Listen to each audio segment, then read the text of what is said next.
drink like you a blood. Sit baby still, fast and fly. Evidence plain, no dick holding in, no blankety black shit. We chilling with the crew. You welcome for the session. I hope your time was pleasant. Now did you learn your lesson? Welcome to the porch. Welcome to the porch. Yeah. Welcome to the porch. Welcome to the porch. Welcome to the porch. Welcome to the porch. Yeah. Welcome to the porch. Grab you a drink, light you a blunt, sit back and steal, facts fly, evidence plain, no dick holding, no blackety black shit. We chilling with the crew. You welcome for the session. I hope your time was pleasant. Now did you learn your lesson? Welcome to the porch. Welcome to the porch. Welcome to the porch. Welcome to the porch. Yeah. Welcome to the porch. Welcome to the porch. Welcome to the porch. Welcome to the porch. Yeah.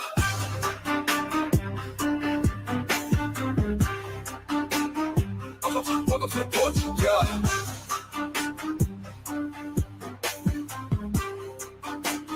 Welcome to the porch, yeah.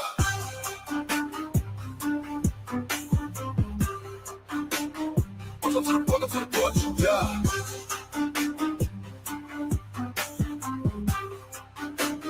Welcome to the porch.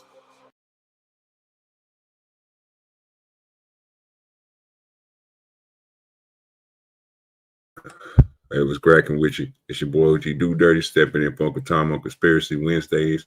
I will be your host for the night. We're going to go ahead and run through this. You heard, see what the title is.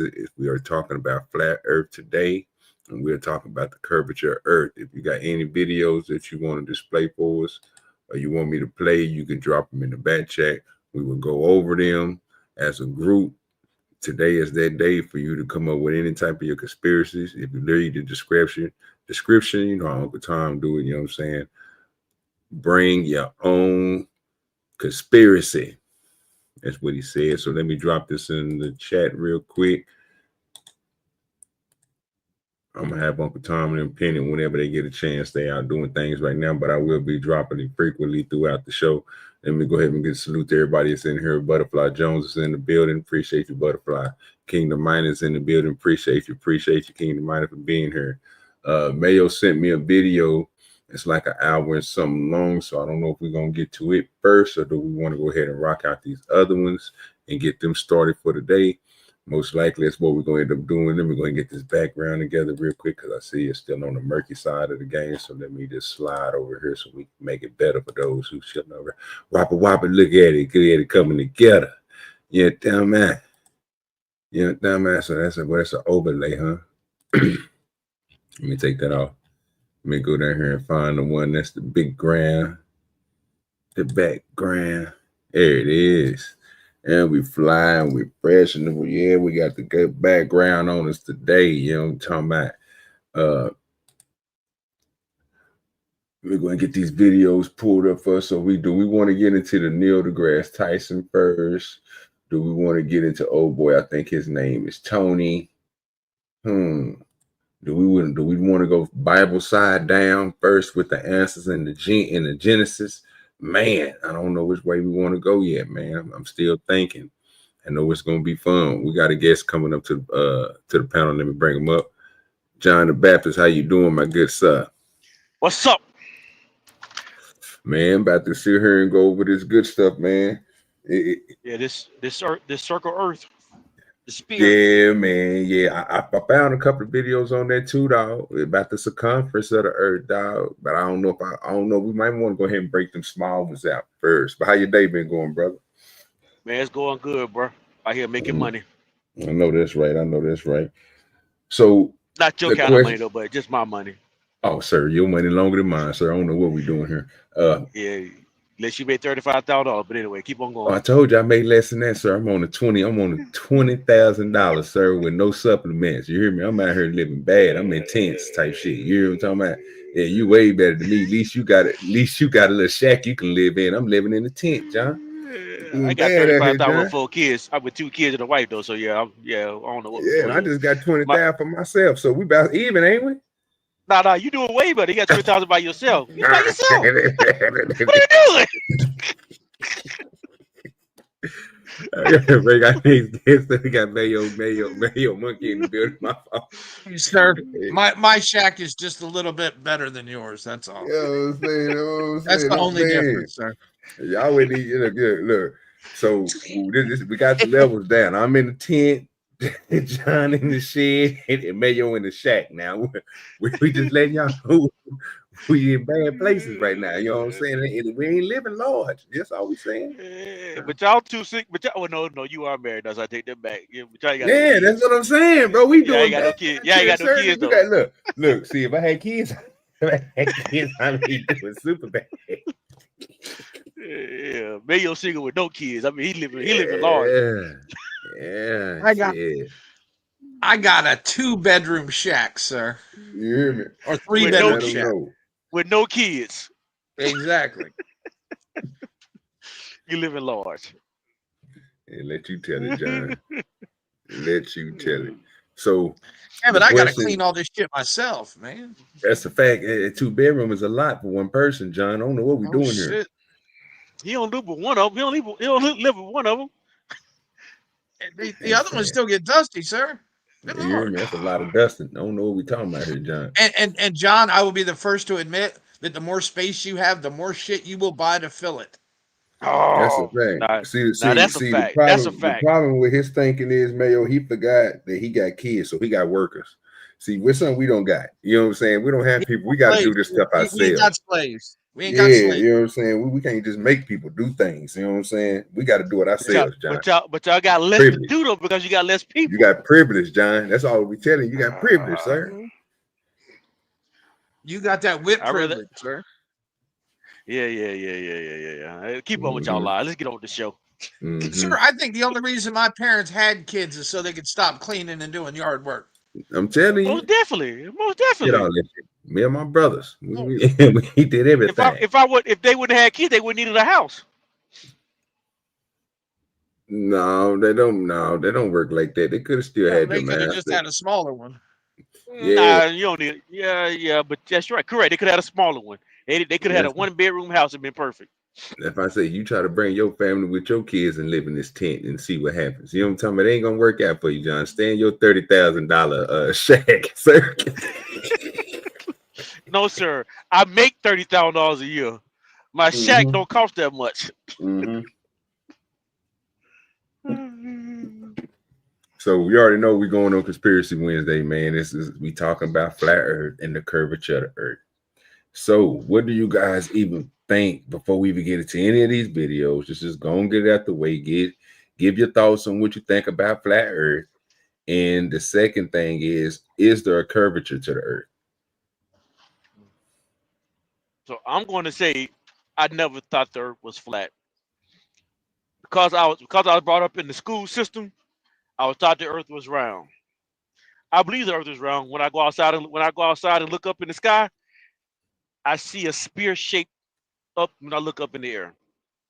When I look at photos of the what's the thing that fly around the Earth, satellites, they seem to send back images that make me think there's a spear, not flat. So I never thought Earth was flat. That's just my high school dropout opinion. Okay. What about you, Mayo? What you think about the flat? I've been to 51,000 feet in an airplane, and I've seen it myself with my own eyes. Okay. That is not a privilege that many get, but I have been there. Now, me personally, I ain't never been up there high enough, but I would love to go up and test that theory, because my theory is if you go up so high, I would see the curvature, right? Yes, sir. And then another thing if I still worked in Learjet, sir, I could have arranged that, but I don't, unfortunately.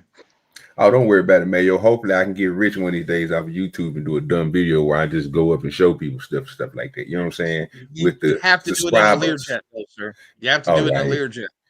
I don't even know. What is a Learjet? A jet built by Learjet Corporation, sir. Oh, okay. Highest civilian altitude plane. Hey, OG, only stuff rich people know about, not broke people like us. What, yeah, I was saying, I ain't gonna say that, bro, because I know about something. I just didn't know. I thought it was a, you know what I'm saying? Because I some era, forgot. uh, I forgot you rich too. My bad. you know But go what I'm ahead. saying? Oh, he pretty much invented the private jet and 8-track tapes for Okay. music. Those are his two claims. Bill Lear. Those are his two claims to fame. So besides a rocket, what is the next highest thing? Besides a rocket, it's a plane that can get the highest. I think, yeah. Oh, yeah. If you just start talking about like the SR-71. Yeah, it start getting okay. Yeah. Yes, because I was watching the. And now they have those spaceships that supposedly go into lower Earth orbit or outer Earth orbit in I the was civilian flights. I was watching History Channel. And they was talking about the different levels of what things go up and how they make them and what they got to Yeah. be. You know what I'm saying? So makes sense. Yeah. So we all You know, right now are on the same line that the Earth is not flat. yes, sir. And it has a curvature, right? Okay. Yes, sir. So the one you gave me, Mayo, I got it back here in the back. I'm about to pull it up. Yeah, I Do put you have several. I put several back there, sir. Or well I let's see. texted them to you. Yeah, so the ones that you text to me is if you go back and look at them, I think they all the same one. Or were they the same four people talking about different things at different times? Yeah, it's the same dude. The first one, let me Here, let me pull show up. you which one. Let me show you which one. Let me show you which ones I went and got because I clicked on all of them, put them in the back before you came back here. So I got a whole list of them. So let me pull this one over here Because there's real a quick. one that's a quick one. Did I send the same? Don't tell me it did this bullshit again. Son of a bitch! It did send the same fucking one Yeah, every because I thought time. I was tripping at first, but I Yeah. got there. I got that Sorry, first man. one, then I was like, okay. Well, I just kept on going through them. I thought they was gonna be like time stamped at different. I think you did. I thought they were gonna do it at time stamp. Was So it No, TikTok? sir. no, No, no, it's on YouTube. no. It's an It's just actual sometimes when scientist. Yeah. yeah, sometimes when you sending that shit, John, it you know what I'm Yeah. saying, it be tripping and shit. It'll keep on sending that same link, even though you copied it and pasted the new link. Mm-hmm. It'll put the same link that you had in there. It'll keep on sending that same link. Yeah, I have that problem, but I had the most with TikTok. That's why I asked was it TikTok. I do that the most when I send something on TikTok. I had a couple Is times on it YouTube, the but not a lot. So this is is the it first the one I got, Mayo. It's the Professor Dave and Middle oh East Flat nope. Earther. I'll put it That's in the the one. back, sir. Okay, cool. Yeah. Because that one's long. This I just thought one, you had some timestamps that you wanted me to go yeah. directly to or something like that. And I was going whoop whoop wop wop wop. You know what I mean? Get straight to it. Yeah. But I leave it in the I'm gonna still leave it on my second page Oh, over what the here. hell? It did So it that we can again, have it. dude. What the fuck? Sorry. Oh, you good, bro? I don't Like I know said, why it keeps doing this. I went and found like 5 more, but I try to make them small, like 4-5 minutes. Anything over 10 or 12, and they got big names, you get shut down. Yeah, You try to this watch. one's 12 minutes 54. Yeah, that's good.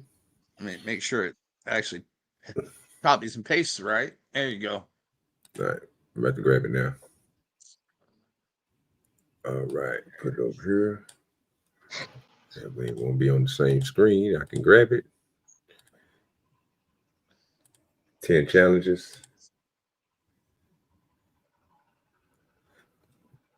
All right. Now, let me go ahead and get my stuff set up over here on this side because I don't know how funny my internet's going to be moving. It's been moving kind of crazy today. So I know you're going to be able to hear it. But if it is, start skipping on y'all, give it a little time, and it will catch yourself up. Again, I'm waiting on Uncle Tom and them to come through so I can have one of them pin it. So for those who need to come up, I'm gonna be stopping the show every now and then just to let y'all know so I could drop the link. I don't have my page up, so I have to drop the link. If you need the link to come up, just ask for the link, and you can come up again. If you got your own conspiracies after we play these, and you want to put your conspiracy in the back, you can just click the link, come up, drop it in the back, and I end up playing it. All right, y'all, let's get ready to rock out. It's been almost exactly 1 year since I published my innocuous little flat Earth debunk as part of my astronomy series. That was the one that the Globe Busters foolishly engaged with, and their idiotic insult-filled commentary prompted me to make this little gem that they never recovered from. Then, based on the ridiculous comments I received on that video, I made one more to mock the moronic things that all flat earthers say verbatim, or at least they did until that video made the rounds. And then I put the whole thing down for a while. It was never my intention to make that kind of content, but it was quite satisfying, and I got 10 times the views of my normal content, which was a plus, but I had to move on, lest I be tempted to rebrand myself from a channel with academic intentions to one devoted purely to debunking con men. However, it's been a year. I've made so many tutorials since then, so why not jump back in the muck for a second? This time, I'd like to offer some challenges to you remaining few that are desperately clinging to this dying fad to derive some semblance of self-worth. Let's call them 10 Challenges for Flat Earthers. These will be some basic things that anyone could do to test the validity of the flat Earth hypothesis. These are so mind-numbingly obvious that the fact that you don't do them is an immediate indicator of your complete lack of intellectual integrity. Let's get started and you'll see what I mean. Number 1, here's the flat Earth map that you all seem to agree upon. Anyone with half a brain can immediately tell that this does not correlate with reality, but for those with an even smaller fraction, let's do a few things to prove it. For example, make a scale. You know, a scale? It's that thing on maps that tells you how far away things are from each other. Look at this map. There's a scale. You can pick 2 cities and determine the approximate distance between them. Then you can drive your car from one to another and verify that it is the correct distance. Now back to your little map. Where's the scale here? Why do you never include one? Is it because it's impossible? Yes, that is exactly why. And if you disagree, here's your challenge. Pick some distance on this map, a centimeter, an inch, whatever. Tell me the distance it corresponds to in reality. Then pick some cities and use your scale to estimate the distances between them. Pick 2 on the same continent. Pick 2 on different continents. Use it to tell me how wide this inappropriately enormous ocean is. Use it to tell me literally anything about the distances between literally anything. When you can't do it and your numbers do not correlate with reality in the slightest, recall that this map does it just fine, and then admit that your map is stupid. Your complete inability to make any kind of remotely legitimate map single-handedly proves the Earth isn't flat. But let's continue just for fun. Number 2, as we all know, the existence of Antarctica poses a huge problem for you. When it is summer in the northern hemisphere, you love to pretend that the sun moves inwards to this tropic, making the days longer here and shorter in the southern hemisphere. And then when it's winter in the north, you like to put the sun at the other tropic, which you think gives you the shorter days up north that you want, but in the south, it's total chaos. You have the sun tracing this enormous trajectory, which would leave everything out here in darkness for most of the day, when in reality, there are long periods of time in Antarctica where the sun never sets. Since your dinky little sun can never illuminate this entire fantasy ice wall at once, this completely obliterates your model, which is why you resort to conspiracy. You simply deny that this midnight sun ever occurs, while claiming that no one can go to Antarctica to verify it for themselves, because the government NASA Jew penguins will kill you. Well, apart from all the commercial cruises, civilians can even apply for jobs there, so you totally could go see it for yourself. But you don't really have to go all the way to Antarctica. Just go to the tip of South America, like this town, where people live. Or don't even go there. Just look up times of sunrise and sunset on the internet. In mid-December, sunrise is earlier than 5 a.m., and sunset is later than 10 p.m. Now take your little model for the seasons and make it show night and day. Then try and make the night and day portions match up with these sunrise and sunset times. Demonstrate the light from the sun illuminating this location for more than 70% of its trajectory. And as you do that, make sure that it does not illuminate Point Barrow, Alaska whatsoever during its entire trajectory, as that town has endless night during this time of the year. That's right, lots of sun over here and zero sun over here. Good luck. If you decide to even try, observe that the light patterns become so nonsensical that not even the most meth-fueled creatives amongst you could vomit enough magnetism jargon to justify it. If you can't make your model show the seasons and night and day at the same time, as I pointed out that you can't almost a year ago, then seriously consider shutting up forever. Number 3, here's an idea. What if you were to actually make a prediction with your model? Like any prediction. You know, those things that you have to do in science for it to be science. Pick any celestial object, a planet, a comet, a star. Now pick any time in the future, and using only the flat Earth model and nothing else, tell me where it will be at that time. If you can't do this, and I know you can't, consider admitting that your model is absolutely irrelevant. People who actually understand the geometry of the Earth and the solar system can predict a solar eclipse, specifying the start and end time down to the second and tracing its precise path down to the square mile. Doing that even a single time means the model used to make the prediction has been undeniably verified, and it's done every single time. Anyone who doesn't see the importance of that has no clue how science works.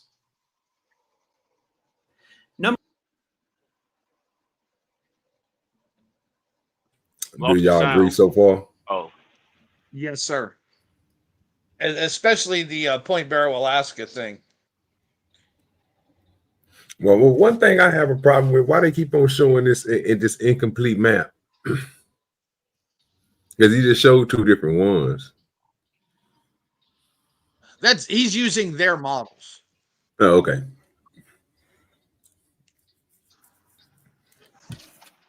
And you'll see here coming up where he overlays 2 of them and how they can't make sense together. That's why they don't adjoin them. All right, so yeah, we get into the good stuff then. All right. I just want to make sure we got a little pause and break before they won't try to hit us and turn me black and nothing like that. Instead, I'm messing up and taking people content. You know, we got to talk in between and all this other stuff. Now they talk about snow. Discuss the concepts. Mm-hmm. So now we're going to talk about snow. So let's figure out where we're going with this.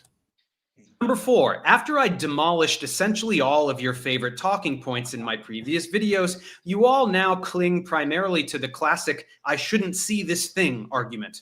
You love this one because you can lie about heights and distances, do incorrect math, and in general act incredulous without having to actually do any science. Well, every time you whine about this, the objects are always suspiciously close, such that you can fudge the numbers, and they're always over water, so you can lie about refractive effects to people who have no idea how refraction works. So try this one on for size. Show me a picture of something over land that's 1,000 miles away. May I suggest the middle of the country where there's not much in the way? It's a straight shot after all, so what's the problem? Use a telescope. Pull Las Vegas into focus from Dallas, Texas. Isn't that where you have your little meeting? Maybe you should try doing something productive rather than blindly perpetuating the dumbest hoax on the internet. Number 5, speaking of things that are far away, you all love whipping out your Nikons so much that I wouldn't be surprised if a Nikon executive dreamt up the entire flat Earth hoax as a viral marketing campaign. You take a boat that's far away, pull it back into focus, and then marvel at your own brilliance for figuring out how to operate a camera. Well, try this one then. Stay on the boat. Don't cut away. Stay on it until it disappears. How will it disappear? Bottom up, just like everything else. I wonder why you've never put that on YouTube. Number 6, the most hilarious thing about flat Earth is that the most mundane everyday observations make absolutely no sense in your model. Like a sunset.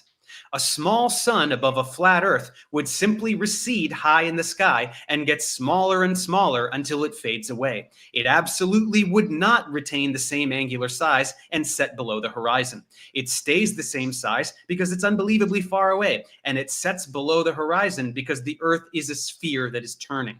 Even a toddler can understand this. It's so blatantly obvious that you have to resort to your typical ad hoc antics, talking about refractive effects that defy all logic and somehow magically apply to the sun but nothing else. Or even better, some of you talk about a dome with the sun on the other side that produces some bizarre optical effect. Apart from the sheer absurdity of this magical dome that no one has ever seen or touched, it creates big problems for you because you also claim that the sun and moon perform other kinds of magic to push the air and water around, to get tides and storms and what have you.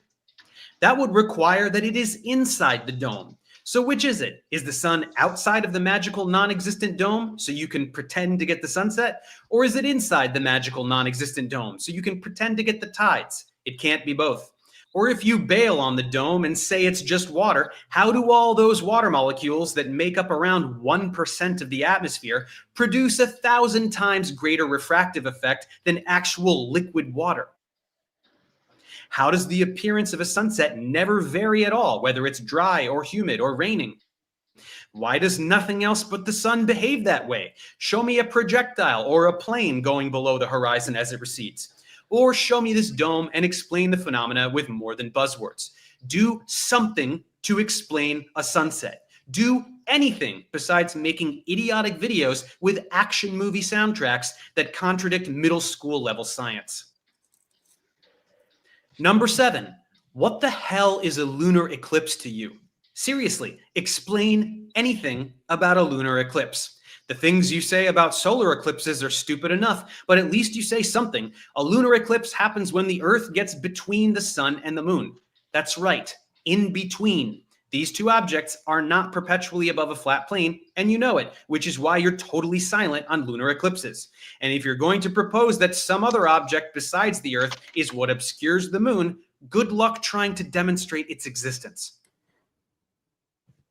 Number 8, speaking of the sun and moon being small and close to the Earth, what is stopping you from strapping a camera to a weather balloon and sending it up there? Go get up close and personal with either of these objects and take some pictures. If you get crafty with some robotics, which is a stretch given your complete lack of education, you could even scoop up a little sample. Maybe the moon is made of cheese after all. Can't you get even halfway there such that the sizes change? Reach for the sky, fellas. Number 9, take some flights. Like any direct flight in the Southern Hemisphere. Whoops, shouldn't that be impossible? Better yet, fly between two cities 2 different ways, the shortest way on the globe and the shortest way on the flat Earth. Which one do you think will be faster? I'm just joking. I know that none of you will ever be employed long enough to afford a private jet, but next time you're on a regular plane, notice that flights going east or west are not constantly turning slightly to one side, as you seem to believe they all must be. Yeah, you would notice that. If humanity is unfortunate enough that you've actually procreated, send your kid up to the cockpit to meet the pilot and snap a pic of the wheel. What do you know? Straight as an arrow. And number 10, do anything legitimately scientific at all. Publish anything whatsoever about your model in anything reputable anywhere. Invent any technology based on your model. Do anything at all that could be considered actual empirical science. Here's a hint. You may have to study some real science to do it, but then of course you would immediately learn that the Earth isn't flat, so it probably won't be of much use. So that's it for the 10 challenges. I use the word challenge facetiously since all of you will immediately recognize the futility. Right. Yeah, nigga, they're fooling. Yeah, he had some stuff. No, it makes sense, but I see where you're coming from.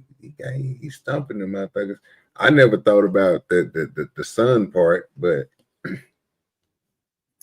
so the question I have for you and John the Baptist: could you make a plane disappear like the sun?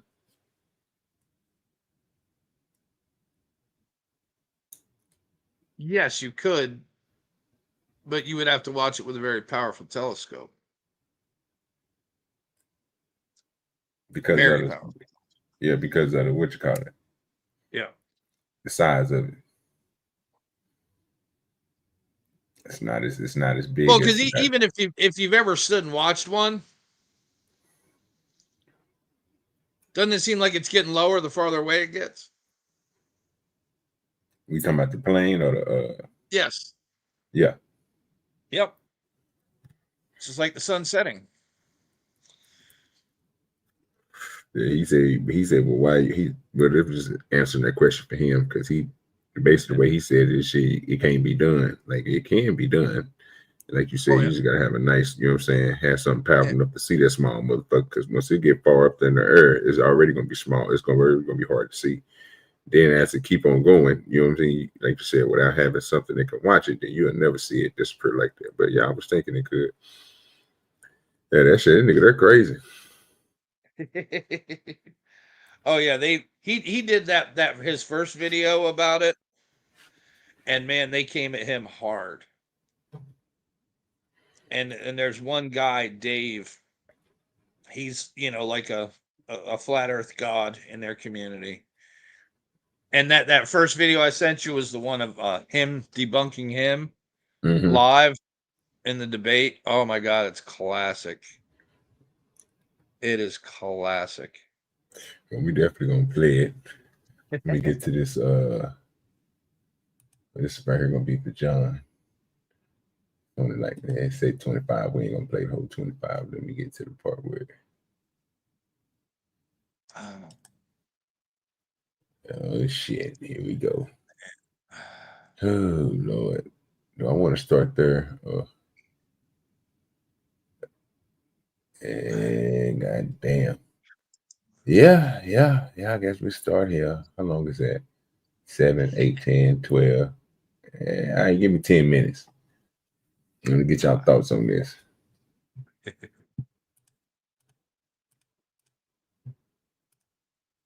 Don't run away, John.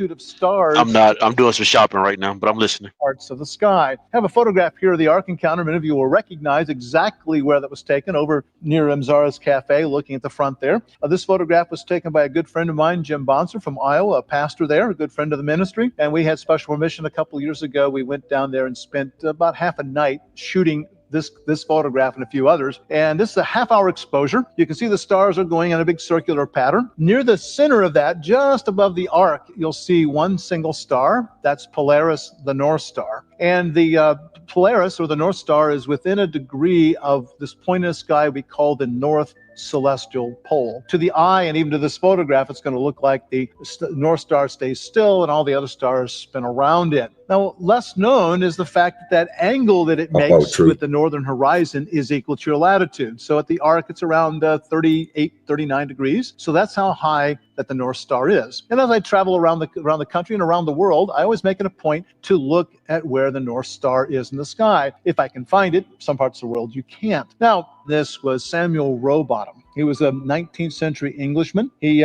wrote some books, did a lot of lecturing and speaking. He made a lot of what he called the Bedford Level experiment. The Bedford Level is this region in place in eastern England where the land appears to be very flat. There's a canal basically that's been dug that's very straight, and with no real tilt. There's not much of a current at all, and they've got this long thing that goes on for 6 miles that's reasonably flat. And what he did is he got down into the water there at point A on the right in the diagram, 8 inches above the surface of the water. That's key because if the Earth is a globe 25,000 miles around, then if you're 8 inches above the water, in 1 mile's distance, your view will be blocked by that edge of the Earth. Anything beyond that, sitting right on the water, theoretically will not be visible. So what he did is he had somebody get in a boat, a rowboat, and they rowed away from him the entire 6 miles. First mile, of course, he's in view, but beyond that, he reasoned, being 8 inches above the water with his telescope, the bottom of that boat should start to disappear, and the boat should continue on disappearing and disappearing. You can see a flag or a marker sitting up there about 6 feet up in the boat. Well, Rowbottom was able to see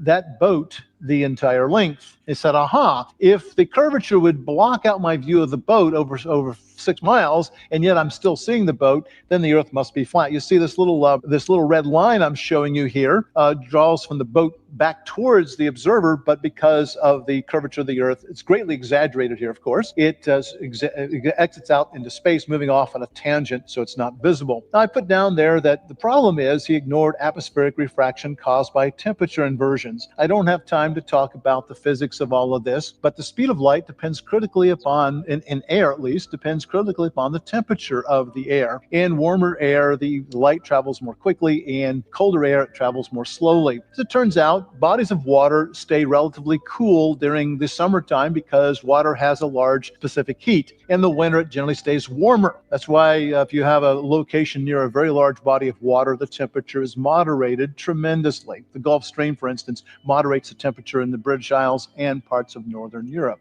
If you do this in the summer or in spring on a warm day, the air temperature is almost always going to be warmer than the water temperature. The water temperature will chill the air close to it, so you end up with a layer of very cold air, and the light moves more slowly in that. As it starts to move on that tangent, leaving the cooler air into the warmer air, it cannot do that. It's going to be refracted or bent downward, and it's going to curve along the edge of the earth. There's a perfectly reasonable and logical and physical explanation as to why people sometimes get these results, as Road Bottom did 150 years ago, 180 years ago now, there on the Bedford level. Oh, I got a photograph here of a drawing, a depiction of the creation of day 2. You have there on the left Jesus the Creator, of course, according to Apostle John in the New Testament, and you have there the earth, and it's surrounded by this expanse, this rakia, firmament, the King James says, around the earth with waters above. That's very clearly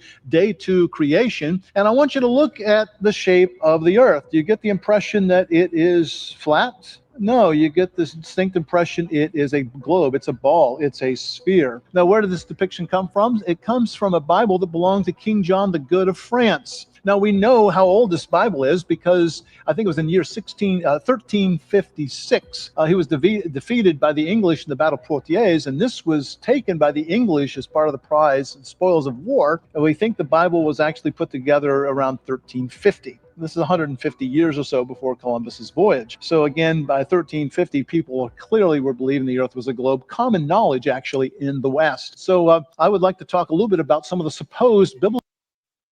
It was good with the truth.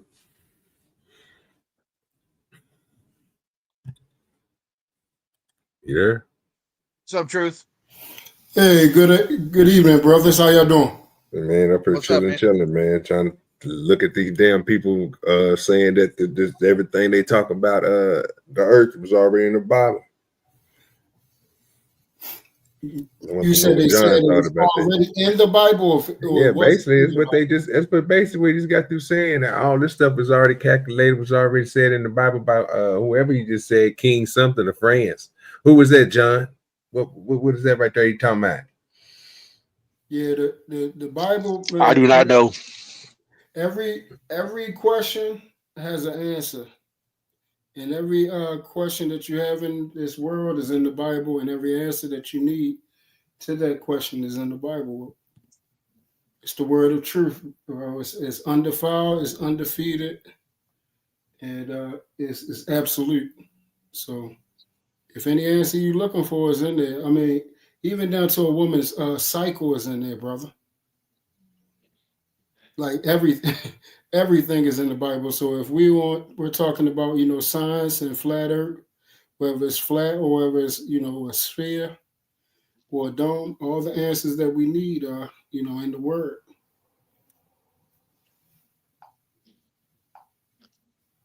Think, Mayo.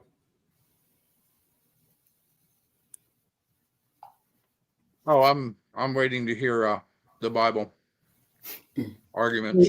Hey, John, can you check the private chat, brother?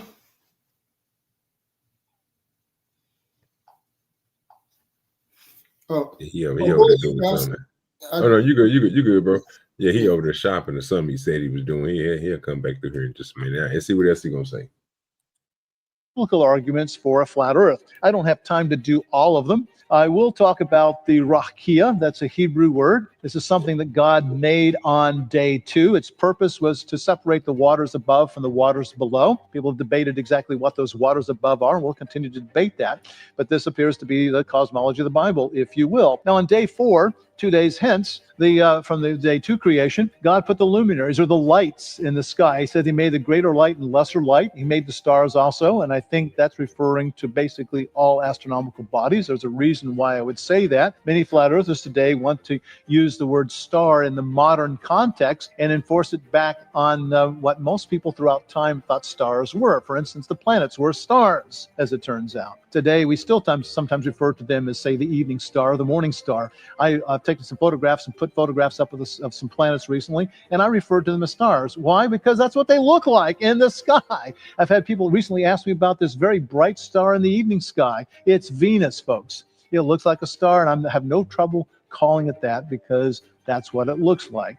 Now, in the early translations of the Bible into English, they translated this word rakia into firmament. However, many more modern translations translate it as expanse, and there's a very good reason why they do that. because that's probably the best meaning for the word. I happen to know several world-class Hebraists, people who really not only know Hebrew, but they know probably 18 to 24 other ancient related Semitic languages. And by knowing the full range in all those other languages helps you to understand what the Hebrew means. And they say unanimously that means expanse. It doesn't mean this hard thing up in the sky, despite what many flat earthers try to claim. Now, they also argue, flat earthers say, well, the earth was made before the sun. How can that be? Well, we've always believed that the earth was made before the sun, several days before the sun. That's not a problem. All right. Doesn't automatically mean that the earth is a globe or it means it's flat. It just means that the earth was made before the sun. No problem at all. I don't understand what the point about that one is. They're saying, well, God, if he made the earth first, it can't be a sphere orbiting the sun. Well, why can't he? He is God. He can do what he wishes. Now, ultimately, you have to ask the question, if the Bible teaches the earth is flat, then shouldn't there somewhere be in the Bible some sort of verse that says something like the earth is flat? But there is no such verse. There is no such verse that says that. Now, what flat earthers do is they take a number of passages, number of verses, and they choose to read them in a manner that's consistent with a flat earth. And then they say, aha, this is the meaning of what the scriptures say. And I'm saying, well, no, you're going to have to be hard-pressed to find any Bible scholars, any Hebraists, anybody who's going to agree with you on that. Sometimes they'll say, well, those are just man's ideas. Yes, but you are a man too, so why should I believe you when you know very little about these things and these other people know far, far more than you do? It doesn't really work. The complaint that they're merely men works both ways, you see, but somehow flat earthers don't seem to realize that. Now, one verse the flat earthers love is Isaiah 42. But you can't contradict yourself like that either.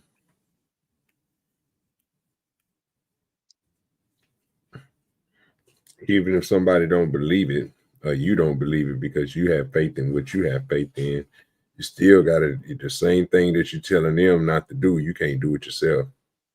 That when it's not a good choice on you. Not using the advice that you're giving. Not using the advice that he's giving. He's basically saying if you believe that it's a flat earth, and I can basically show you where it says it right here in this book, this is what he's telling you, then your choice is, but then he switches it and then says the same thing about other people. Like, nigga, what do you mean? I gotta play it back and let you ever say That's a bad argument. Yeah. Yeah. Like I thought he would be doing the same thing he'll be preaching. And then that way, because if you have the facts, which we're not, I'm agreeing with you, so I don't want to go against him. I just don't like that he used the same shit against himself. That was crazy. I don't know, but let me play it. Things, and these other people know far, far more than you do. It doesn't really work. The complaint that they're merely men works both ways, you see, but somehow flat earthers don't seem to realize that. Now, one verse the flat earthers love is Isaiah 40:22. That's one of their favorite ones. It is he who sits above the circle of the earth, and its inhabitants are like grasshoppers, who stretches out the heavens like a curtain and spreads them like a tent to dwell in. They say, aha, circle. A circle is two-dimensional. It's a flat plane. It is a round thing, equidistant points from a center in a plane. Therefore, a circle, this means the earth must be a circle. Aha, the earth is flat and round, as you can see here. Well, if you want to take that definition of the word circle, your particular peculiar definition of it, and you want to impose it upon ancient Hebrew, well, that's fine. But again, that is eisegesis. What does the Hebrew word there refer to? What is that? Anybody know? What did he just say? I'm trying to watch it back. I got lost there for a minute. Hold on real quick. Eisegesis is where it's interpreted text, where you take your ideology into the Bible, and exegesis is when you interpret the Bible, when you go back and interpret what actually happened in that day and time. Like you pull out the things that actually happened in that day and time. Yeah, So it's like judging things on the past by the standards of today. Okay. Well, It's not like eisegesis. I pulled just to make sure I heard it right. All right. So it's a bad word to use when you're talking in context with the Bible. Okay. Yeah, I'm like Kingdom Minded. You know what I'm saying? Thank you, John. Because I was lost there for a minute. Like, hold on, wait a minute, bring that back. Tom and they're acting the fool. Look at it. It's two-dimensional. It's a flat plane. It is a round thing, equidistant points from a center in a plane. Therefore, a circle, this means the earth must be a circle.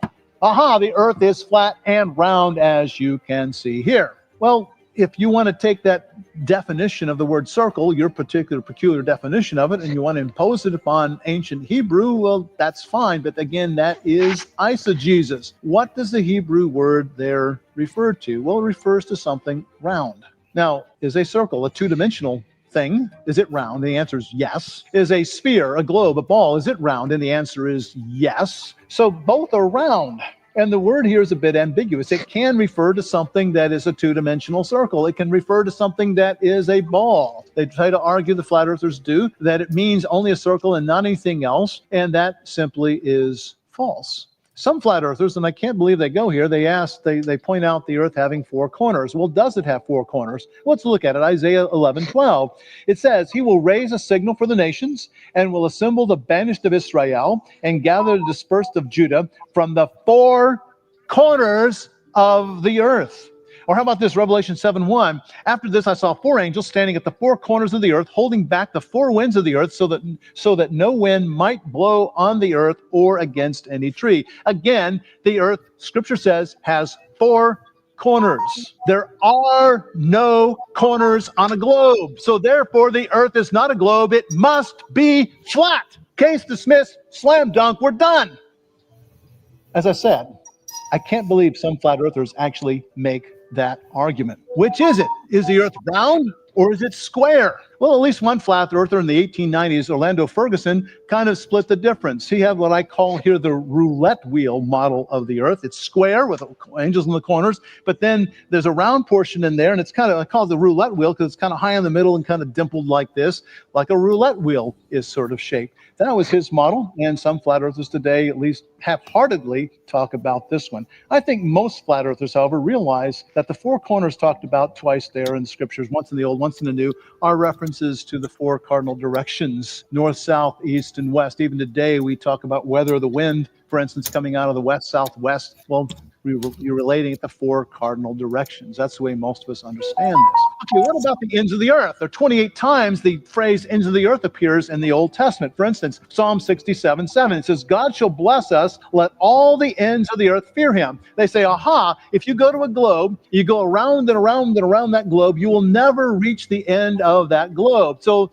this cannot be talking about a globe earth. But if the earth is round and flat like this, there definitely is an edge. We call it the ice wall of Antarctica. Slam dunk, the earth is flat. Well, hold on a minute. Let's look at this just a little bit. I've got it underlined there. There's a parallel passage here. It says, God shall bless us, and then let all the ends of the earth fear him. Now, I ask you, if it's talking here about the ends of the earth being a physical edge, then you're talking about geography. Can geography fear God?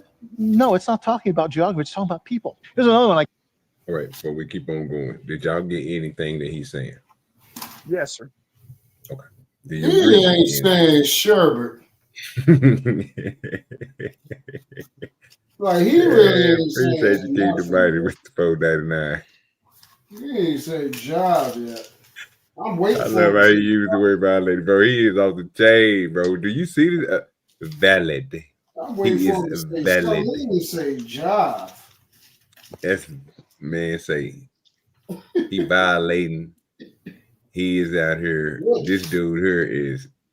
But I mean, what you think, Spoon?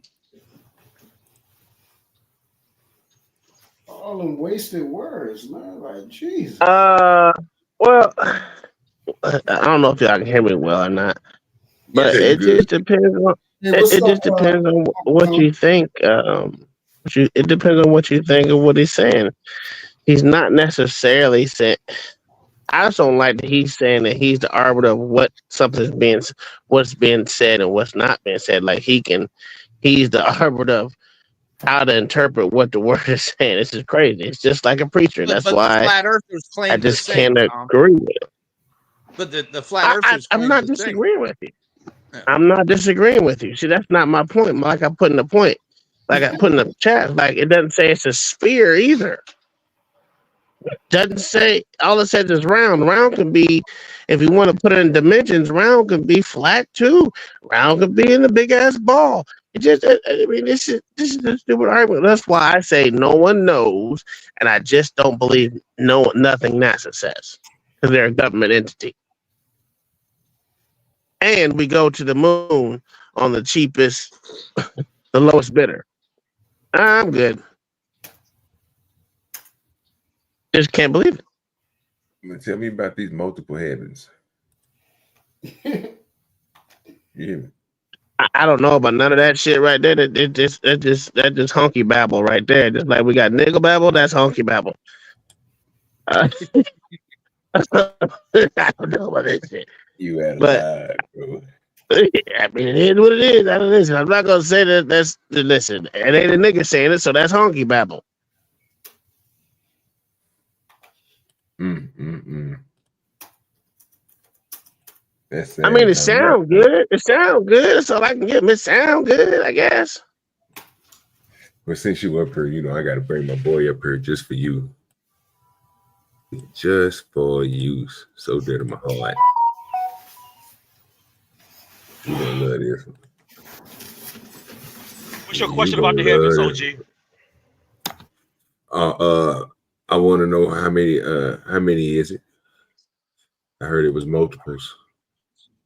So when they talk about the first, second, third heaven, they're talking about the first heaven would be like the atmosphere, the second heaven would be like the stars and the planets, and the third heaven would be in the realms of God. What's the distance between each one of these heavens? And which one you going to? I don't know the distance between either one of them. And I would be hopefully one day I'd be in the third heaven. Oh, so you going to the mountaintop? Yeah. Okay, so do each one of these get the same amount of people? No, it's some. Well, so it's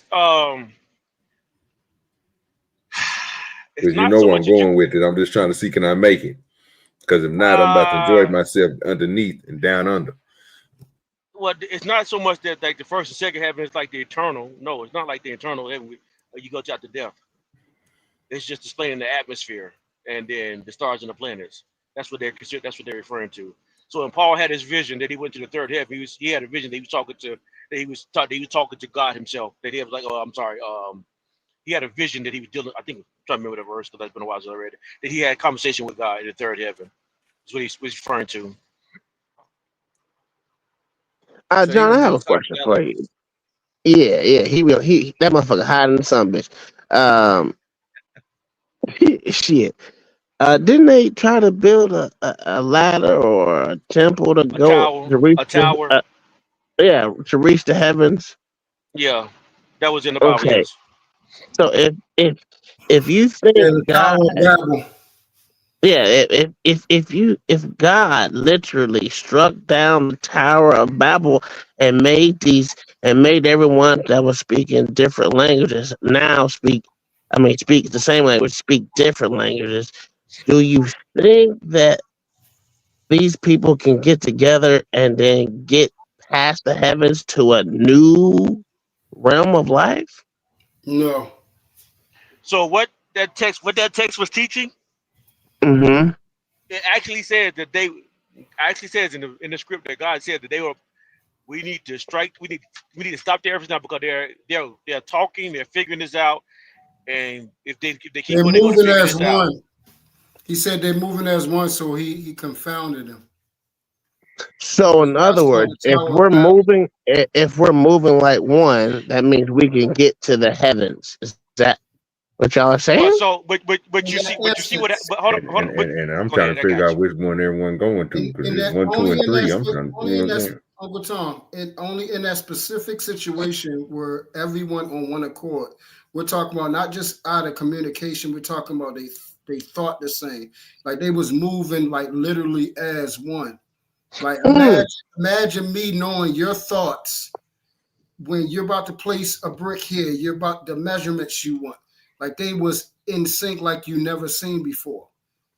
So he confounded them because, and that's why it's called the Tower of Babel, because now that everybody's speaking, that's where different languages come from, Spanish, Latin, all these different types of languages coming from. So we can't now communicate as one. You feel what I'm saying? I hear that, and that sounds great.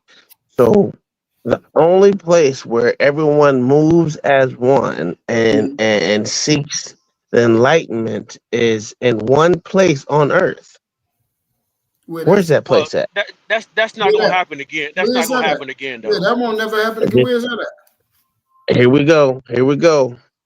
Didn't every majority major countries sign a declaration?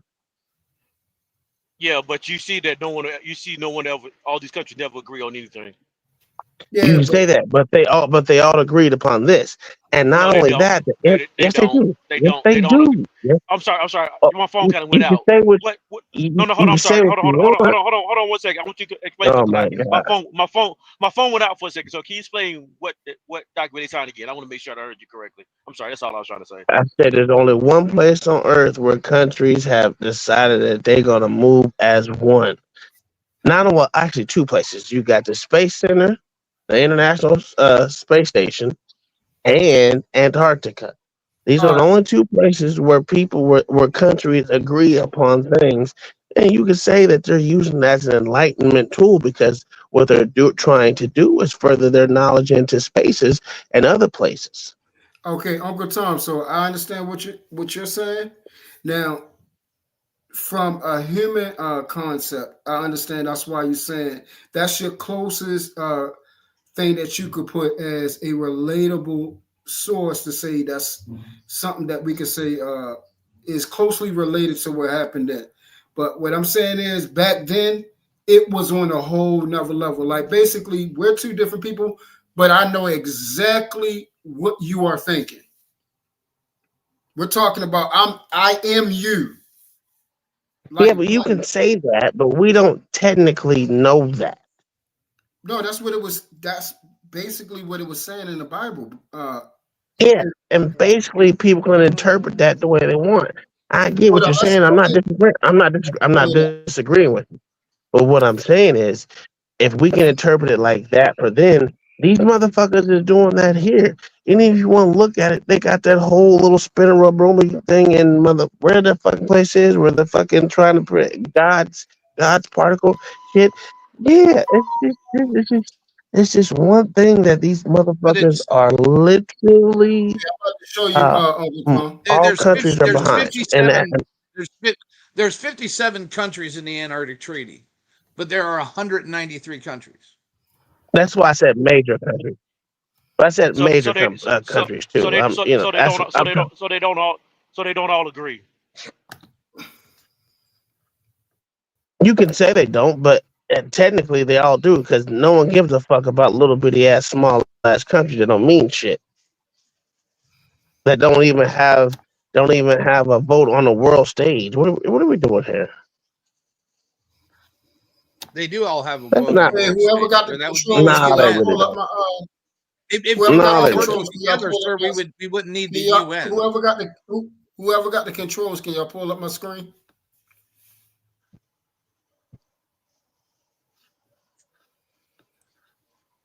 There you go. There you go, brother. I got you. All right, thank you. Just want to show I can read this for Uncle Tom real quick so I can. So this is better. Instead of me saying it, he can at least see it. All right, so it says now the whole world had one language and a common speech.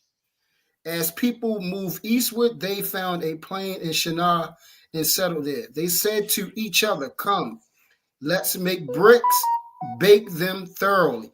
They used brick instead of stone and tar for mortar. Then they said, "Come, let us build ourselves a city with a tower that reaches to the heavens, so that we may make a name for ourselves. Otherwise, we will be scattered over the face of the whole earth." But the Lord came down to see the city and the tower the people were building. The Lord said, "If as one people speaking the same language they have begun to do this, then nothing This is the key thing right here, Uncle Tom. Nothing they plan to do will be impossible for them.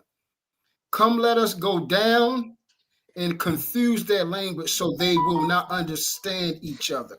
So that word right there, this is why I wanted you to see that. It said, the Lord said, verse 6, if as one people speaking the same language, they have begun to do this, then nothing they plan to do will be impossible for them. If when something concerns God, to that way, that what lets you're you know what type saying of is, time it was on. so what you was yeah, talking about, that sounds the good. same type No, of no, time. you're good. You're good. No, I'm agreeing with you. I'm agreeing with you. But here's what I gotta say right now. I don't know about y'all's God, You good, but I ain't True? got no weak piece of shit. I ain't got no weak piece of shit ass God, right?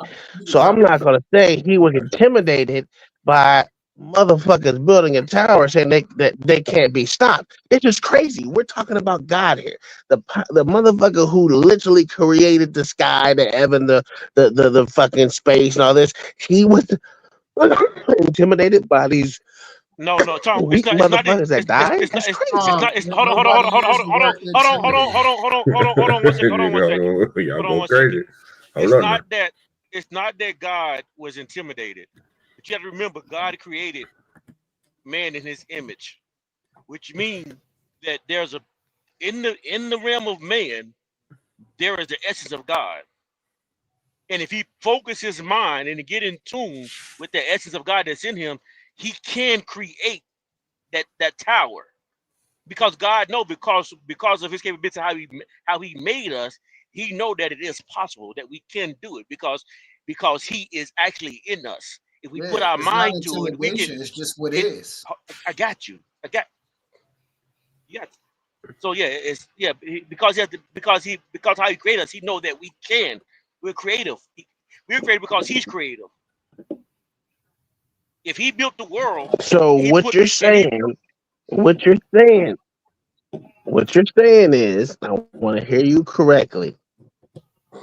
God himself knows that we have the potential to be like him. We have we are like him. We are like him. We were like him before the fall. We are created. We are like him even after the fall. We are created in his image. Oh no, the heck we not. Yeah, I got that part. I got that part. Hold on. No, listen, Truth. We are still created like him. It's just that we had a You fall. gotta show me in the word, brother. You gotta show me in the word where it say that, because I can show you in the word where we're not like him. But when we become saved again, we return back to the one where we once were. When we're saved, not just automatically. I won't argue the point that redemption restores us back. I won't argue with that point. But I'm saying though, we are created in when God created man, we created man in his image, is what I'm speaking to. Yes, I agree. That's what I'm speaking to. Okay. So he already created. So there's no more new creation. That like we said, there's nothing new under the sun. So we're not new creation. So we're not technically as him, considering after we fell. So as humans as a whole, as a creation, we're no longer like him. That's why we speak different languages. That's why we do this. Well, technically, based on the word, we are a new creature. It actually says that when you become. So every birth is a new creature. When we become saved, we become a new creature. Correct. Correct. That's what God says. Yes, we're saying the same thing. We're saying the same thing, Truth. Okay, let me rephrase what I'm saying, because obviously I'm too smart for y'all. No. Every new birth is a new creation. That's why I love spoon cutting up. I knew it. Go ahead, spoon. I love that. Go ahead. So again, every new human is a new creation. Yes or no? No. Okay, so in other words, since we fail, until we get redeemed, we will not be a new creation. So in other words, we are no longer created like him anymore because we have fallen. Correct. So until we be redeemed, there's we can't say we were created in his image anymore because we've fallen. We're not in his image anymore. were That's for his me to send it. that's his argument. I'm gonna let him make his argument. But go Correct. ahead. That's Uh-oh. what the word says. Uh-oh. I can pull it up. I only go by the Bible. I only go by the Bible. Well, I'm Wait going a to say minute. that until you can prove that every human is a new creation, and that we're creating different humanoids as far as We're or saying No, that's what different John is creatures, saying. That's when what we John no is different saying. no I'm no not no creatures saying no that. with no no every no no birth. no new creation only deals. Okay, so when they're speaking of in this text, when they say new creation is when you've been redeemed. You become a new creature. Your old spirit, your old man is moved away, and you now have a new spirit. Yes. That's what we're saying. That's what we mean by new creature, new creation. And how you That's what we're get talking and how you get a new one of them? Oh, I just by opened one. There's one open. by Oh, it's something bad. by the work by the work.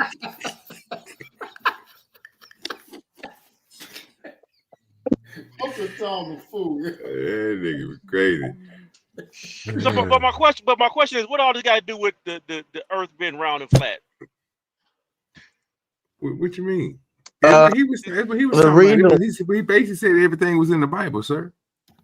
Yeah, but I mean, but we're not talking. I'm trying to figure out how this conversation, how is it proving that the Earth is round and flat? Because I don't think this conversation proves that though. Well, he was proving that that everything that he said could agree with it was in the Bible. So basically, he was saying, Sorry, go ahead. "Yeah, No, go ahead, I don't know go ahead, what. Mayo, go ahead." I have no idea what is going on because I haven't Hold on, heard. truth. Hold on, this truth. argument. Hold on, truth. Go ahead, He's Mayo. challenging the flat earthers arguments based on the Bible text. Yes. Yeah, but the problem though is, I'm trying to go by memory, but I can't recall anything that will promote the flat Earth or the round Earth in the Correct. Bible. I fact, could be wrong. That's what I I could just be said. wrong. That's what he was fact. Were just you sitting there listening? Were you explaining. listening? No, John Because is he right. literally read it out of the Bible. Yes, Hold he on, was doing. He did scripture, hold on. sir. Hold on, no, listen. I'm trying to, because I probably missed when I was just shopping, whatever. I'm asking you. So, what did you say, Mayo? I can't only hear one person. What did you say, Mayo? Say it again. He read He it. He read literally that text read the text out of the Bible that they out of the Bible. use. Can we go back And to it? hold on. And so that's why you. There you go. So that's why I asked. That's why I asked about Oh, exegesis and God. exegesis. Oh my God! Pay attention, people. Follow. I'm paying attention.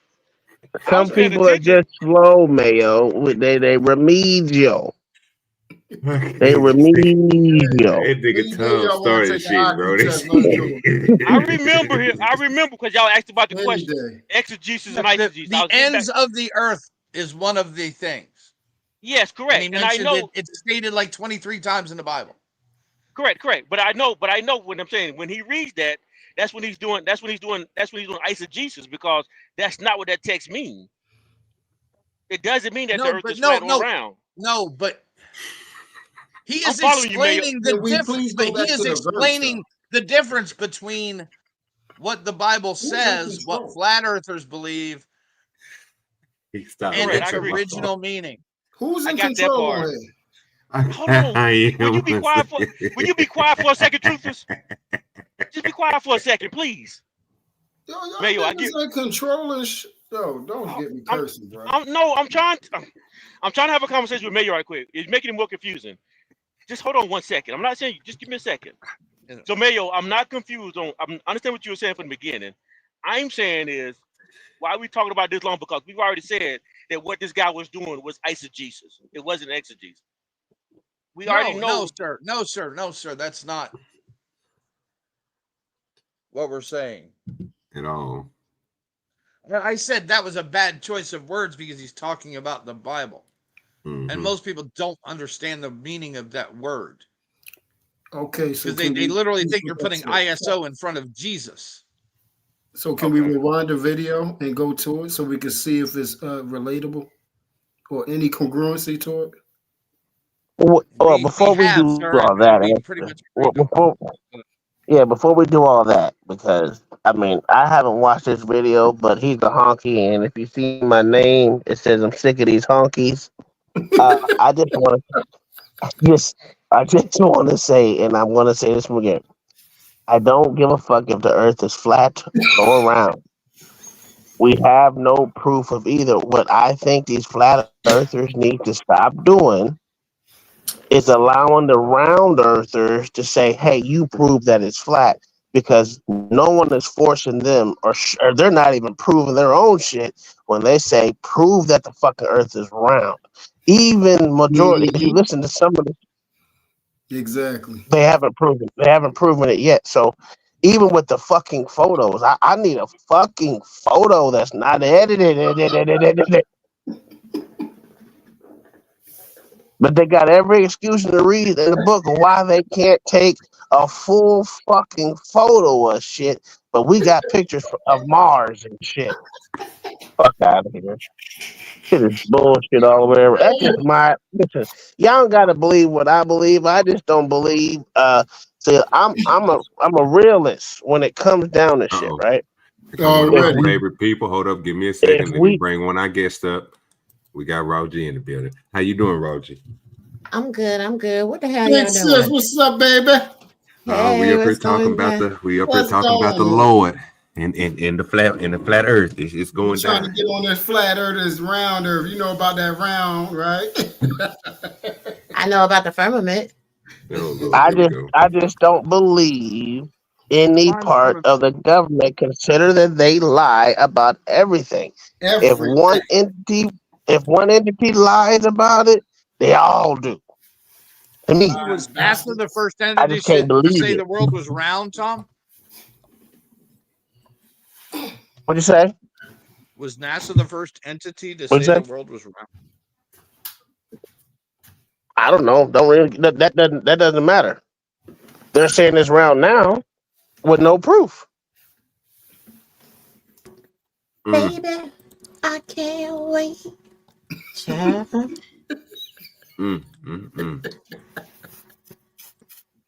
All right, so John and everybody here. So we're gonna do this one more again. I think it ain't that far. He only did it a couple of times, so we're gonna let him run through it again. Here we go. Rakia, that's a Hebrew word. This is something that God made on day 2. Its purpose was to separate the waters above from the waters below. People have debated exactly what those waters above are, and we'll continue to debate that. But this appears to be the cosmology of the Bible, if you will. Now, on day 4, 2 days hence, from the day 2 creation, God put the luminaries, or the lights, in the sky. He said he made the greater light and lesser light. He made the stars also, and I think that's referring to basically all astronomical bodies. There's a reason why I would say that. Many flat earthers today want to use the word star in the modern context and enforce it back on what most people throughout time thought stars were. For instance, the planets were stars, as it turns out. Today, we still sometimes refer to them as, say, the evening star or the morning star. I've taken some photographs and put photographs up of some planets recently, and I refer to them as stars. Why? Because that's what they look like in the sky. I've had people recently ask me about this very bright star in the evening sky. It's Venus, folks. It looks like a star, and I have no trouble calling it that because that's what it looks like. Now, in the early translation... You say what now?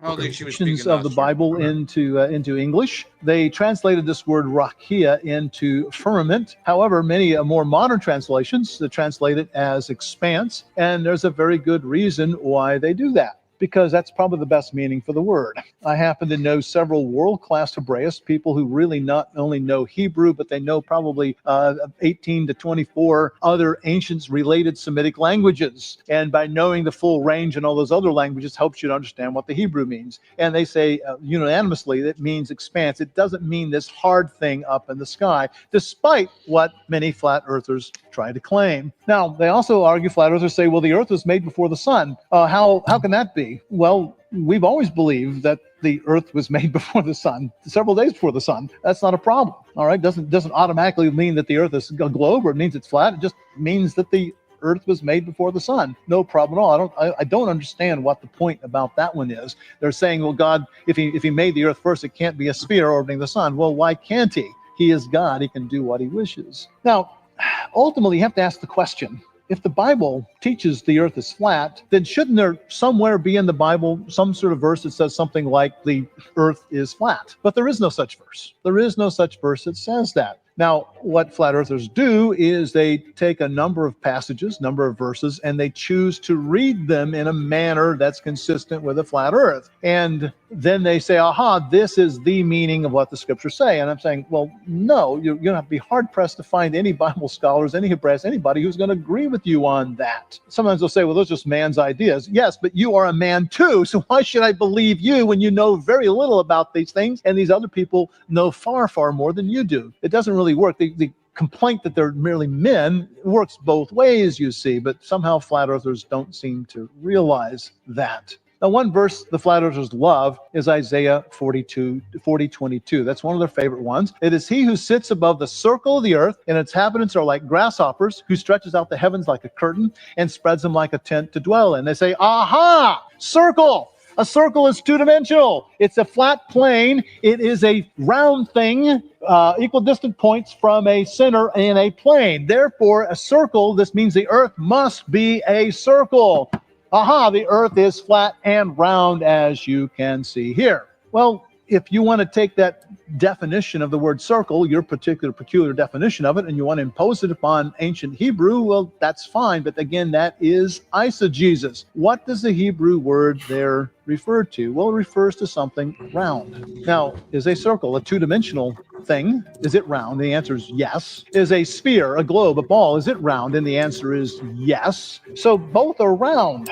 And the word here is a bit ambiguous. It can refer to something that is a two-dimensional circle. It can refer to something that is a ball. They try to argue, the flat earthers do, that it means only a circle and not anything else, and that simply is false. Some flat earthers, and I can't believe they go here, they point out the earth having four corners. Well, does it have four corners? Let's look at it. Isaiah 11:12.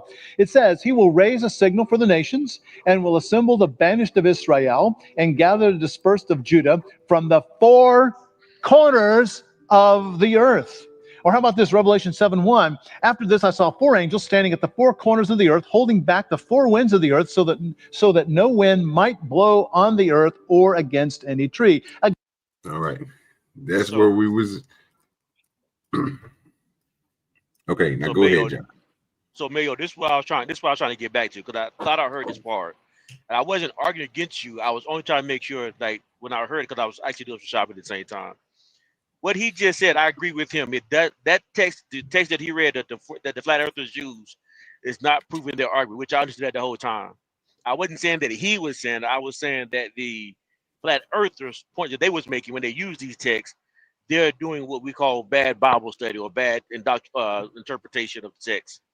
I wasn't trying to associate it with him, the guy speaking now. I was associating his comment that he was speaking to, because I most definitely understand what he's saying and how they're misquoting, they're using the text in the wrong way. Well, it goes back to what I said before.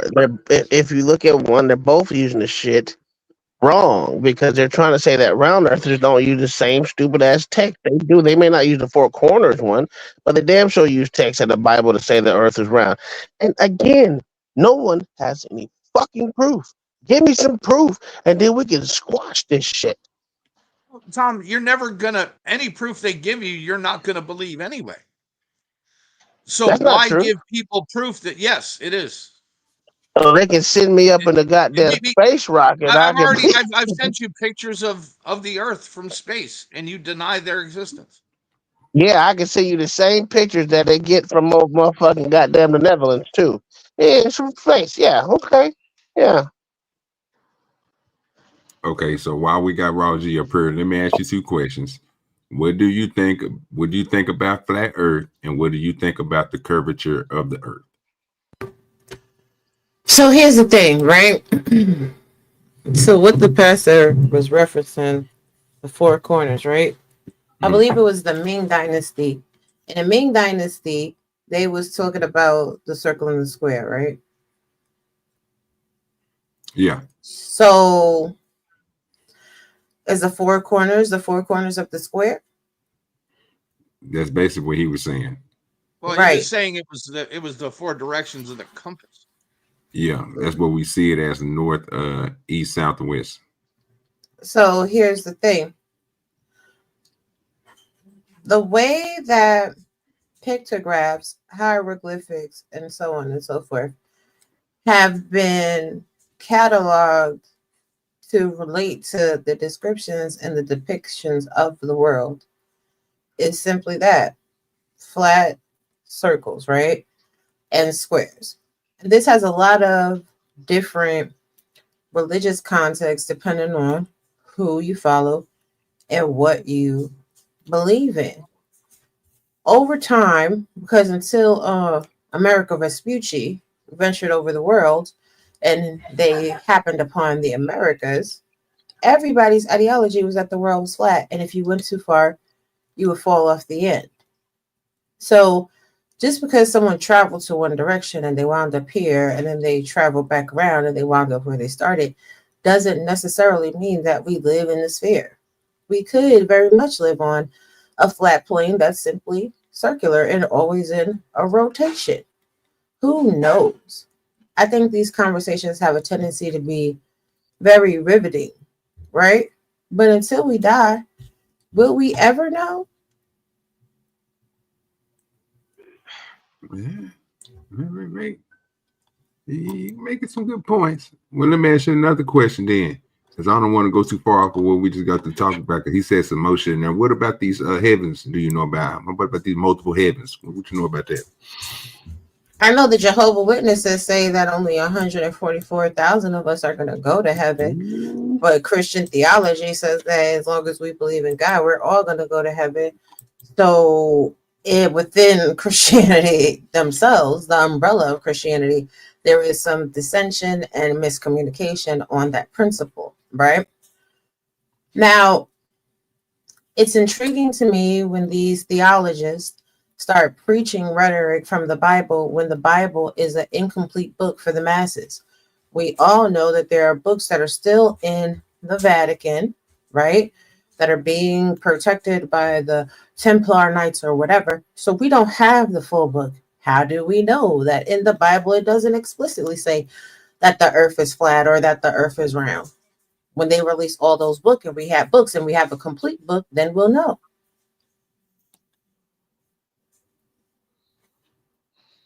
Yeah, he said something about a book I ain't never heard of, some type of Bible that was made by some king in France.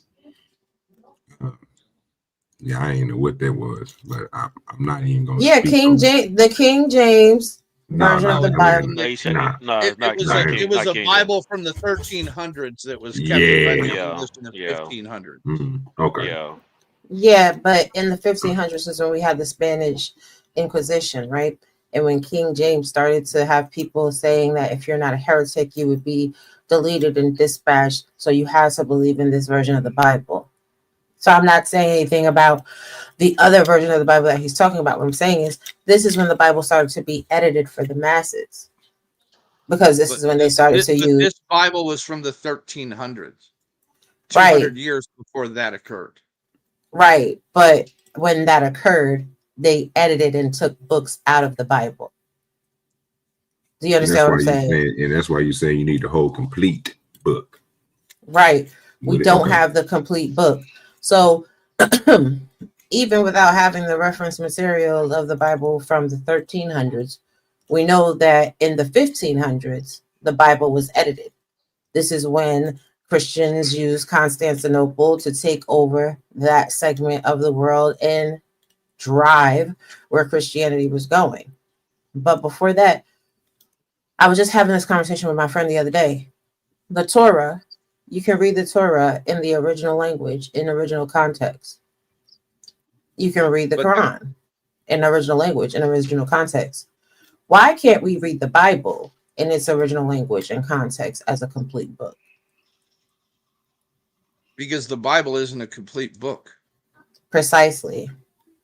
The Bible was created by the Council of Nicaea in the year 300. The Bible is not a complete book. That's the beginning. And that's what I said. It was created out of many books. Right. 300 AD. Right. But that's the beginning and the end of it. It's not the complete book. There are several, I don't know, millions of people that have never read the book of Enoch, the book of Mary Magdalene. And those are just two. So we know that the Literally, Pentateuch, huh? that's literally just what I said. It's not a complete book by itself. It's a collection of excerpts from separate books. Right. I'm not disagreeing with you. What I'm saying is the ideology and the theology that you must wholeheartedly believe in an incomplete collection of books is insanity. These books have been, curated to drive a specific narrative, to create a specific mindset, to control the masses. No one has spoken against that at all whatsoever. Right, but I completely understand that. Let me stitch it for you. So if this book is created, I agree with you. We agree. Right. So, but the There's point no that I reason to make, stitch anything together. right, but the point that I'm making is this: what this man is talking about can't be proven just based off the Bible. It can't be proven based off He's that. not trying to prove it based off the Bible.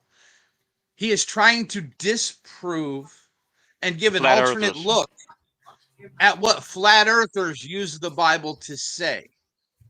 Right. And what I'm saying is he can't disprove what flat earthers are saying using a book that's incomplete, because his argument is that the scriptures that they're using mean something completely different. He's actually trying to say that the Bible that we use today can't prove that it's flat earthers. Flat earthers point. That's what he's making. That's Right. all.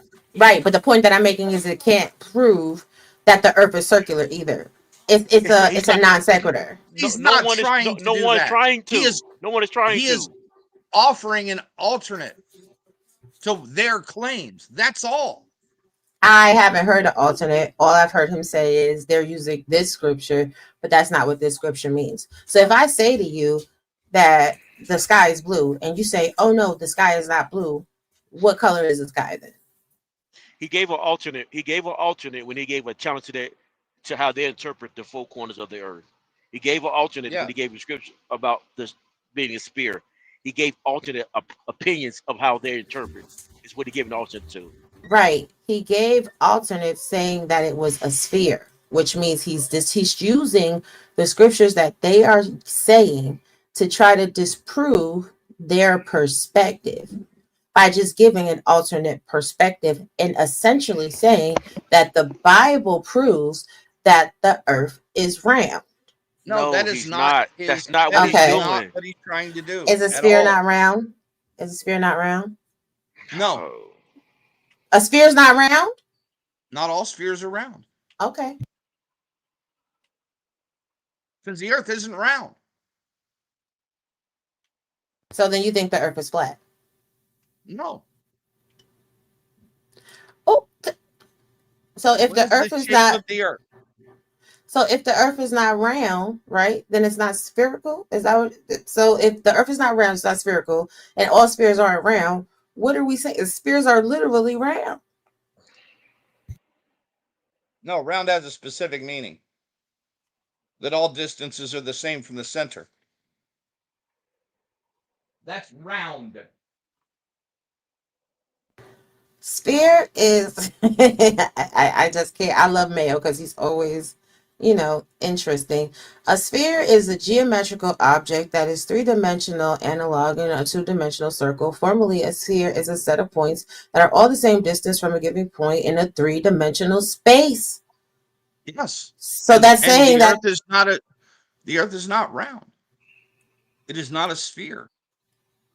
So then you believe the earth is a circle? No. So what shape do you believe the world is? It's round-ish.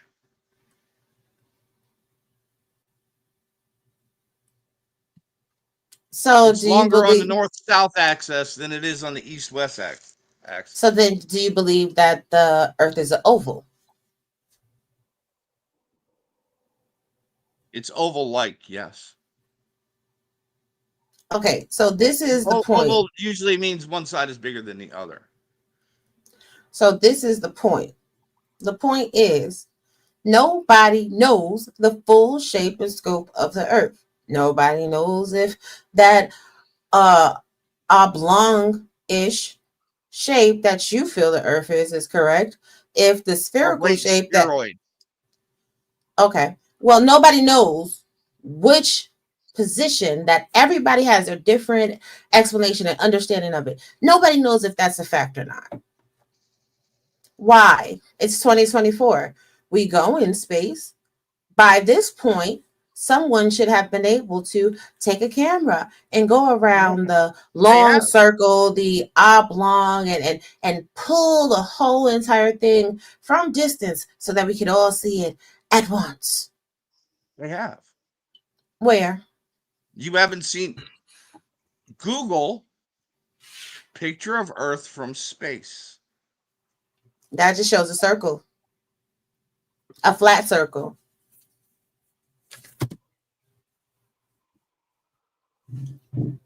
She ain't lying. It's what it show. That's my whole point. I've been trying to say. And then another thing is, like I was telling y'all when he was talking about the planes and stuff. Well, if you know how fast the sun travels around the Earth, right? And they know from this point to this point, can they just follow that and never see dark time? I was asking Tom that, and I was like, you know what I'm saying? It don't make no sense because they literally just showed me a map where they can show from where the sun is going to be at in California, then it's going to be in Florida. They gave time periods in between. They done mapped everything out, so they know how fast everything moves. Well, how fast do you have to be in the plane to catch up with that and be in the same cycle with them? Be in the same cycle with the sun. So that way you will stay with the sun and never see nighttime. Here's the thing.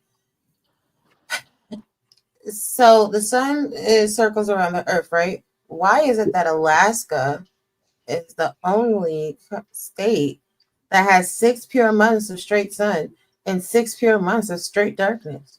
It doesn't have 6 straight months of pure sun or darkness. Oh, it doesn't? So what happens? Tell me. No, prove to me that it does. Let's try that. No, you're telling me it doesn't. No, you prove to me. Alaska. Go to Point Barrow, Alaska.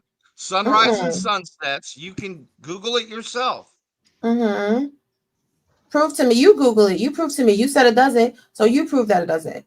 This is a very interesting thing that, like, when people are having conversations, someone will say, oh no, what you're saying is wrong. And then they come with no documentation to prove their point. And then they say, well, no, you look it up and you show me. No, but what you're saying is that in one day, it's total darkness in Alaska. And it's that way for 6 months. Hey, that's what they said. They have 6 months of total sunshine and 6 months of total darkness. Yes, they do. No, sir. That's not. No. Yes, they do. No, they don't. Yes, they do.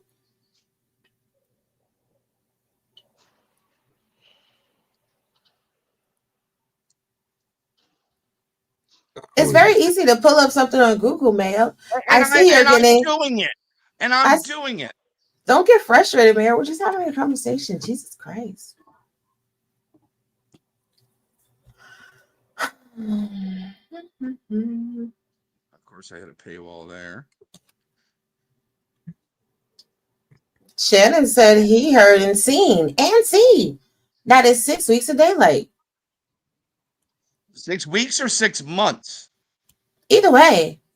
The fact that they don't. There's no either way about it. No, but there is. Different. There is, because the point is, if it's 6 weeks or if it's 6 months, there's still an extended period of time where the sun doesn't go away. No, but no, 6 weeks and 6 days is a huge difference. Hey, every single day that I live and breathe in where I stay, I see the sun and the moon. Why is it that only one state doesn't have the same actuality? Explain it.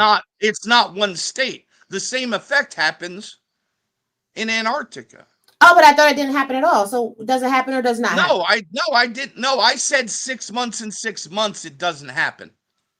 But still, there are points where people get no sunlight and no moonlight, correct? For how many days? Doesn't even matter about the time. Where we're talking about. Yes, it does. What we are talking about is that if the sun circles the earth at the same trajectory, everybody should have a sunrise and a sunset every single day.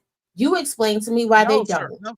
Because the earth isn't at a straight up and down axis. It's not? No. Then explain to me latitude and longitude. Those are for measurements on Earth. But the Earth doesn't have a straight axis. Not outside of the Earth. But it doesn't have a straight axis. So if it doesn't have a straight axis, then that means that latitude and longitude is bullshit? No. Oh. Because that's a measurement on Earth.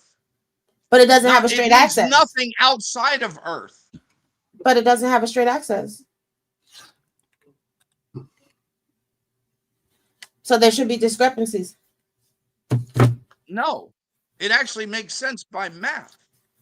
Mathematical equations have no balance. Which is Barrow, Alaska, has 67 days of darkness from January. But they should have a sunrise and a sunset. They should have a sunrise and a sunset every day, just like everybody else in the earth, right? No, they won't. Well, because the earth is actually tilted going around the sun. It's not straight up and down, north to south.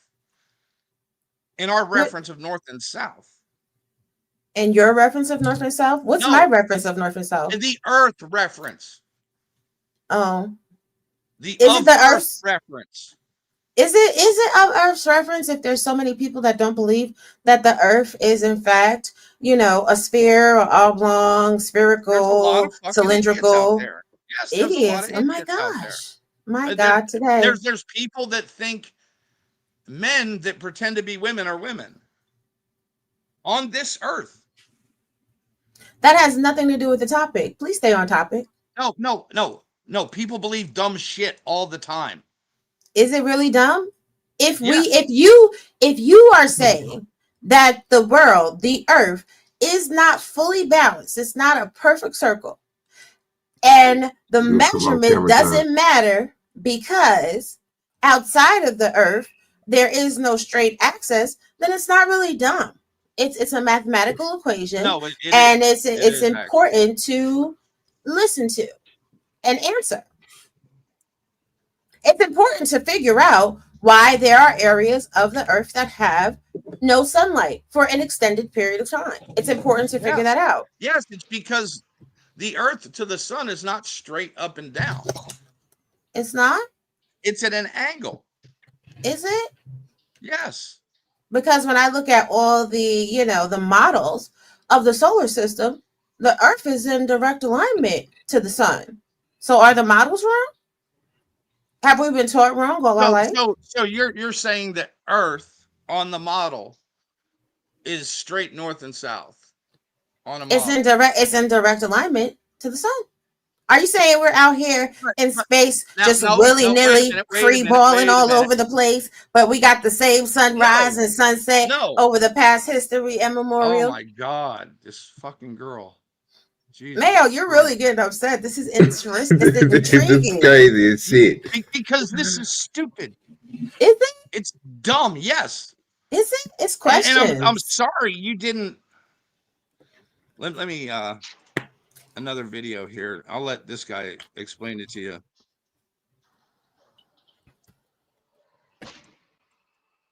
This is Shannon, be correct. When they take a picture of the earth, it's straight up and down. They do. It is taught that it sits on the axis. It's like yes, yeah. I know the Mayo. John, don't ruin the fun. We're having fun up here. We'll play with No, we're not. No, it's very fucking frustrating to have to relate basic fucking science to adults.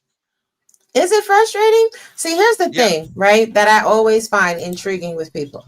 If you believe what you believe, then having a conversation about whatever it is that you believe should never evoke this level of frustration in anybody. You should be able to clearly and concisely explain your perspective without being diminutive. No, but I mean, you are an adult. To have an actual conversation. Shut with up, LA. Stay in the chat. Literally be on the same intelligence level. Who says that people are not on the same intelligence level? Right, so are you being elitist, presumptive, and making Please assumptions? Go to 219, sir. All right, give me a second. Oh, this is too fun. All right, pulling it up now. You said 219? Yes, sir. All right. Like the Bible? Oh Lord. Let me pull this one over here. I got my other boy. I got these 3 screens lit the fuck up. All right, here we go.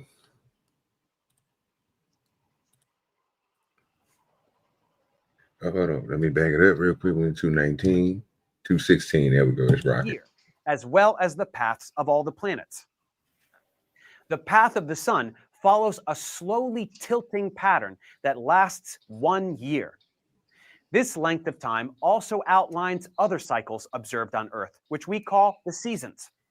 These seasons go a particular way in the northern hemisphere and the opposite way in the southern hemisphere. There exists a phenomenon called the Coriolis effect, whereby rotating masses like storms rotate in one direction in the northern hemisphere and the other direction in the southern hemisphere. Each hemisphere also sees an entirely different collection of stars. These are just a handful of the observations we can make that beg to be explained. Here is where the round Earth becomes obvious. All we have to do is understand that the Earth is roughly spherical, spinning on an axis tilted somewhat from the vertical, and going around the sun, just like all the other planets. You see that picture, Raji? This singular... I see it. It still doesn't explain why periods or places in the Earth really have no sun for an extended period of time. Really, it doesn't. It doesn't. That doesn't say anything. You can't see how the light would be difficult to reach. So this is what I'm going to say to you, because you're oh so smart, right? You're so smart, right? You're so intelligent, muy inteligente. The sun, as big as it is, should still produce light to cover all aspects of the Earth during this. Now you're going to interrupt me while I'm speaking. It seems like you're a little bit afraid that I might say something that might touch your soul. No, that's control yourself, young man. That's not possible. Young man, control yourself.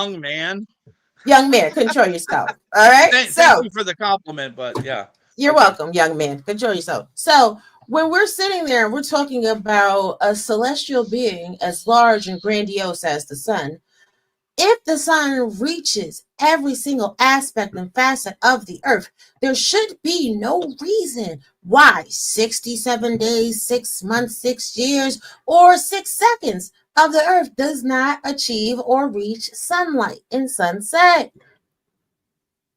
And Alaska is not perpendicular to the square of Antarctica. So that would also disprove the theory of north and south. So, I mean, what are we talking about here? What is north and south to you? Whatever it is to you.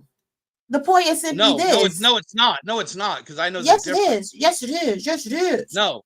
Yes, it is. Yes, it is. No. Yes. No. Yes. Hey, explain what magnetic north is. Hey, I don't have to explain anything, because according to you, I'm dumb and you have to explain to me science because you're the science expert. So you explain to me what magnetic north is.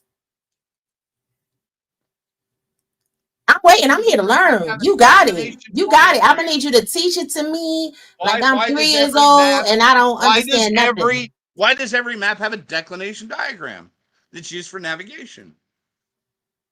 Who said the maps are accurate? Because on the maps it says that Africa is small, and we know that Africa is the largest continent. So if they can't even get a continent, if they can't even get a continent correct, right? It's a mathematical equation, so they should be able to accurately represent the size of continents. If they can't do that, if they can't do that, then nothing else is accurate. Where? There Show are me. maps that accurately represent it. Show me. Show me. I know you got more than 1 or 2 examples to show. Show me.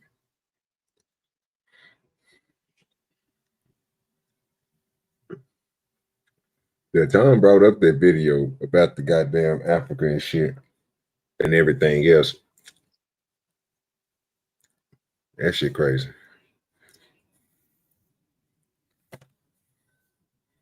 It's Conspiracy Wednesday. You never know. Oh, CCD, I actually do know the answer. I have a degree in science, but I like when people want to tell me I'm stupid. So I want you to teach it to me like I'm two. Make it make sense. God damn it. You have a degree in science, huh? I do. That's why this is hilarious to me.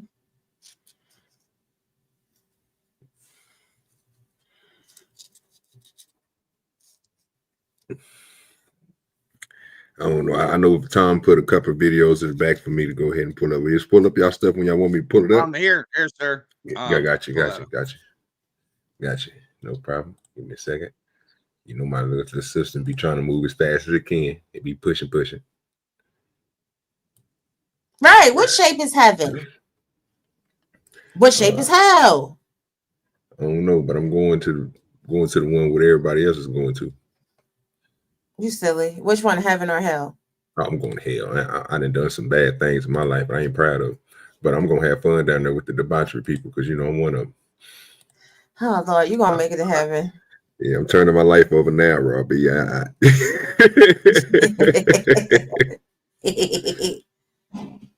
All right, here we go. Is this the one you want to pull up, Mayo? What are those? Yes, sir. You have a science degree and you don't understand what those are? No, I want you to explain to me how that proves your point. What are those? That is showing the actual true size. Oh, is that showing the continents from the sky? Because I go in a plane a lot. I have never seen the continents look like that from the sky. Yes, because you've never gone that high. How do you know how high I've gone? Have you ever flown in a Learjet? How do you know how high I've gone? I'm asking you a question. Have you ever flown? Don't ask the questions now because you told me I've never gone that high. So how do you know how high I've gone? Have you ever flown in a Learjet? Maybe I have, maybe I haven't. Maybe I've flown in a rocket ship. You're not going to see it from. You're not going to see that from an airplane anyway. So maybe I've flown in a rocket ship. You never know. Yes, I do. How do you? Because you would be an astronaut. How do you know I'm not? There would be a history of it. Because we know good goddamn well you ain't no astronaut, Rod G. Stop it. Tom, shut up. Yes, I am. I work where you work. You just didn't see me there. I work today. Doesn't surprise me. Doesn't surprise me. Shit, I won't be surprised. That's right. Do something. Africa. So technically, these sizes are not actual proportionate to what they're supposed to be. Mayo, that's a good try.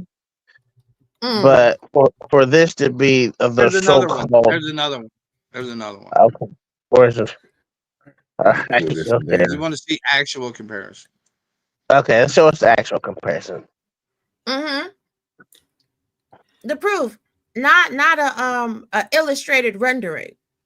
I want to see photos. Oh, you ain't gonna get that shit. No, spoon. No, because we stupid. We stupid because we want to see photo proof. This is why I say that's why I say I don't care either or, because they're not gonna give us real proof of this shit. I did start the conversation with that, but he, in his mind, I'm a flat earther, and I'm stupid and I don't understand. Oh, no, and he has to explain science. You actually did say that. It's stupid and this is frustrating. I shouldn't have to fucking explain shit to people because there's our doubts and there's idiots that believe this. Like that's what you said, sir. All right, here's a picture of Africa, the continent of Africa, from space. Oh yeah, I'm waiting for that one. Let's see that. Yes. Okay, hold on real quick. Hold on real quick. I'm moving hella slow, man. Y'all, come on now. This is the other one he put back there. Come on now, shit. That's a picture? That looks like an illustration. I don't know. Come on now. It's the idiots. This is a photograph, goddammit. That's now how I No, I haven't got to the photograph yet. I'm getting to the photograph now. I'm pulling up the photograph now. Now we know that Africa is the biggest continent. It looked pretty big on this picture. I'm not gonna lie to you. It looked pretty big on this picture. No, it don't. Give me a second. Yeah, it kind of do, but it's and the next picture is North America and South America. God damn it! I don't even know what the hell it is. I want to enter no guy. On the same place. So I don't know if I can make it bigger. I don't know how you scoot your screen in. Control Teach me something. and scroll. Mm-hmm. Control and scroll with your mouse. Hold control and scroll. Yeah, I got you. Nigga. Look at Appreciate Or you. just click I'm on learning. Well, I tried that. It No, didn't work. Oh, okay. That bitch is big, right? That bitch big right there, right? Yeah. But it is big. Mm-hmm. Why we can't see nothing else? I don't know what it's doing. It is big. I mean, if it was flat, you'd actually be able to see everything, wouldn't it? I have a question for you, Mayo. Mm-hmm. What satellite took that picture? Rendering. Oh shit. Right. Because I could actually create that image right now with AI software. Let me see. You can create anything with AI software. A NASA camera. Precisely the point. Thank you for verifying. Satellite caught this view of Africa in the entirety sunlit side of the Earth in July 9th, 2015. NASA released this image July 29th. I guess it's on one of them deep space climate observatory, sir. Yeah, the DSCOVR satellite. Yeah, that's what it's saying. What took that? It was 1 million miles, 1.6 million kilometers, nigga, away from the Earth, nigga. Get the fuck out of here, man. I mean, well, here's the thing. If the space and time and the measurements in space aren't equidistant to the measurements on the Earth, is that true?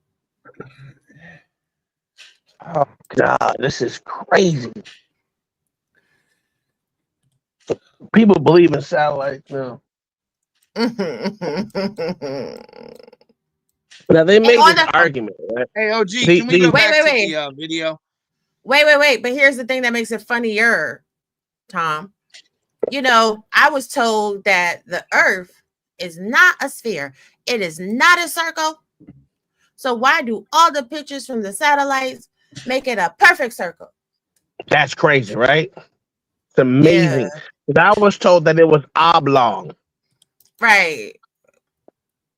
So what happened? But every picture that we're shown, it looks like a blue marble. It does. Someone lying. Somebody lied. Mm-hmm.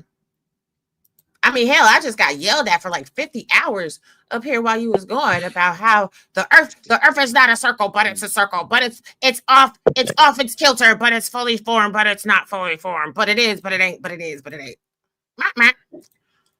This is the reason why I don't believe people, because you have these so-called NASA scientists and all these people that say everything is oblong, it's not a sphere, it's this shape. But every picture you show us, it's a ball. Hey Tom, do you like my satellite rendering of Africa? It looks amazing. Thank you. Looks amazing. Looks like NASA did it. That's from Mars, didn't it? Yeah, yep. On the rover spectrum. Where did AI learn that? From someone else's mind. Right, from the depictions of words. AI learned that by being programmed to output things based on an algorithm. Pretty much. Even in this video, right? You see the Earth is spherical, marble. It's not its true shape. Let's get the true shape out here. Amen. Let's stop saying it's something about that in the back already. Oh, okay. And So CCD asked a great question. Whoever filmed the first man stepping on the moon would be the first person to step on the moon. No, the camera that was mounted outside the aircraft. The camera was mounted because we looked at the video. We saw the shadows. So you mean to tell me cameras that can't sustain their shape or functionality from being in direct sunlight can be mounted outside of spaceships, go through the Earth's atmosphere, go through the Earth's atmosphere and the gates of heaven, which is a ring of fire, and then be in the same negative Would that be the Van Allen radiation belt? Yes, yes, yes. And have the same negative atmospheric pressure in space and function 100% perfectly? God damn! What type of cameras is this? How does a camera use atmosphere? The elements of the camera use the atmosphere. That's why you have to have. That's why you have to have cameras that are. No. That's why you have to have cameras that are built a certain way to go underneath the water, because the atmospheric pressure changes them.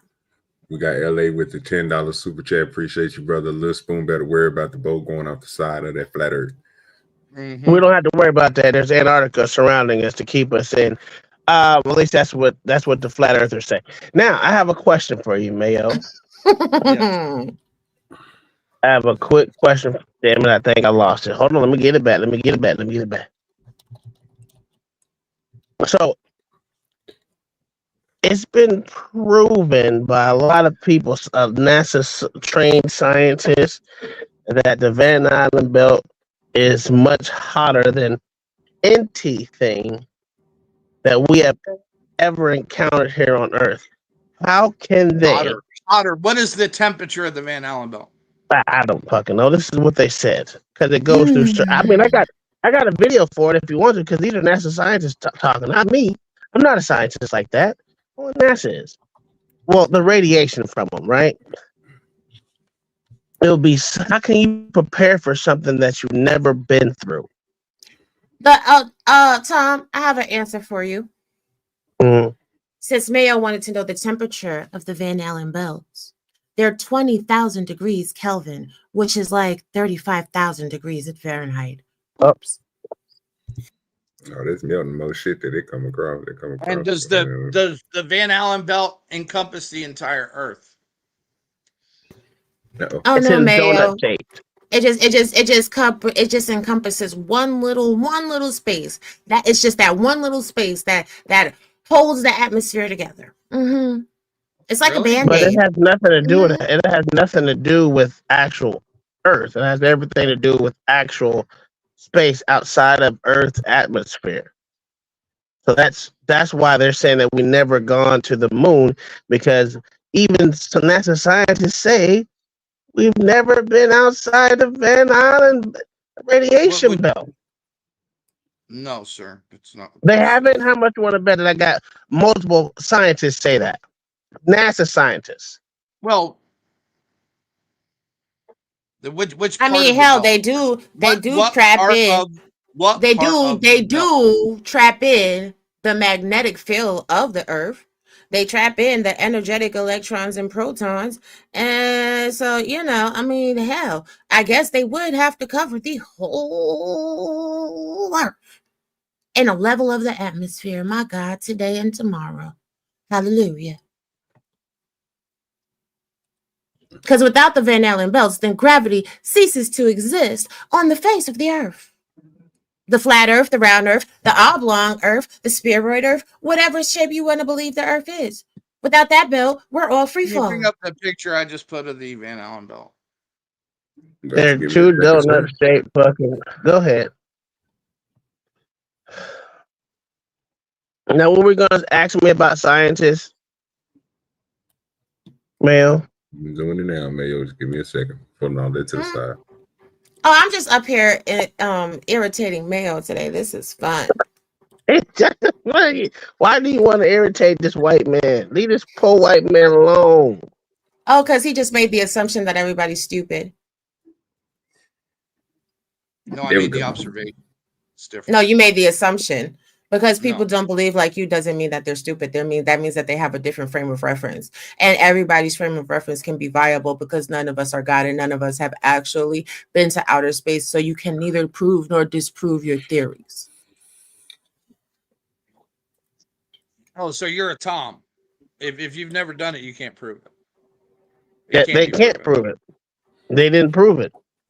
They can't use math to prove it. They can't use math. No, math doesn't prove nothing that they never actually considered. They keep saying that the Earth is. They keep saying that space is ever expanding, and you don't even believe that. So if you don't believe that, they got math that said it does. No, there's some So people what? that say there's some people that say that.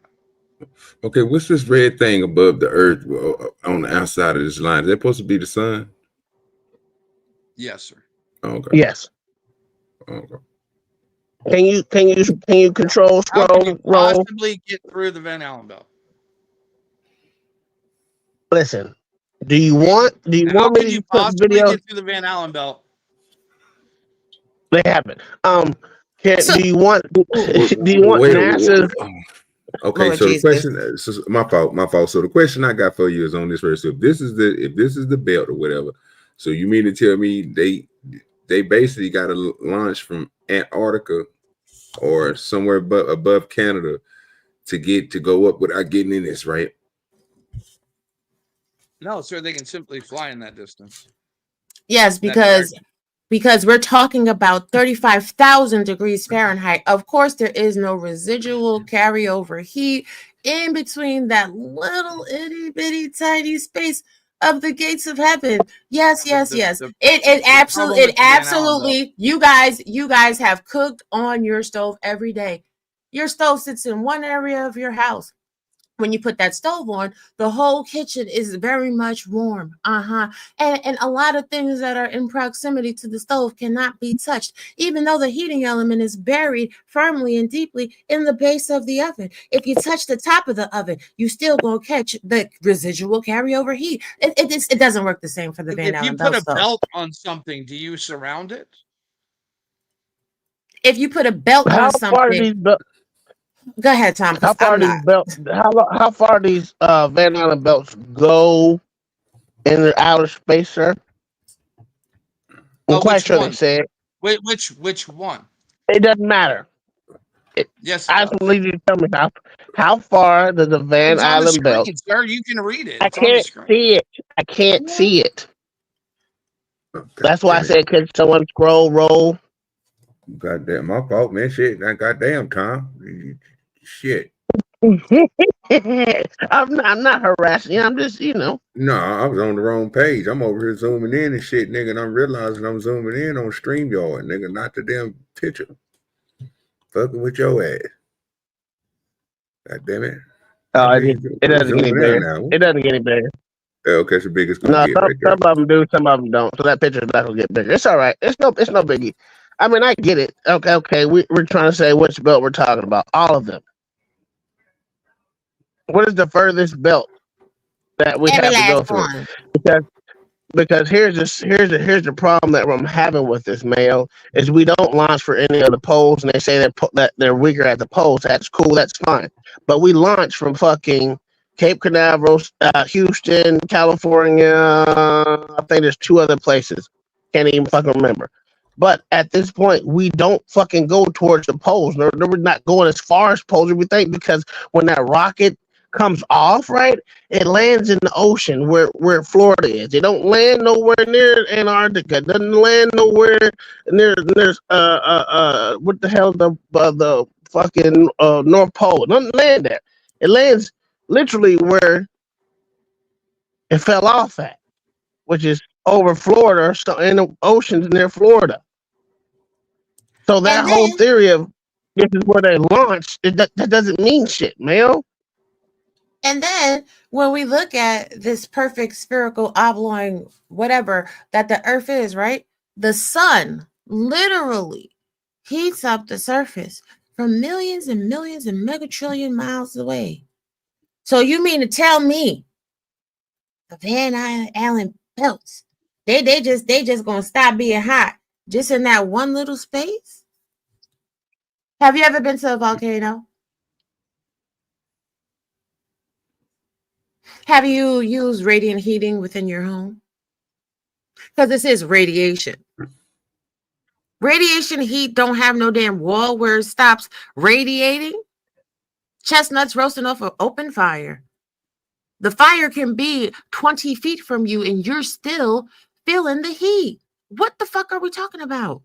Unless you're behind a lead shield. You know what? Yup. Sure. At 3,000. 35,000. At 30. Okay, wait a minute. Right. Yeah, I'm when does lead what is the hardest material that they put on those aircrafts? Mayo knows it. I'll let other people speak for me. In the back. Got you, brother. No problem. All right, so we're done with the bid nail. Let me drop the bid nail.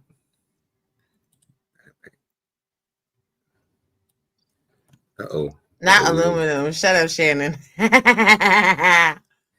Oh Lord Jesus.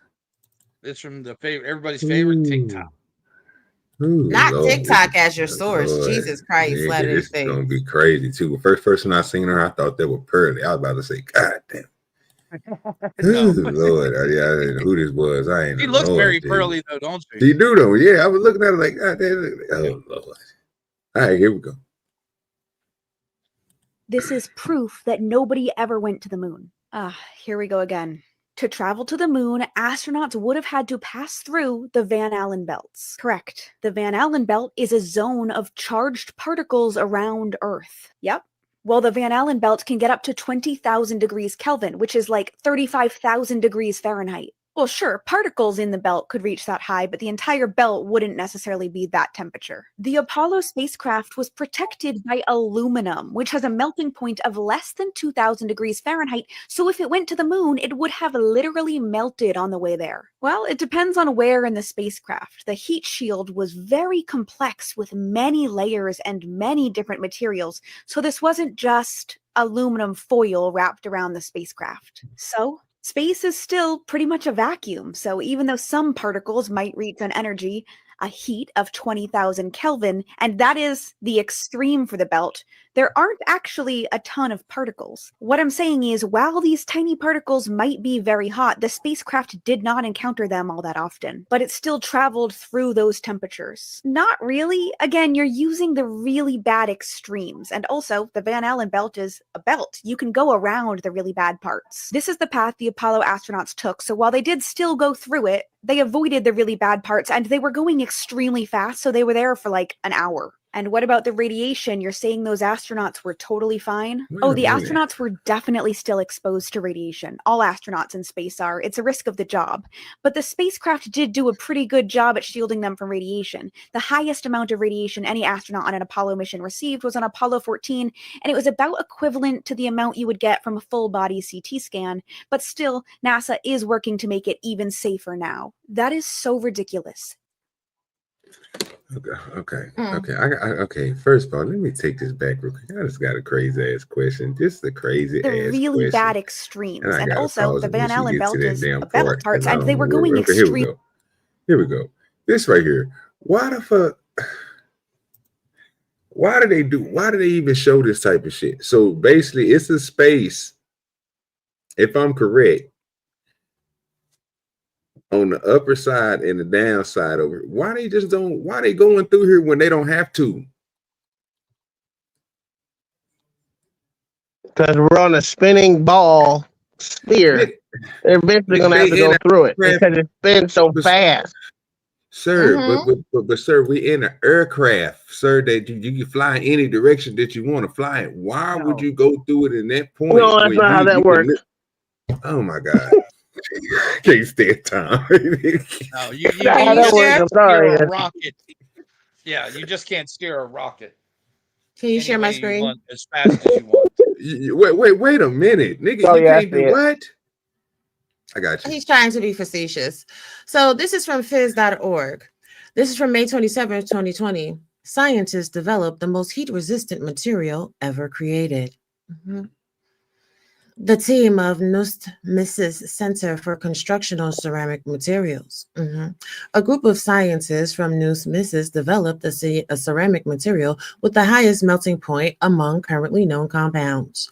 Due to the unique combination of physical, mechanical, and thermal properties, the material is promising for use in the most heat-loaded components of aircraft, such as noise fairings, jet engines, and sharp front edges of wings operating at temperatures above 2,000 degrees Celsius, a far cry from 35,000 degrees Fahrenheit.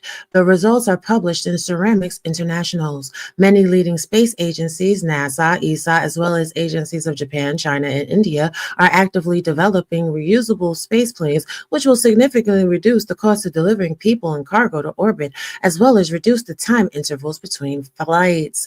Currently, significant results have been achieved in development of such devices. For example, reducing the rounding radius of the sharp front edges of the wings to a few centimeters leads to a significant increase in lift and maneuverability, as well as reducing aerodynamic drag. However, when exiting the atmosphere and re-entering it on the surface of the wings of the spaceline, temperatures of about 2,000 degrees Celsius can be observed, reaching 4,000 degrees Celsius at the very edge. Therefore, when it comes to such aircraft, there is a question associated with the creation and development of new materials that can work at such high temperatures, says Dmitry Moskovitz, head of Mrs. Center for Construction and Ceramic Materials. So you tell me, do those temperatures equal 35,000 degrees Fahrenheit? I just want to know. How big are Maybe the it's particles me. how big are the particles that are 35,000 degrees? 4,000 degrees Celsius equals How big are the 7,000 particles? equals 7,232 degrees Fahrenheit, sir. I don't give a good fuck how big the particles are. You explain to me how that compensates, because even at the lowest temperatures and particles, the smallest particles of the Van Nuys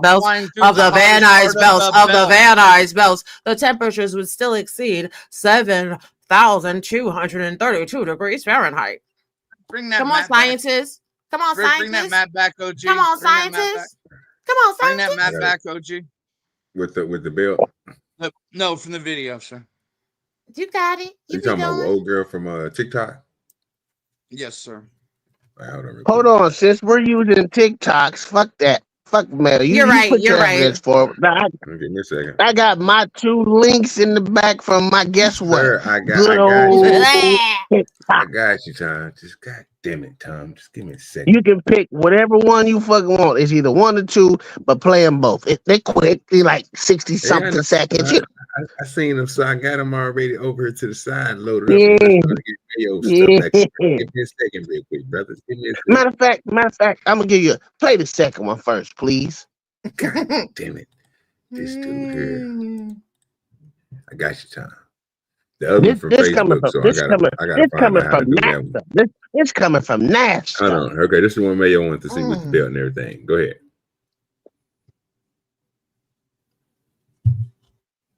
All right. Do you see the hottest part of the belt there? It's also in the other picture. You see how they flew around? I don't see nothing. Okay. I see an illustration. Never mind, OG. Never mind. This is pointless. That's why I said just go ahead and play NASCA. Yeah, is she from NASCA? Is she from no damn NASA? So basically, she's not from NASCA?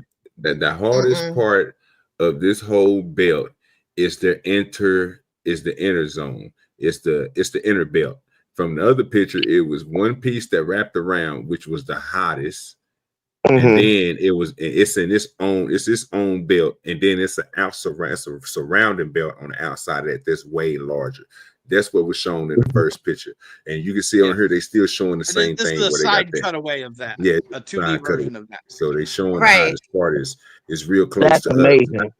It's really close. It's close to the earth. This is why I said it didn't matter. See, I didn't want to have to shit on Mayo's theory. The inner zone is the closest to the earth's surface, which means the hottest motherfucking zone around the circumference. But it's also the smallest, and it doesn't. So I see you don't understand. Okay, all right, hold on. You don't understand how it works. Let's not argue that. What a belt is. Yeah, I that's fine. know That's not. exactly what a belt. Hold on, Tom. Hold on, Tom. Oh Hold on, God. Tom. I know Go ahead. exactly what a belt is, but what you seem to not understand is how heat conducts. But even still, I'm going to give you the caveat that there are points in the belt that are lower, right? It's an insignificant amount of spaces in the Van Allen belt that have a low temperature, and their lowest temperature is 2000 Kelvin, which is 3140.33 degrees Fahrenheit. Now, the funny thing about 2000 Celsius, no. The funny thing about the material that can take the most heat is that the lowest heat that they could take is 2000 degrees Celsius, which is right about the same amount as the lowest point in the Van Nuys belt. So funny how that coincides, right? The only difference is the belt still gets hotter as you go through. What are you talking about? You okay? There's particles in that belt, sir. Okay, you got it. Yeah, Yep. well, there's particles. There's photons, protons, neutrons, electrons, all that. We don't care about that. I just want to know, was she that female that was speaking was she a scientist? Okay. Is Joe Rogan a scientist? Is Joe Rogan a scientist? Doesn't matter. Doesn't matter because the link you put in the back, sir. I put 2 in the back. Yes. Also, you introduced TikTok as a point of theory. Like, if people are using scientific studies, no. It was another TikTok. There were two TikToks. The second TikTok that I used at the bottom. Okay. No, Tom, I'm saying nobody can't say anything about you using TikToks or Joe Rogan's or whatever when they bring up Susie Molly Whopper that's licking on lollipops everywhere. Get the fuck out of here. No, I did. I mentioned Joe Rogan. All right, cool. Hold on. Give me a second, Tom. You put a lot of links back here, sir. I got all of them. Like I said, so the last 2 from me. Yeah, I got you. So the last one. The last one is the one. Yeah. It's the nigga with the Joe Rogan before Joe Rogan and after Joe Rogan with the damn. Yeah, we watched this whole video. I pulled this video. I found that movie. I watched the whole movie just because of you. So I know what he's talking about. It's in the movie. So you can go put it back last time. You ain't never watched this Apollo documentary. It's real deal Holyfield. But here you go. Accidentally let it slip that they never went to the moon when they talked about not being able to get people past the radiation of the Van Allen belt. Watch this and decide for yourself. Booskies. As we get further away from Earth, we'll pass through the Van Allen belts, an area of dangerous radiation. Radiation like this could harm the guidance systems, onboard computers, or other electronics on Orion. But Orion has protection. Shielding will be put to the test as the vehicle cuts through the waves of radiation. Sensors aboard will record radiation levels for scientists to study. We must solve these challenges before we send people through this region of space. Hang on. So what you're saying is that in order to send humans through this region, we need to solve the challenge of getting through the Van Allen radiation belts. But I'm confused. Didn't you already solve this challenge back in 1969 when you sent astronauts to the moon and subsequently 5 other times after that? Yeah, NASA. You can't send people through the Van Allen radiation belt now, but somehow you did with this thing 50 years ago? And by the way, who took that picture? Did you have another spaceship out there? NASA, you got some explaining to do. That's a fucking the fact. I mean, they just created the material that could take those degrees in 2020. So what were they using in 1950? Jesus, that was a NASA person. That was a NASA person, scientist. He a Green Bay Packers fan too. Yeah, cheesehead. CCD, I was here to just have the conversation. You know, I came up here to support Uncle Tom and OG Do Dirty. I love a good conspiracy. This is not even about the argument. It's like, well, if you're going to say that whatever everybody else is saying is wrong and you can prove it with empirical data, prove it. You can play this. You can play the first TikTok video that I just above that one. OG Do Dirty if you want to.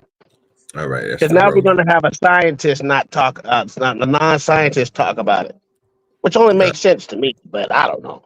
Mm-hmm. Well, you know, I got You know, I got your boy Neil deGrasse Tyson too. You want to see him? You know, I got He him said it too. He said it too. He said it too. Single space shuttle mission. All of them are inside 350 miles of the Earth's surface.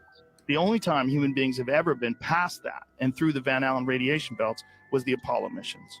And we were the only humans that were ever able to do that. The Russians never figured out how to do it. No one else figured out how to do it but the Apollo astronauts. And we did it 7 times, 6 successfully from 1969 to 1972. If you said to me, do you think that they could fake the moon landing today? I would say no. I would say no. People are going to be able to track it. It's very easy. They have satellites. They're going to know everything. But in 1969, the technology was so crude that when they first showed the Apollo 11 landing, they didn't even show a direct feed to the networks. So like if you're on CBS News, you don't get a direct feed. What you do is you point a camera at a projection screen. So that's why the film looks so shitty. The camera is pointed to a projection screen where you see the astronauts jumping around on the moon. And you see this weird, grainy, third generation image, right? And we did it, and we have never done it since. And we've always said we're going to do it, and no one's ever even come close. No one's ever even gone into deep space since 1972. We also haven't been trying. We haven't been trying, but we always talk about going back. Really?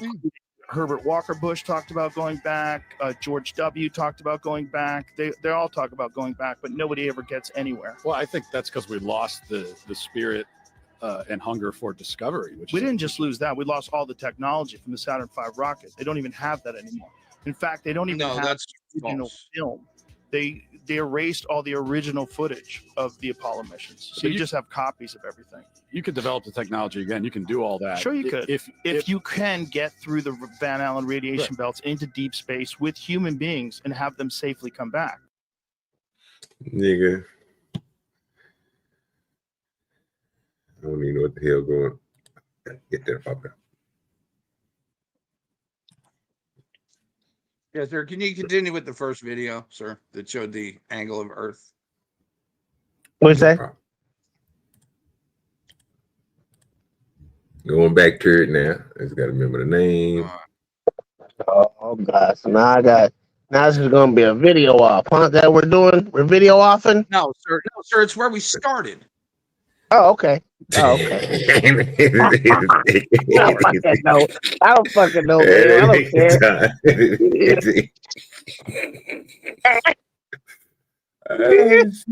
care. But predictions can be It's made. all LA fault.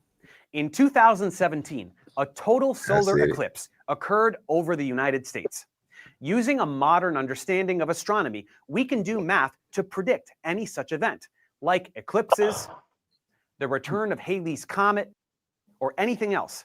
This is done very simply with the sun at the center and using Kepler's laws regarding elliptical orbits, which involves basic algebra accessible to anyone. Only in this model is the math so easy. So when we operate under this framework and say that a solar eclipse is going to happen at this time, on this day, in this place, and then it does match our prediction with extreme precision, there can be no clearer vindication for this model of the solar system. Game, set, match. The flat Earth model can never make such predictions, not just because the notion of an eclipse has no logical basis, but also as there is no unifying mathematical system. It's a bunch of separate phenomena with separate explanations, if such explanations even exist.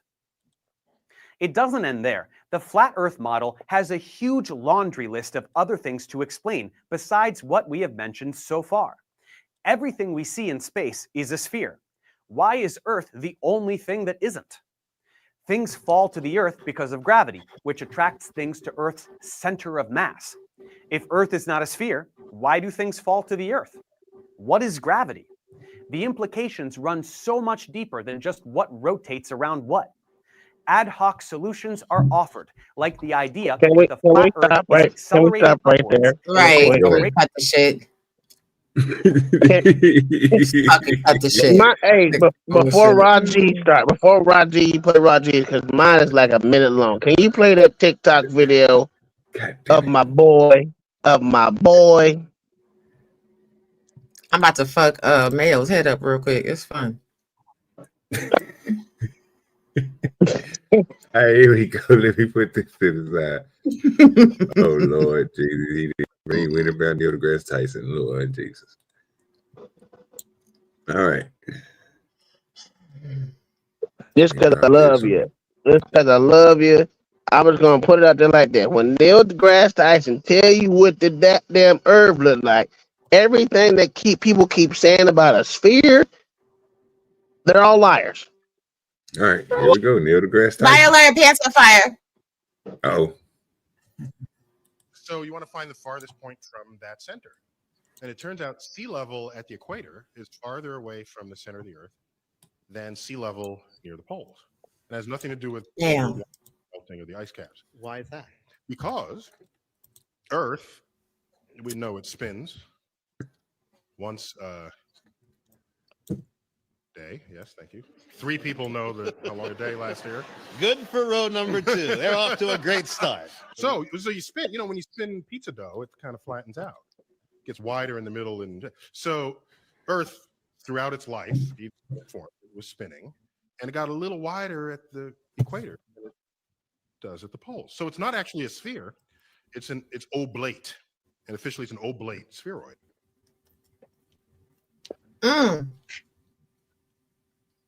Which I put that in the back earlier.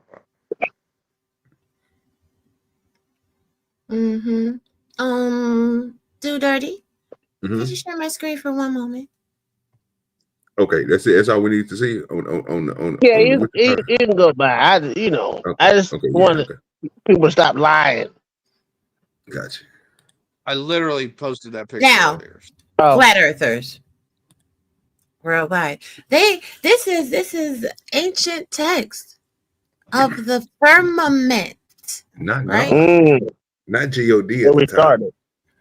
Right. Hallelujah. See, now this kind of gives credence to Mayo's theory of the Van Allen belts, because there is the gates of heaven. Right. But the thing of it is, this also what? So something that actually backs up your theory is the dumbest thing you ever heard, then that means you're a flaming fucking idiot. Back up my But theory in the anyway, least. actually You're it saying does. I am Actually it does. disagreeing with Actually it does. Actually it does. But go I am ahead with that bullshit. disagreeing with Okay, well go ahead with that bullshit. It is not my theory. It would be You to do the not polls, Jesus inaccurately- Christ, Latter-day do not Saints, and the inaccurately- Mormons. Mayo, do don't not- try to get louder than me. I promise you, or Jesus Christ, you will not ever be louder than me. I promise inaccurately- you won't. I promise you won't. Fuck you. I promise you won't. promise you I you promise you won't. And I promise you won't. Stop it. Fucking moron. Fucking Yeah, I know. You're moron. mad. You're mad as shit. I know. Anyway, that's what I was you're saying. just stupid. That's what I was saying. No, actually, I'm just not. But stupid. I understand. You're upset Because because I'm this- challenging. Because I'm this is challenging your literally beliefs. flat Earth. I'm This is a challenging flat your Earth beliefs. model. I am This is a flat challenging Earth your model. beliefs, and you cannot This is stand a it. flat You Earth can't stand it model. because you have no conviction. You have no No, this conviction, is so a you flat can't Earth stand model. in your You just truth. don't understand And what this you're is why looking you at. want to yell. This is why you want to yell. Stupid idiot. This is actually a sphere, dumb motherfucker. The firmament. That's a firmament- little flat Earth model. firmament encompasses, you fucking moron, the atmosphere and the ocean. See, while you dumbass motherfuckers always want to tell people that believe in a flat earth model or the firmament that what they're saying is idiotic, you motherfuckers have not explored more than 5% of the fucking ocean. You bitch nigga. But what is actually underneath the fucking ocean, since the earth, according to your mathematic motherfucking science, is 70% fucking water? It's 70% water, and you haven't explored more than 5% of that 70% of the earth's surface. Are you fucking kidding me? So we've never been to the bottom of the ocean. No, you Is that what you're haven't. saying? Is that what No, you're you saying? haven't. No, you haven't. Only 5% of the ocean has been explored, stupid. So it's only But you only so 5% fucking of smart. the You ocean has so been fucking looked smart. at. You so fucking So smart. only- You should know that. You should know that, smart ass. You So know only everything 5% fucking of the bottom you of the should ocean know. has been You looked should at. know. You should Do you know know how fucking much of the dumb you ocean sound? floor. Do you know how fucking dumb you sound? Like, you're stupid as shit if you don't know that. It's common fucking knowledge, you fucking moron. You're goddamn. You're dumbass nigga. Dumbass nigga. Dumb bitch off here. So Yeah, I know. Yeah, I know. That's okay. That's okay. I can be dumb however you want me to be dumb. You're stupid as fuck if you don't know that. Why do we have to fight over either? It don't really matter at the end of the day. Say anything about Because he always wants to sit there and call somebody fucking dumb and he doesn't know basic shit. And he doesn't know shit. It's not a flat earth, dummy. It's a fucking sphere, you stupid motherfucker. Damn. It's a pair. Stupid ass. Ocean literacy. You know what? This is what we're gonna do. Since you want to sit there, since you want to sit there, since you want to sit there, no, you're dumb as shit. You're dumb as shit because the Van Allen belts with that donut, bitch. That donut that you're talking about, the open space in the donut is the gates of heaven, represented in the firmament model. Stupid motherfucker. It's your opinion. Stupid motherfucker. Not mine. That's the facts. Well, it's everyone. It's opinions. Everyone has their opinion because no one knows the truth. Exactly. But share the screen. We do know from the Ocean Literacy Portal that they've only discovered or explored 5% of the ocean's floor. My God, today. I thought I didn't know what the fuck I was talking about. My God, today. And I never said we had. I know you did. You said that's stupid. That's not true. You don't know what you're talking about. You don't know what you're talking about. That's what you keep saying the whole entire time. Because you can't stand on your convictions. Because you can't stand on your convictions. Because you want to interrupt people. Because you cannot let anybody finish their train of thought. Because you want so desperately to be right. Instead of understanding that this is a conversation. And we all have opinions. And no one has actual proof. But if we're going to look at images and TikToks, then guess what? The firmament model also mirrors the Van Nuys belt model that you just showed. Stupid. All I asked was to not represent my point. Oh my God. If you do not see the glaring matchup between the picture that I just showed you and the Van Nuys belt, then you are clearly blind. Really? Because the Earth is off kilter. It's not straight up and down. Neither is the Van Allen belt. Yeah, yeah, sure. Whatever you say, dude. You got it. You dumb. Do you want me to put the picture on the axis for you so you can see how it matches up? Sounds stupid as shit. Stop being dumb. Stop being fucking dumb. Goddamn. No, you literally can't think in 3 dimensions. Actually, I can. You can't. You just literally proved that you can. Because you said the Earth is on an axis, not straight up and down. So you clearly cannot visualize how that picture of the firmament is exactly the same picture of the Van Nuys belt. Are you serious, stupid, or slow? God damn. Matter of fact, let me show you side by side so that you can clearly see the glaring similarities. Really? Really. They may be similar to you. They're not similar to me. I can't stand stupid people. You're the one making assumptions about my beliefs. No, you're the one making assumptions. You've been making assumptions the whole entire time. It doesn't matter if you believe in heaven or not. It doesn't matter if you believe in heaven or not. And that's the problem with your lack of 3-dimensional thinking. You think this is about religious systems. This is about depictions and representations of what the Earth has been slated to be. No, that's not what this was about at all. That's exactly what it's about. No. That's exactly what it is. No.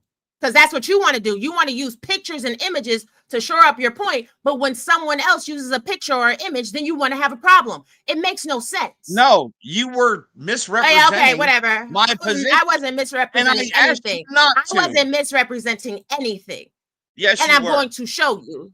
Okay, well, I'm going to show you. So don't worry about it. You good. You have to play this stupid game. Like, this is dumb as shit.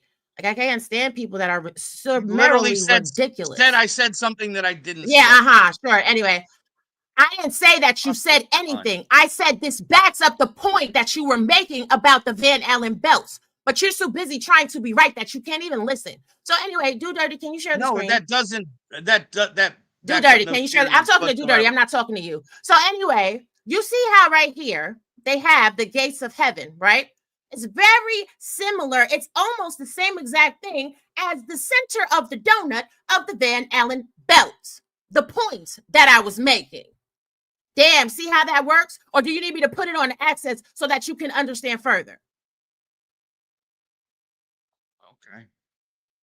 Stupid. So you're saying there's an ice wall? What I'm saying is the image of the firmament matches up to the image of the Van Nuys belt. That is all I said. Anything else is your inference because you want to be correct.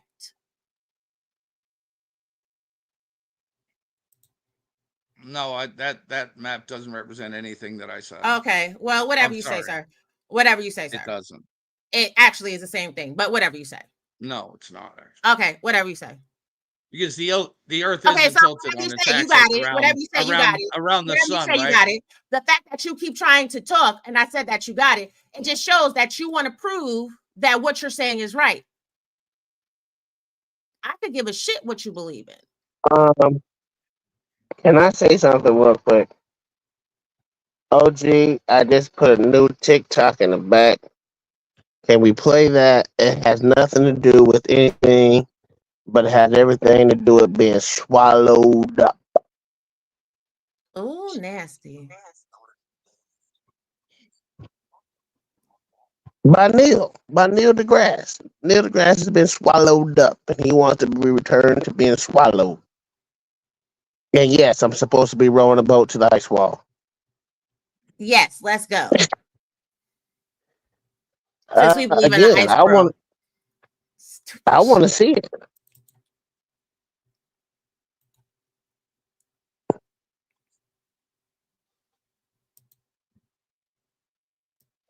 When you pay for it.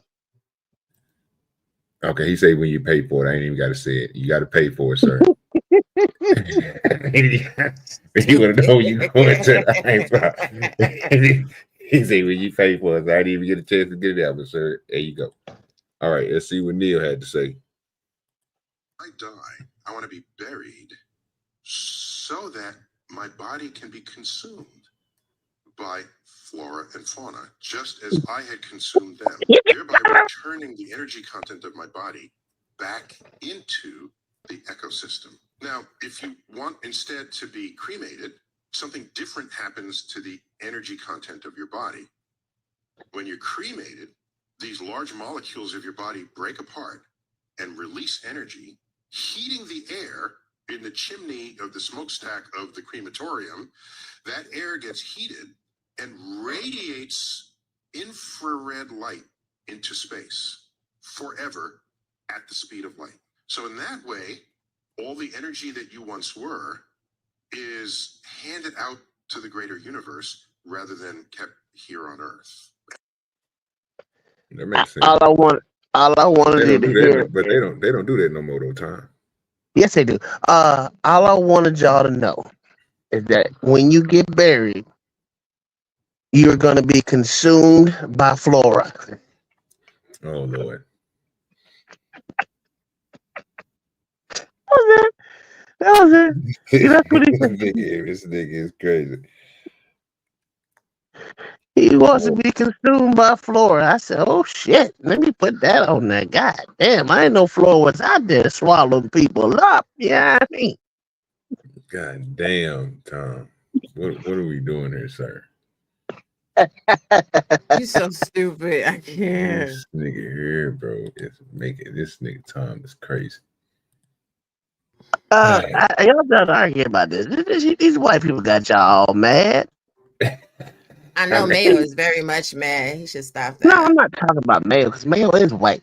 He can't make himself mad. It's just that. Is he white? I don't know. I can't see him. For the most part, he's white. He be around the niggers. No, actually, he is the nigger of the white race. That will tell you what he is. Oh Lord. But Tom versus BGS is awesome. No, BGS is retarded. No, this shit. All I want to do as soon as they start sending people in these spaceships, I want to be one of them to see how round or flat or oblong or sphere or whatever it is that we're supposed to be being. And you can row to the ice wall too. Man, listen, CCD mayonnaise is disgusting. That's why nobody eats it for real. Oh, well, wait, okay. You didn't say miracle. You said mayonnaise. Yeah, I'm with Yeah, I said mayonnaise. Mayonnaise is disgusting. Yeah. You didn't say nothing about no Miracle Whip. It was good. We good over here. I mess with that blue pop. You hear me? Yeah, come on now. You know, I have to fight my grandmama if I said Miracle Whip was nasty. Yeah, it's a fact. No, but once they put me in one of these spaceships and send me off in the sky and get hit by the firmament, then we'll know that it was like, it just is what it is. Because now, a lot of people are saying the sun is not. It's not it's a light source instead of a actual planet or a spinning ball of fire. Did you know that? Well, I would say that if the Van Allen belts come in at 35,000 degrees Fahrenheit, that would make sense because that would actually be the Earth's heating source. But what do I know? I'm just ratchet. Well, my thing is they haven't been on the backhand side of the sun, so they wouldn't know what it looked like. Well, there's no backhand side of the suns. We'll see. How does it sphere if there's no backside of the sun? The sun does rotate. And if you're on one side of it, and if you go around it, you should be able to every year. We go around it every year. No. I'm talking about like if you was physically inside of a spaceship and you like on Galaxy of the Galaxy of the Guardians and you going towards a planet, which is be like the sun. Before you get there, you should be able to go around it and see the backhand side, because if it's shaped at a circle, then it's or a sphere, it's gonna have two different sides. That's why we don't see why if you have so many satellites in the earth, why I can't just get a full goddamn picture of the goddamn Earth. I don't understand it. It just don't. Well, because you're an idiot and because they just don't exist. Suck it up and just believe it because the white man told you should. God damn it. I literally I'm a nigger, so I don't believe in that. I literally put pictures in the back of the Earth. The same people. I mean, I guess that's the whole thing, not a cross section. The size difference in North and South America versus Africa. Yeah, that's a cross section. That's not a whole thing.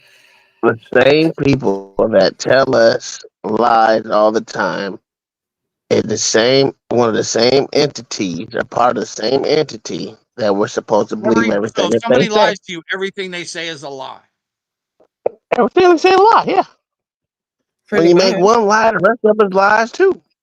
Exactly. Because the only thing I know is if they're going by what they just showed, using from the two different Africas, that are three different Africas I've seen, it's only one of those that you will be able to use that measurement on to find the distance between the north and the south of Africa. The other ones wouldn't give you a precise measurement, but on other places they have tried it. Like they have drove from California to Colorado and map that shit out and put that shit with measurements, put it on a map on a scale, like on just one of those I forgot what you want to call them, what you call them things with a globe sit on, like a globe, and then you can just map it out and go out and do it like Mayo said. So I know that's possible, but I know they ain't did it for Africa. What do you mean? So like, you know how you can literally get on it'll show you the distance between, like you take a point from California and then you put a point on the map to Colorado, right? And you get the distance between them, right? And then you go and drive that. It'll come out equal, like you said. So they've done that in Africa too with aircraft. Yeah. But see, from what I'm saying is, if all of those, if you showed me the right depiction, which was that Africa that was on that was taken by that satellite, then all the rest of those depictions on there wouldn't be the same. Those measurements would be different from all the rest of the other spots on there, unless they just did one for Africa. No, because the measurements of the Earth don't matter in space. But OG Do Dirty and Tom, can you tell me this question? Can you answer this question for me? If the Earth is 70% water, why is that not depicted in any of the pictures from the satellite?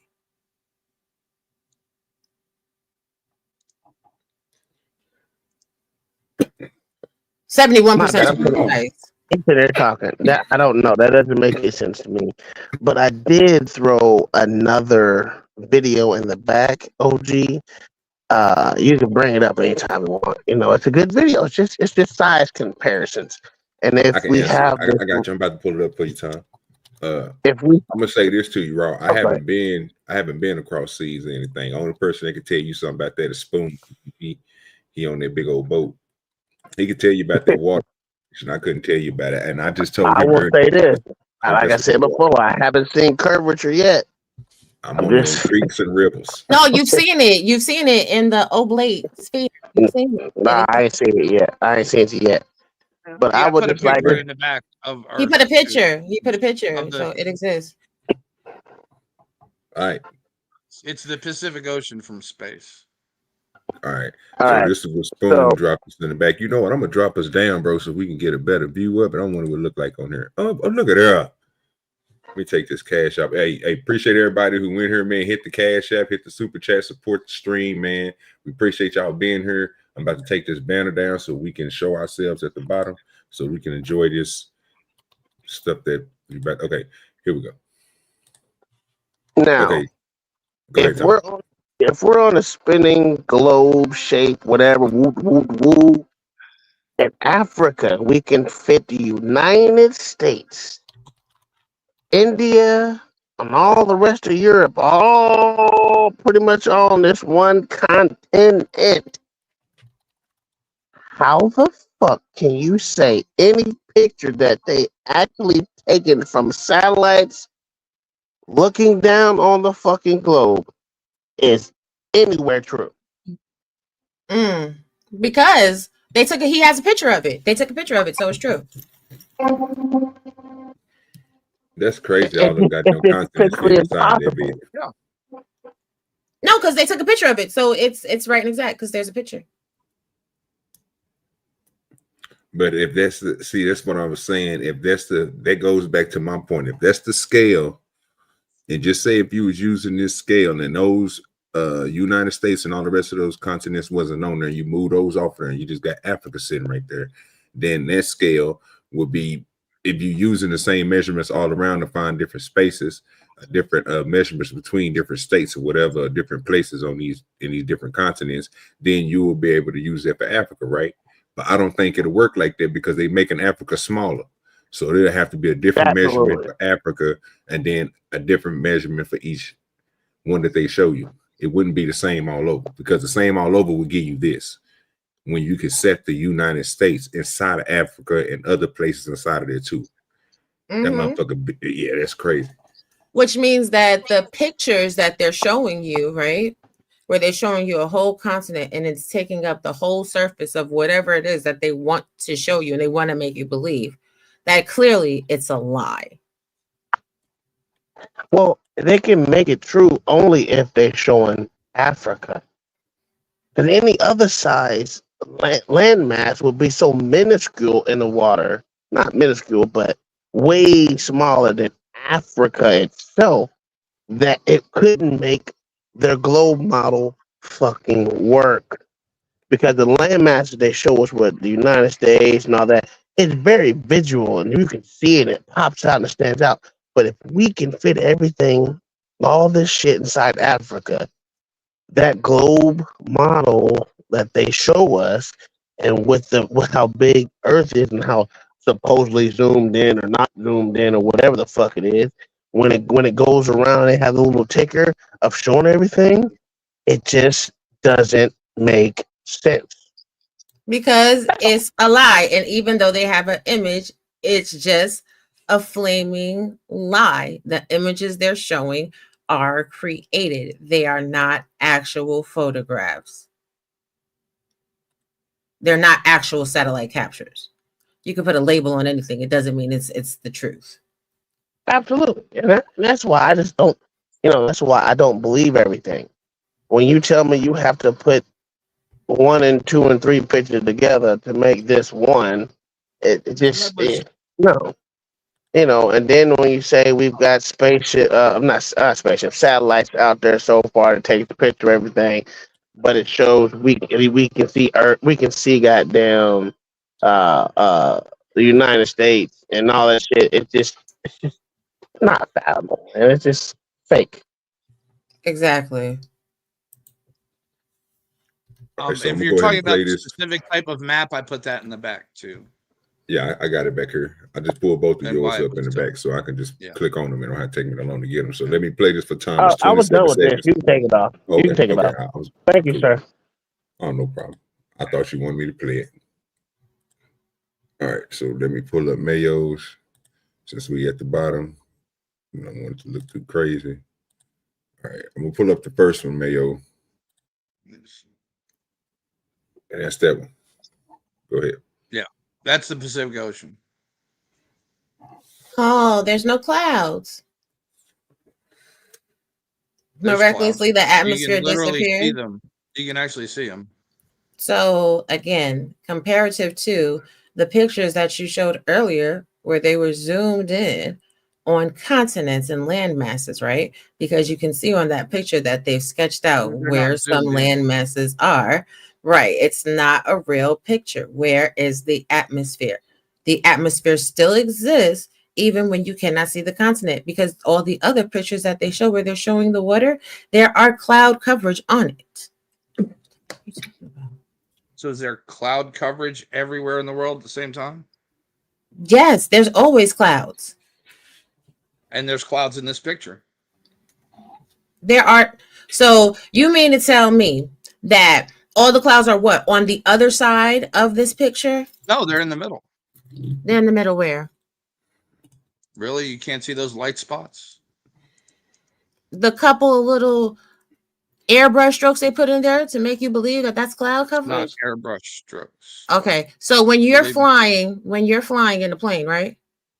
There's expanses of great open skies where there's always clouds everywhere you look. Once you reach a certain altitude. There's not always clouds. Once you reach a certain altitude, there's not always clouds? Not always. Okay. If you say so, you got it. You're the brightest person on the panel. Please continue to educate us.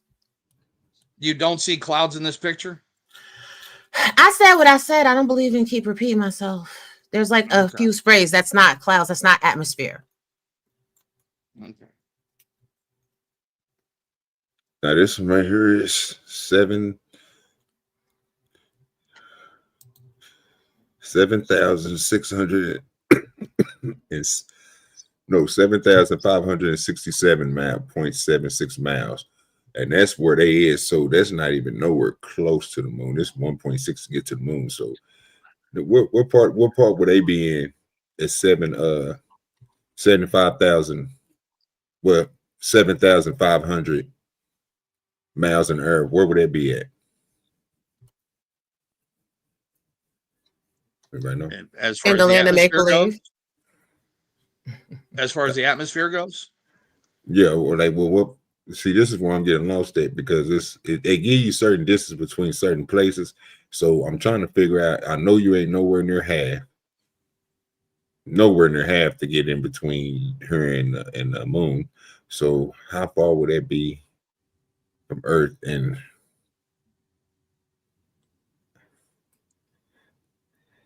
I'm not getting what you're saying.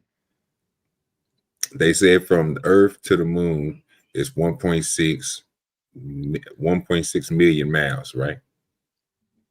Where they say this is at, this picture has been took to the at moon.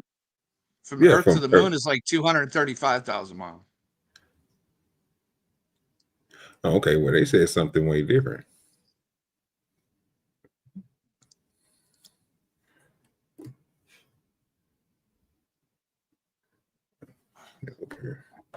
Yeah, 238,855 miles.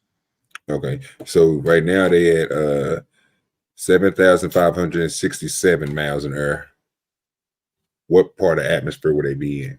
Or just still would it be considered an outer? They already threw everything with this. How far is this up? 7,567 miles.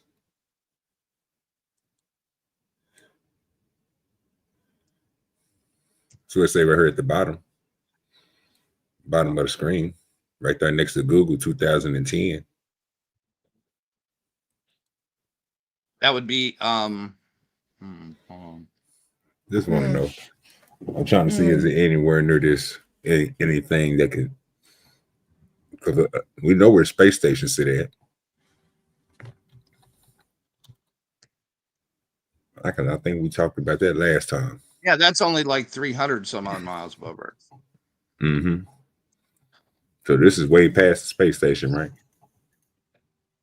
Yes. Mm-hmm.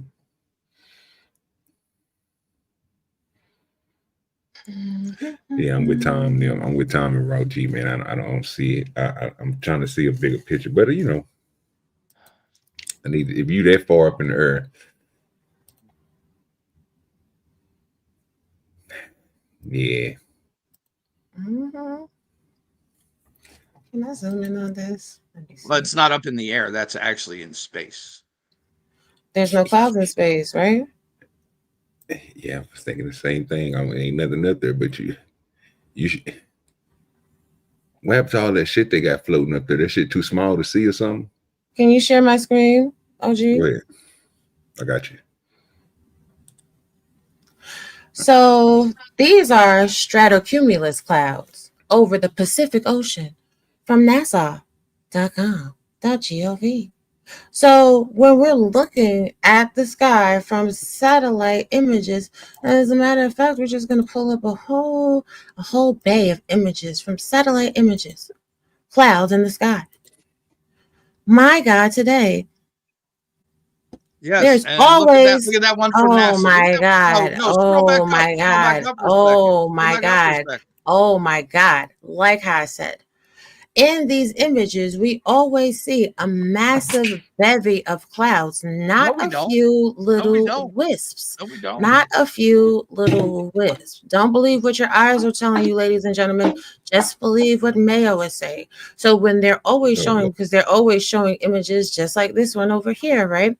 They're always showing images just like this one over here, right? They're always showing you this layer with these clouds swirling all around. All the time. We're looking at massive images from NASA with the clouds, but it just makes sense that they're just going to show you just one screenshot with no images, and that is real. Okay, you got it. Not to mention, they also say that they manipulate these photos to add clouds and take some away, control Z. No. Control page, you know, that's it. I mean, they do admit this already. So, yeah, they admit this already. Nothing, I mean, that's nothing new. I don't know why we were arguing on that point. We know that they fake pictures and that they do it all the time. That's what they're known for. So this is No, they don't fake them. It's real. There are no clouds. They don't have, stratocumulus clouds. Stratocumulus clouds don't exist in the mesosphere. They go away randomly. You literally see clouds in that picture. Do you know what the function is of a stratocumulus cloud? Do you know what the function of clouds are in the mesosphere? Can you not see clouds in that picture? No, that's not. Clouds exist everywhere. So the picture that you showed, is not really showing clouds. It's showing wisps. The function of the stratocumulus clouds in the mesosphere is to maintain the temperature on the Earth's surface. The fact that there are no clouds in that means that there is no maintenance of the Earth's surface. And since we know the particles of the Van Nuys belts get entirely too hot, my God, today. Is that a real picture or is that one that's created? because that shows the continents in an incorrect ratio. So how can you validate that? Horrible ratio. No, the ones that's shown were incorrect ratios. Oh my That's fucking correct God. ratio. Yes. So you just the picture I showed of Africa and North America is incorrect ratio. This picture is another picture that you're showing that shows North America and South America in a No, that's a 3D incorrect, interactive globe. Okay. which means it's That makes created. It more means sense. that it's not That makes real. more- No, yes, this is multiple pictures put together. Right. And if But you okay. look, if you look and look at the size of North America and how it would fit in there, that is an accurate Sure. depiction. That's not an accurate North depiction. America. It's not even close. But okay. It's not. I mean, It's not. And North America is not just the United States of America. It's Mexico and Canada as well. So this is an inaccurate depiction, right? No, it's So not. these are not. No, it's not. okay. All right. Jesus Webb. So that right there. Jesus Webb. Really? Now, Really? no, Right scroll here. to Africa. You could put all of that above sub-Saharan Africa. No, in you that picture. can't. Yes, you can. No, you can't. Just like in the picture Tom brought up. Jesus Christ. So this, you cannot put the whole continent of North America. No, America.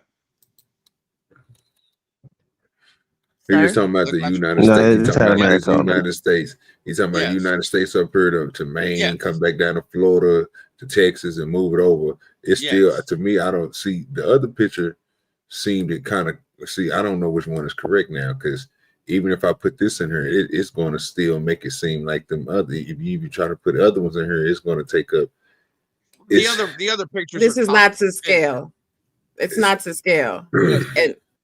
And if no matter if you want to say America is not the continent. North America is the continent, which encompasses Canada and Mexico. Goddamn. And again, this is why I motherfucker. say you just can't believe everything you see. I'm spinning it just to make sure everybody get they. Like I said, here go the seas. You see the north.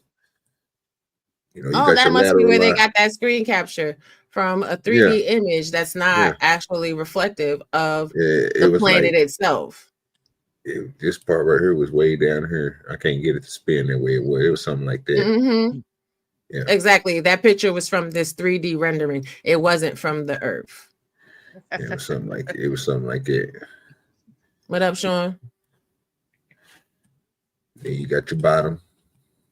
You know they ain't gonna never show you nothing on that, so you might as well get ready for that. Wait a minute. Wait a minute. There he go. There he go. Wait a There he minute. go. Look at Wait a him. minute. Now we know the size of Antarctica. That is not true to form. At all. Not This even is not close. true to form. It's not. The Southern Ocean. Well, I'm just saying, Southern Ocean.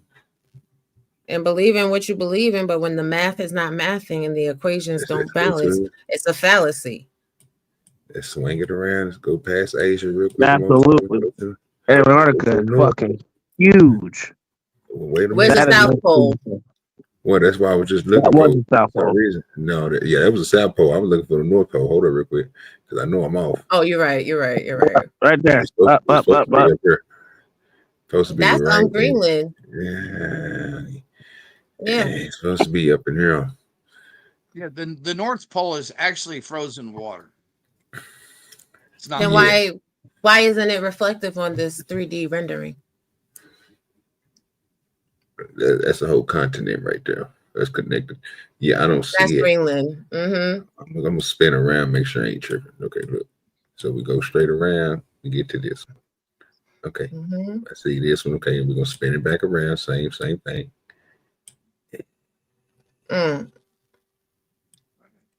Funny how that works. Dark over there.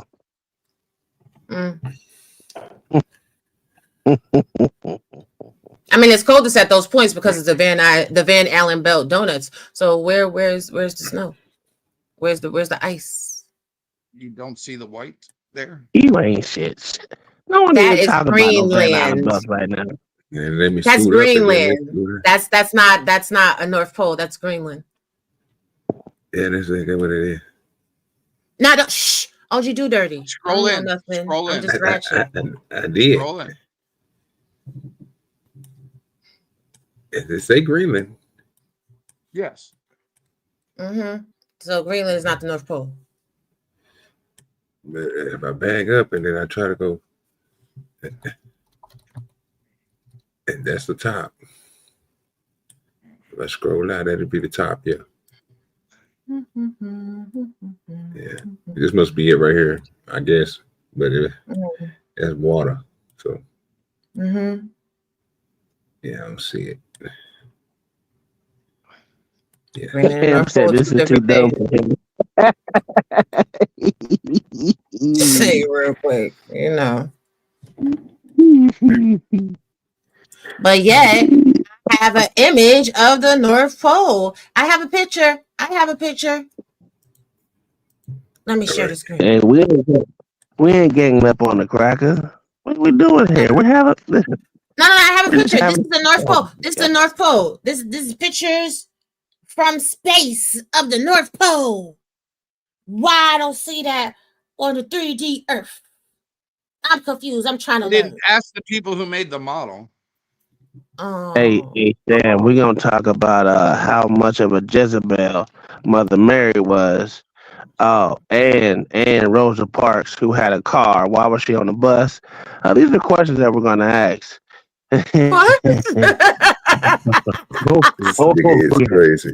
Oh, yeah, this is coming up. That day was out of gas. There was a woman who did that shit years before Rosa Parks. Who should have Before, got the, yeah, Rosa Parks, absolutely. who should have got the, And why? who should have got the bona fides of that. It was But about she the didn't. timing of it all. Yeah, he ain't right for that. He talking about she couldn't walk in with her jerry can down there and get some gas. That ain't right. Yeah, hey, if you have a car, why the fuck you on a bus, man? That's what I'm trying to figure out. It was boycotts that they were doing at the time. Oh, so she planned this shit out, huh? What you saying? She couldn't be like I said, she was an impatient mixed breed that knew goddamn well 3 fucking steps was not that long to get off that short ass bus that they were riding. This is crazy. Well, we're gonna talk about that. That's coming on Wednesday. It's coming on next Wednesday. Not to mention we're gonna talk. I think we can do it both at the same time. Mother Mary and Rosa Parks, lime, fake black motherfuckers. Yeah. You know what? I'm gonna come over here just to be a disruptor because it's fun. Hey, if everyone's from Africa, you can't say Mother Mary. There you go. They're black. There you go. Well, hey, everybody is. I told you one where I'm race. from. America, sir. Where the niggas reside. Because America is a nigga. No, it's not. Oh, yeah, it is. No, it's not. You're a Native American Indian. No. You're telling you know. No, we all nigga. It don't matter. All American is nigga. It don't matter what you do. We adopt that. If you're a part of this culture, I'll be you nigga. No, I'm not. Cuban? No, it's Mexican, Native American, Indian, and a derivative of the Africans they brought over on slave ships. I'm a god. I don't know what the fuck y'all talking. Y'all see my eyes? I'm a god. I'm in the clouds with OG. Here, this nigga. Yeah, Please, I am. I'm rolling up another one now. I can't take y'all. This, and you know what? You. Are you high too, Mayo? No, I don't smoke dope. Thank God. Amen. Hungry, paranoid, and tired is not a good way to get in life. There's nothing wrong with the organics. I don't know what we doing here. You know how we do it right here. Nothing wrong with organics. You gotta understand. In Mayo's eyes, if you sue the government, you only do it for crack money. Well, hey, that and Cadillacs, right? Fuck it. Yeah, I'll take a Cadillac, especially one of them especially one of them black ass, them Black Hawks or whatever it is. I'll take one of them. That's nice. That's a Jeep. Y'all so Ain't it? racist. I mean, nigga, whatever. No, I don't know. I thought it was. Ain't that what they call a Blackbird or Black Hawk or something like that? Oh yeah. Helicopter? A You Cadillac. talking about a helicopter? No, I'm talking No, about the no. Cadillac. He's talking about the Cadillac. Yeah, I got the badass Cadillac. Come up off chain. It's a black something. Black Yeah, I thought Wing. it was Black Wing. Yeah, Black Wing, black something. I'm Black Hawk. My fault. My fault. I just Hey, knew them it was bitches. something with black in it. Hey, OG, them motherfuckers is nice. Yeah, But bro, they like a I don't Porsche. like black Motherfucker cars. fire. CTSV. Okay, it's a CT. Yeah. It's a CT5V. Okay. Yeah, that motherfucker fire. I thought you were talking about a I thought you were talking about a fucking suing him for a Black Hawk helicopter. No, I seen that one when I watched the Excursion. They got a new Excursion out. They got it's like electric or some shit. Fire, Bro, bro. that motherfucker, her nigga, it jump off like that Tesla truck, nigga. That whole pull That Tesla truck anything. is ugly. It is ugly, but that power on there raw be something else. Oh, that new Escalade there? Yeah, that power on there something. That thing drop down. It got like a little mold you can hit, and then it suck down to the ground, and it boosts itself up, and it got traction control on it. So if y'all don't know about the knobs, you hit that button, it locks your car in place. It get your boost, and then when you let go, it just shoot off. All that power goes straight to your wheels. You gone. Yeah, no, we're gonna run out of energy before you ain't gonna have to motherfucking go ahead. Look at him hating. Look at him hating on the Goddamn, plug that bitch in. Look at him hating on the electrical. I'm always been against electric cars, but I am invested in them. So I know the future coming. So I know invest in electric vehicles. But also I also invest in gas powered GMs too. So yeah, but when I they just want a flying car. Yeah, that too. Those are too big for practicality right now. They're getting smaller, but the actual the flying vehicles are actually going to be drones, human drones. Oh, Chinese dude did it already. We ain't making drones. I mean they have them out. They already have them out. They're just they cost like $97,000. Send me the information. The ones in North Jersey been flying around at night lately. Nope, not doing it. I'm not doing it with you, Mayo. Yoo-hoo. Well, I'm serious. There's a Probably place in serious, North motherfucker. Jersey that's making air taxis to run people from the airport in North Jersey into New York City.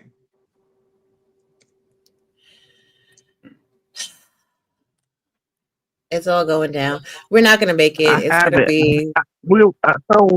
We did a show. I can't remember what was about 4 or 5 months ago of all the new goddamn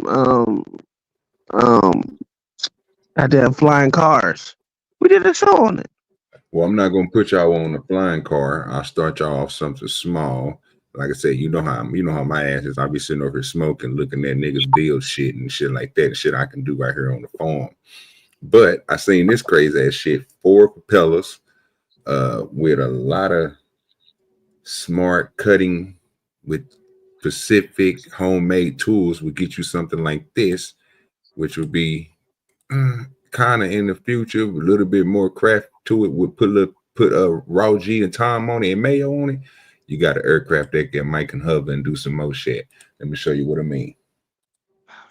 Brilliant minds make brilliant things. Let's put it together and make something, people. If this nigga can do it in his garage, we can do it in this world too. Check this out.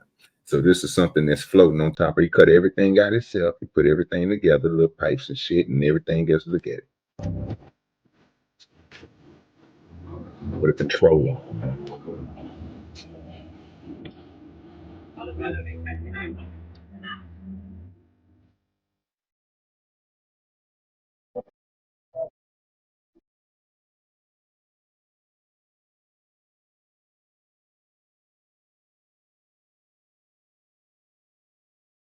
These are getting on my nerves.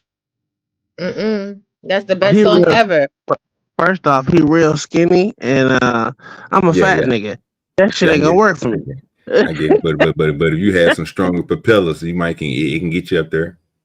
Oh, OG, I got something to show you on that. Look at it. He's skating across. It looked like he's skating across the water. Look at it. Look at this. Yeah, the Russians did this in mass, like huge. Yeah, he made this in his garage though. This is. Oh yeah. Come on now. We there, people. We there. You know what I'm saying? We there. Oh, I ain't never said we ain't there. The cost effectiveness is not there. It's not there. He got a little lift.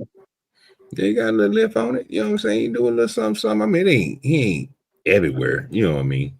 There you go. Oh, I think it's in there. I put it in there. Yeah, I put one in the back too. It's what the fuck? Where'd mine go? Oh, okay. Yeah, right. It's a YouTube video of the big Russian one. It's the size of an airplane. That's the one you got. Oh, that's the air taxis I said for New York City. Okay. That's a helicopter. No, it's a drone. It's a quadcopter. I'm being quite facetious. Okay. Kind of look like one of those. So that one right there got what? And it's electric. Five propellers on it. I think so. 5 or 6. I don't know. 1, 2, 3, 4, 5. I'm saying 5. The motherfucker Sam said it's a VTOL. Okay, I see 6 of them. That nigga called in strikes and shit. Yeah. That way, if you lose one, you can cut the other off and still have a lift. All right. So after that, you're fucked though. Okay, Tom pulled out some crazy shit. He didn't pull out some crazy shit. Some shit that that's the shit Rob B was talking about. Shh. Okay. So that's the one. So the one that Mayo put back there is kind of with the this one you was talking about with the Russians. Yeah. The Russians in the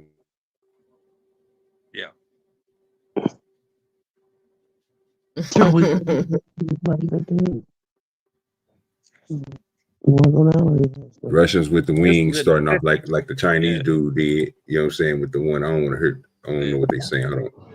There we go. Well, yeah.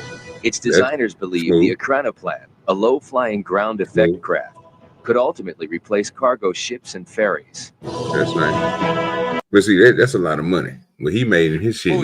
He got that. He made that from Home Depot. You know what I'm saying? You can't beat that. Home Depot. Now, this shit that this nigga Spoon put back is that shit Raw B talking about now. This is some shit that I would love to see me pull up to somebody's house in, but I don't think I got the money for it. I ain't that rich yet. Right, because that other shit is a headache.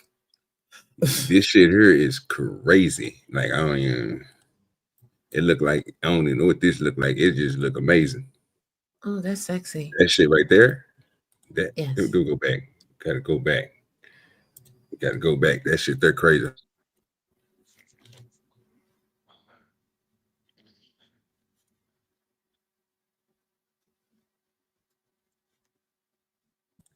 I don't even know what that is. But when I drive it, it's that new shit. I think it's just got that's right there. I think is a model, but it's just got encased. Yeah. Out of all the things y'all showed, that is what I would buy. I would drive in that. You see what I'm saying? Nigga, I would drive it. Retarded. Throw a little beat back there, a little thumpity thump, nigga, so I can have something to cruise to. Oh, yo, man, no. You better have nuclear power on that thing instead of batteries, because it ain't gonna lift that many batteries, sir. What's lifting it now? Air, sir, with nobody in it. Oh, okay. I thought you was, you know, so I'm about to say, if it got some type of battery system that's pushing it up, that's the same battery you use. You just got to find out how to make sure. You just can't be thumping that hard. That's all it is. You got to, you know what I'm saying, bring that shit down a little bit. You better put a windmill on it. Shit, I do it. I mean, if it'll keep you going, I mean, shit. And what's wrong with having both electric and gas? You know how loud that thing gonna be? You know how loud that thing gonna be? I ain't worried about how loud it's gonna be, nigga. As long as I'm getting somewhere, bro. Especially if it's making oh yeah, we good, nigga. It's like me riding the car. You know yeah, but you ain't gonna be able to drive it down your dirt road, man. I don't know. I wouldn't even take that on the dirt road. That right there, you make a spot on the side of your house where you can bring that down softly and lift up from that same spot. You don't even take that across the dirt road. You go from that type of concrete to the earth. It's a ground effect vehicle, though. Oh, I thought it's it was always gonna got go to be higher. close to the ground. You know, I think it's gonna do some transformation. The extra wing gonna pop out. Then that whole just gonna go to fly mode, nigga. And I get to shoot the rockets in the back and shoot the hell off. Play it. You know what I'm saying? Let's see what it's gonna do. Play it. No, they just showing like concepts of pump, I think. Hey, folks. Get ready for a mind-blowing update on the latest flying car prototype. Forget traditional mirrors because this bad boy is equipped with cameras instead. Plus, check out those sleek aerodynamic covers on the wheels, and hold on, where are the door handles? That's right, they're not visible, adding to the futuristic vibes. But wait, there's more. The real game changer here is the roof-mounted feature. 8 rotors attached to a frame. Mayo, these are the ones that These babies happen have now. visible hinges, and rumor has it they can fold, although Xpeng kept that part under wraps during Tech Day. Picture this. Reduced drag while cruising through the skies or on the road. Now, for the deets. Xpeng spilled the beans that this flying marvel will weigh approximately 1,000 kilograms. The grand debut is set for 2024 with a price tag of 1 million yuan. That's around 137,000 USD. Hold your horses though. The prototype still has some way to go before hitting the market. Aerote is already shifting gears by developing a modular flying car. Talk about keeping things exciting in the world of flying vehicles. Stay tuned for more updates. And who knows, Hold on for that, your man. next What's the name ride of that might just company? be up in the clouds. What's the name of that company? Xang.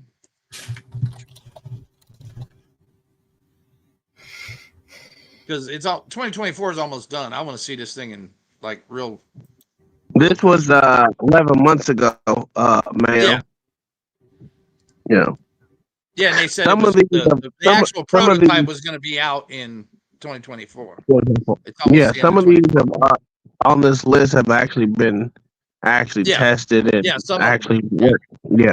Yeah, I'm going to see if I can get a picture of this one though. You know, of this, if they actually got it flying or not. Yeah, I like these cars, but they just got to, you know what I'm saying? They look more like some stuff that's on Rocket League, but they fly though. They fly, you know what I'm saying? I put them rims is ugly. Rocket League. You ain't shit. Yeah, bro, you think it's a game, bro? I show you the cars I got on Rocket League, bro. You be like, bro, you fooling, bro. Yeah, I don't play no games, bro. I make my stuff How match. the hell you playing? What goddamn 40-year-old nigga playing Rocket League, man? Because I got nephews and Now nieces and you've everybody seen the else. I like to concept, whoop, right? can't beat me at nothing. You've seen the concept, right? Now look at the actual car. There's actually video of it. It came out a day ago, for Christ's sake. No. Already shifting gears by developing a modular flying car. Talk Did you about put it in the keeping back, things Mayo? exciting in the world of flying vehicles. Stay tuned for more updates. And who knows, your next ride. Before they go to the next one, let me see what it look like real quick. Oh, that van is ugly. That van is terrible, nigga. We can't see. I'm about to show you. I'm gonna just say when I first seen it, it just like it was. Hold up. And I noticed something else. They got to unfold the propellers by hand, which means they worried about weight. All right, let me take it. Why they do that shit? What is it? Because it weighs too much. This is how you have to start. Now, You know, the original GPS fit in the back of a Blackhawk. Took up all the cargo space in the back of a Blackhawk. Now you got them in your phone. The only thing I do like about this goddamn van is that motherfucker got 6 wheels, because I know the advantage of 6 wheels, and where I live at, that's the type of shit you need to get through this shit that I be wanting to get to and go But fishing that's at. added weight. I don't care about that, sir. As long as you got the powertrain with the 6 wheels, sir, I can get up out of anything. That's my thing. That ain't what I'm talking about. I'm talking about for flying, motherfucker. Oh no. The object of this is flying. But this is where they're at as of one day.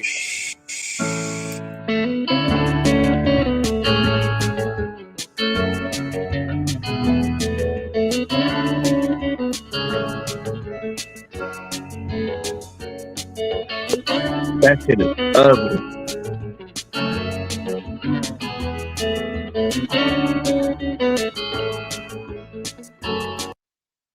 Yeah, thank you, Jesus. That I'm shit. not even gonna lie to you, nigga. I fuck around and drive that bitch. No, I drive it. I ain't saying I wouldn't drive. Don't mean it ain't ugly. But let's see.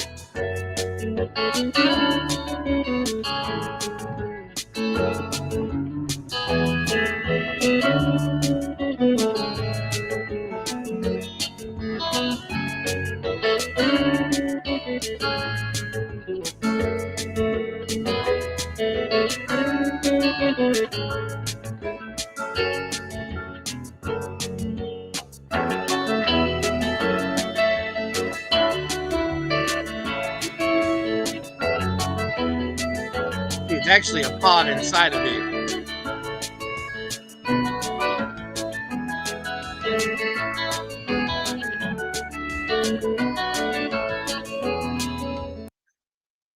So there's a car that's like, why they put that little thing inside of that digger? They had all that space. They could have just put that on the back of a trailer.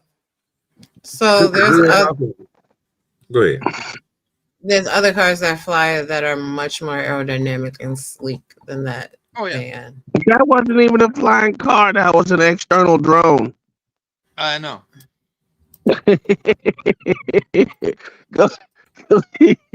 Jesus, that shit was ugly.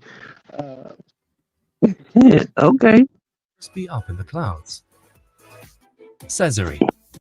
In the realm of aviation, a widely acknowledged rule asserts an aircraft's reliability after logging 30,000 flight hours. Our venture proudly stands among the ranks of international brands that have adhered to this hour-based flight criterion, accumulating thousands of flight hours. This extensive experience forms the bedrock of our confidence.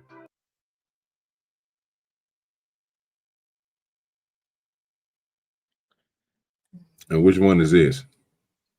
This is the Aero Mobile.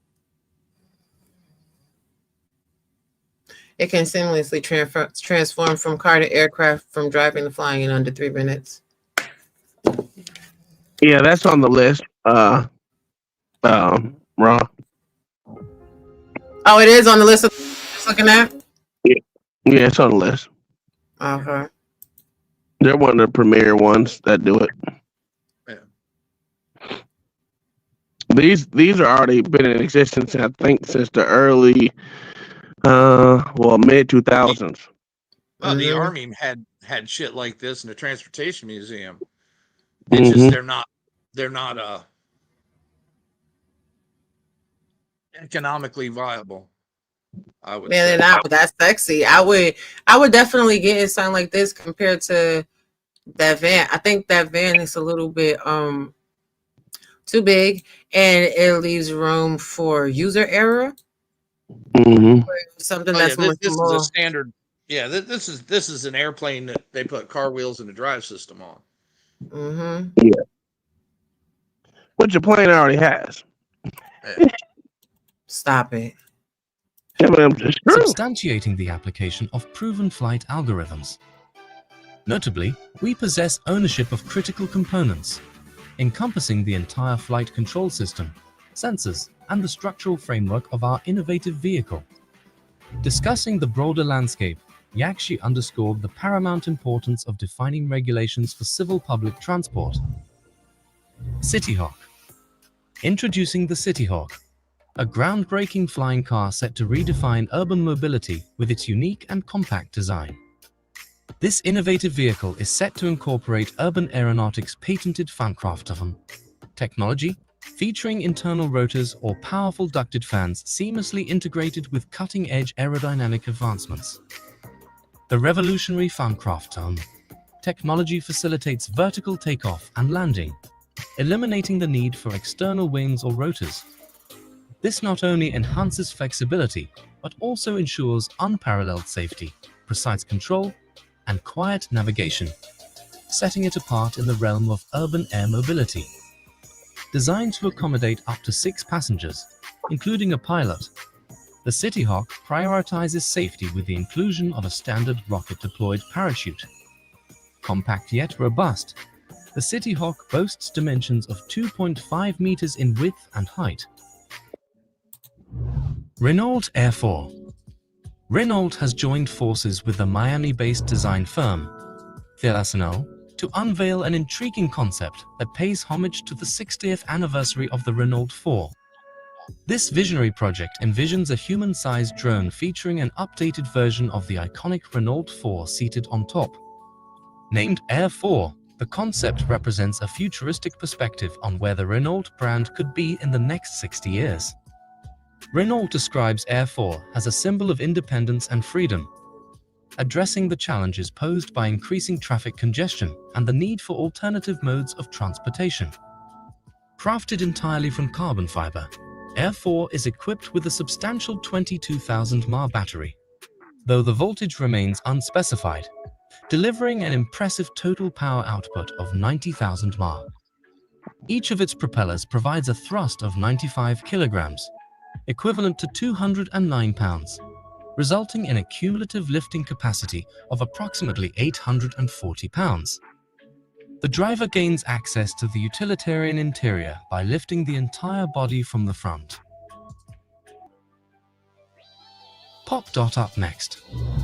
The collaboration of Audi, Airbus, and Eiteldesign has resulted in an exciting venture, an all-electric flying taxi prototype named POP. Up next. Unveiled at Drone Week in Amsterdam, this innovative concept seamlessly integrates a self-driving electric car with a passenger drone. During its first public test flight, the flight module accurately positioned a passenger capsule onto the ground module, which then autonomously drove across the test grounds. The prototype, a 1:4 scale model, provides a glimpse of what the production spec POP. Up next will eventually look like. Audi envisions offering a convenient and efficient flying taxi service for its customers in large cities within the next decade. The German automaker foresees a multimodal operation, where passengers can seamlessly transition between air and road travel without changing vehicles.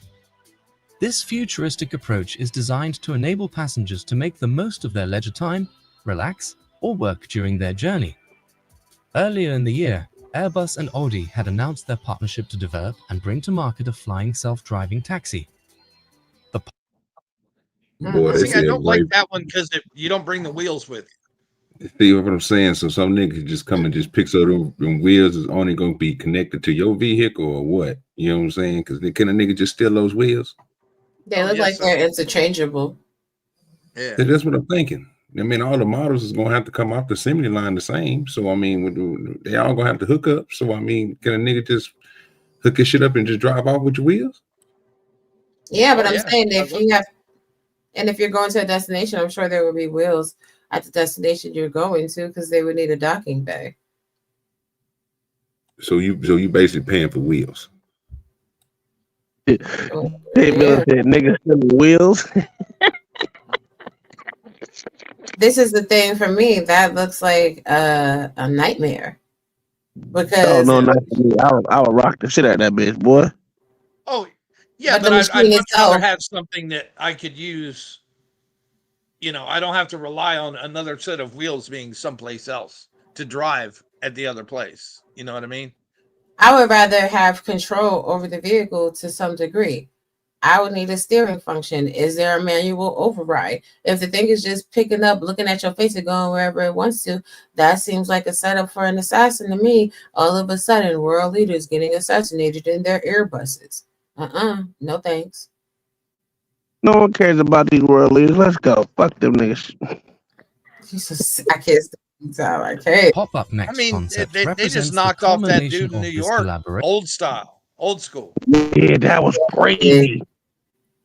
And you know who they need to look for, Tom?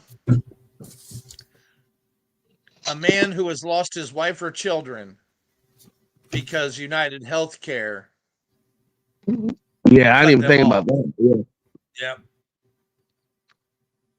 That's who they need to look for. Showcasing a unique combination of a drone and an electric car linked through a detachable pod. The drone autonomously navigates the pod to a specified location, where it is seamlessly placed onto an Let me say how good these people is. First of all, whoever made this goddamn video, kudos to you with the goddamn graphics, because that goddamn video you just got to show and the way you mixed that shit together, it made the shit look real. Made me catch myself for a minute, nigga. I don't know what the fuck is going on here. I know what a river and shit look like, nigga. You good. That's all I can tell you.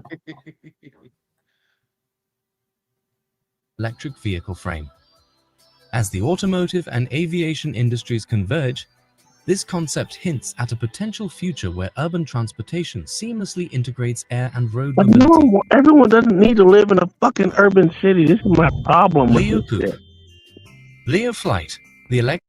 That's some sexy shit. Look, he sound like old boy from that movie Metropolis or whatever it is, nigga. You say everybody don't need to live in the urban city, sir. They need to spread out. That's the problem with people. They live too damn close together. Because Man, you listen. can lost yourself in the middle of a big city. It's not that deep. No, it isn't deep. Here it is. I can show you how to take over a goddamn world by just all you motherfuckers living in a metropolis. That's easy. We so-called learned this during 9/11. Come on now. Just never mind. Now this one right here on a whole different level right here. This my kind of my speed right here. You can park this one right here on the side of the house. You ain't got to worry about driving this one nowhere. It goes straight up and down. Lord. Electric flying car startup is gearing up to secure funding for its ambitious venture, signaling a significant step forward in the development of its Leo Coupe vehicle. The company aims to create one of the most distinctive electric vertical takeoff and landing designs tailored for personal use. The Leo Coupe, envisioned as a flying electric supercar, boasts the capacity to carry a pilot and 3 passengers, or 510 pounds of cargo, covering distances of up to 250 miles, including reserves. Setting an ambitious cruise speed target of 200 miles per hour, the aircraft stands out with its sleek carbon fiber exterior and distinctive wraparound double box wings, resembling a high-performance supercar. The propulsion system is a key highlight. Because it'll never come to fruition. That ain't shit. It'll never come to fruition. Why you say that? Because of the cargo limits? No, because simple fact is you hear the words, they're ambitious and all this. Most of these companies don't turn out nothing but them box vans that you just seen over there. So just because you have a fucking model for some shit don't mean it's practical at this point in time. So this will never come to fruition for at least, well, Rob B will be dead, I'll be dead, OG will be on his deathbed. May will be long gone before then. Oh, I'll be long gone. So, that's why I said never comes to fruition in our lifetime. You go ahead. I put a link back there, OG, from what we had in featuring 1960. 200 clustered electric lift jets You like them strategically old school positioned cars. beneath the fuselage, complemented by 6 horizontal thrusters at the rear for forward flight. Notably, the design philosophy prioritizes practicality.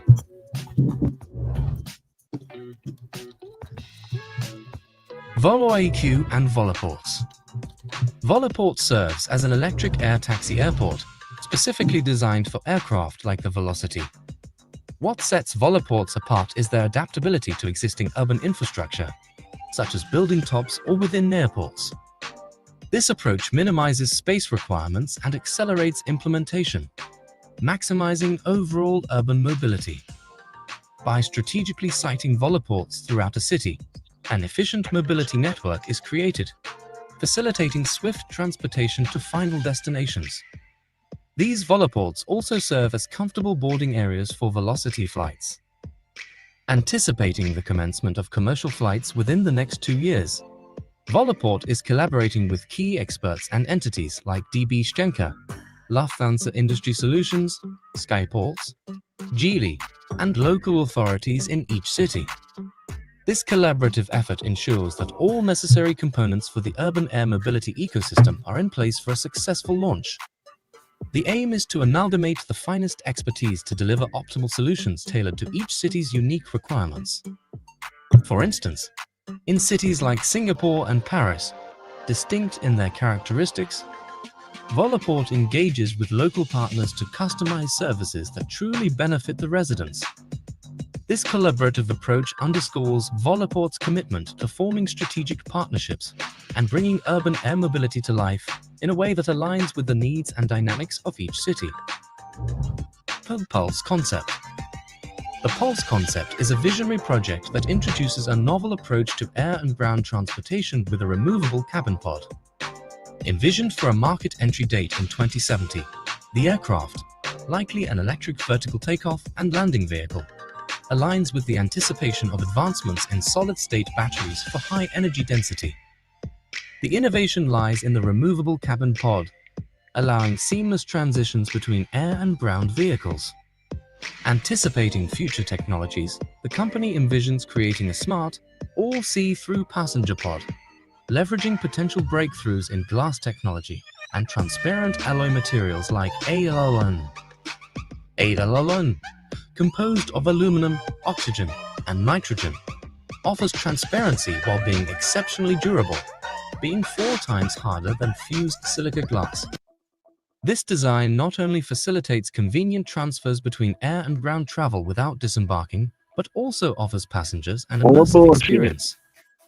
And see, the Samsung funny thing Sky is, right? Switchblade. You have 150,000 people driving into Manhattan every day. Imagine 150,000 people flying into Manhattan. Yeah, this nigga said 2070. 2070, bitch. You're stealing people money right now. No, he's developing the prototypes because they also have to create parking garages and charging stations. This shit is crazy. Okay, I didn't see this one. The one I saw before is the one that's actually in existence. These are just prototypes and shit. Or wish list, because that's all they wish upon a star. With you. The fuck would he do? This is crazy. But tell me that don't look like the cars we used to have to make in shop class. Absolutely, the box cars. The box car. Yeah, man, I was in those races, the box car race. That shit was fun. That shit was fun as fuck. But they don't have shop class no more, so you don't have those fun things that most people did as a kid. So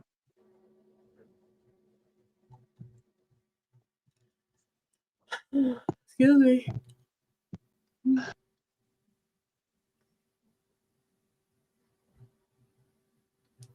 Yeah, that's the car they had in 1959 that the Army bought 2 of.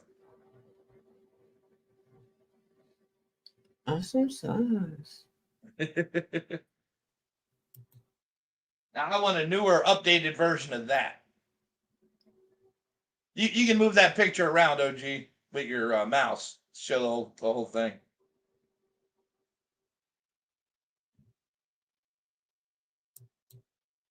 Yeah, I figured I pegged you for an old school dude. Old school. hey, Mayo, X-Ping actually had a fucking prototype. Look at this shit. They made a short about that shit. Like it's about to shake apart. And it is. Crazy. Oh my god, it's horrible.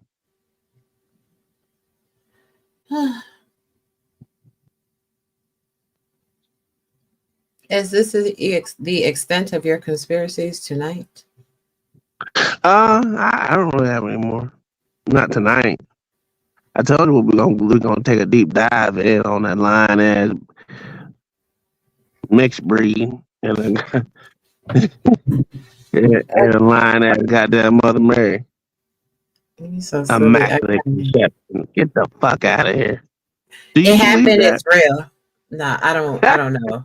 I don't know. Not according I wasn't to Jews. there. Yeah. Akron, it wasn't beef. Mayo just likes to talk. So I just had to talk to him and give him what he wanted. He wanted a spanking. Holy shit, this is conspiracy night, for Christ's sake. Exactly.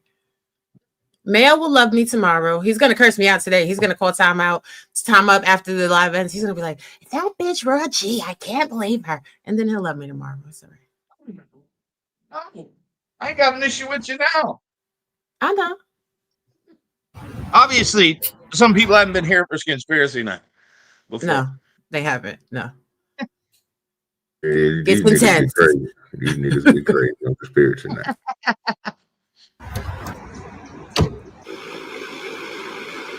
Oh, gee, remember that little one that we watched in the back before? Out of that dude's house? Yeah, that dude house. Yeah, I remember that.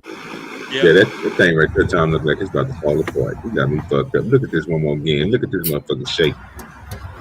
You got me fucked up. You think I'm gonna get in there, nigga? Look at the inside this motherfucker shaking.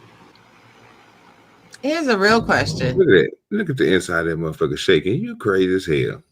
Nobody about to get in there. Does everybody now have to go and get their pilot license? I think you're gonna have to have air traffic control. Yeah, So there ain't no way you're gonna actually control these. You're right. Especially if they come in mass. That's true. So then here's the question. Do you go in with the masses and go for the air vehicle, or do you stay on the ground? Well, I definitely ain't taking none of this shit into a big city. That's for damn sure. See, the thing about it, right? You wouldn't take it in the city. They anyway. misrepresent these use of these in cities, right? Because where they're actually useful is in rural areas. Right. They're not. They would not be useful at all in cities. But they look cool. But they look cool. Oh yeah.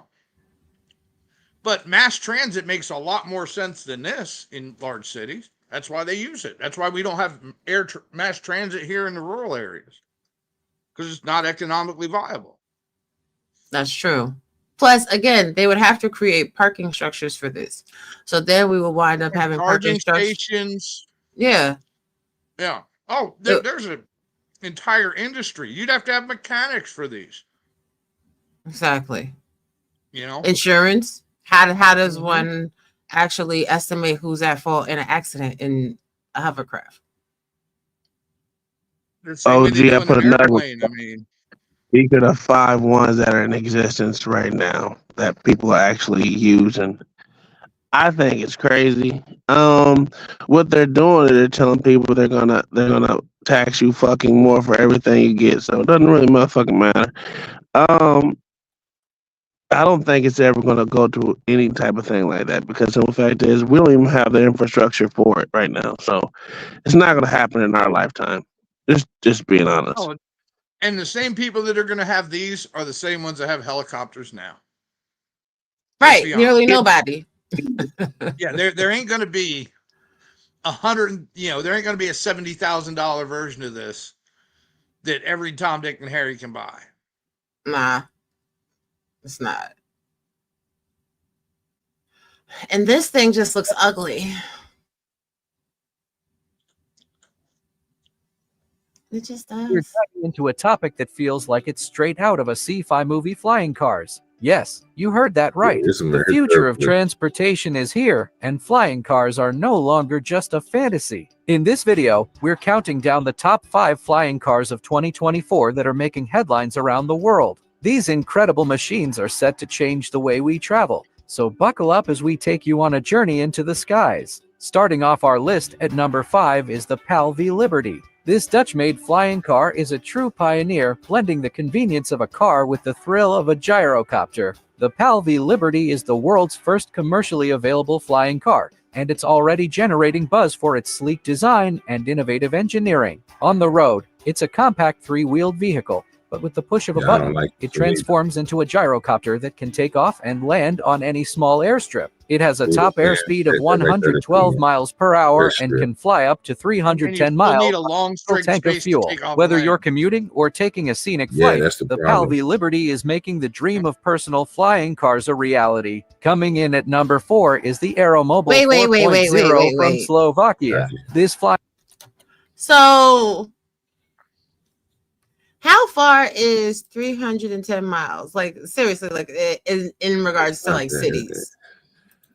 That's from where I'm at you're right in now to Oklahoma City, and they ain't that far at all. They ain't but 4 hours. That's from me to fucking Miami right now. Yeah, that's nothing.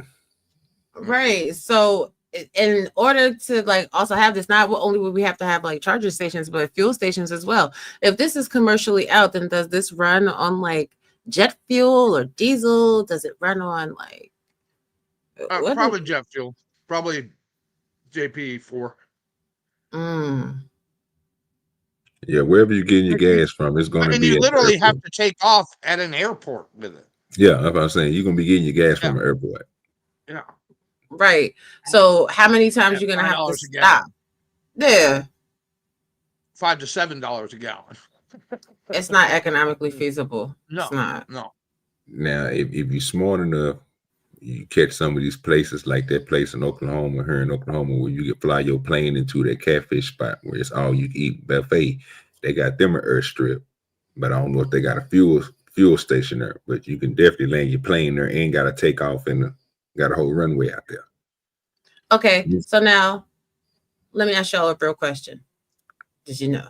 Just for the women that don't like, check their engine and fuel their car and stuff. You run out of gas. Who's coming to tow you? That's when a parachute will deploy from the top and you stuck wherever the fuck it lands. I'm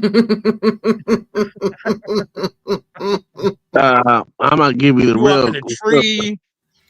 You God hung up gonna on some call power your ass lines. home. God called your ass home. Goddamn it, we ain't doing that. No, he's right, because they got parachutes that can hold military equipment, so I'm pretty sure they can have a parachute that'll hold you up in the air. I mean, like you said, when you land in the trees, that's where you at. And Yeah, there's parachute recovery OG. systems for airplanes. I mean, OG, they didn't say that was equipped with one.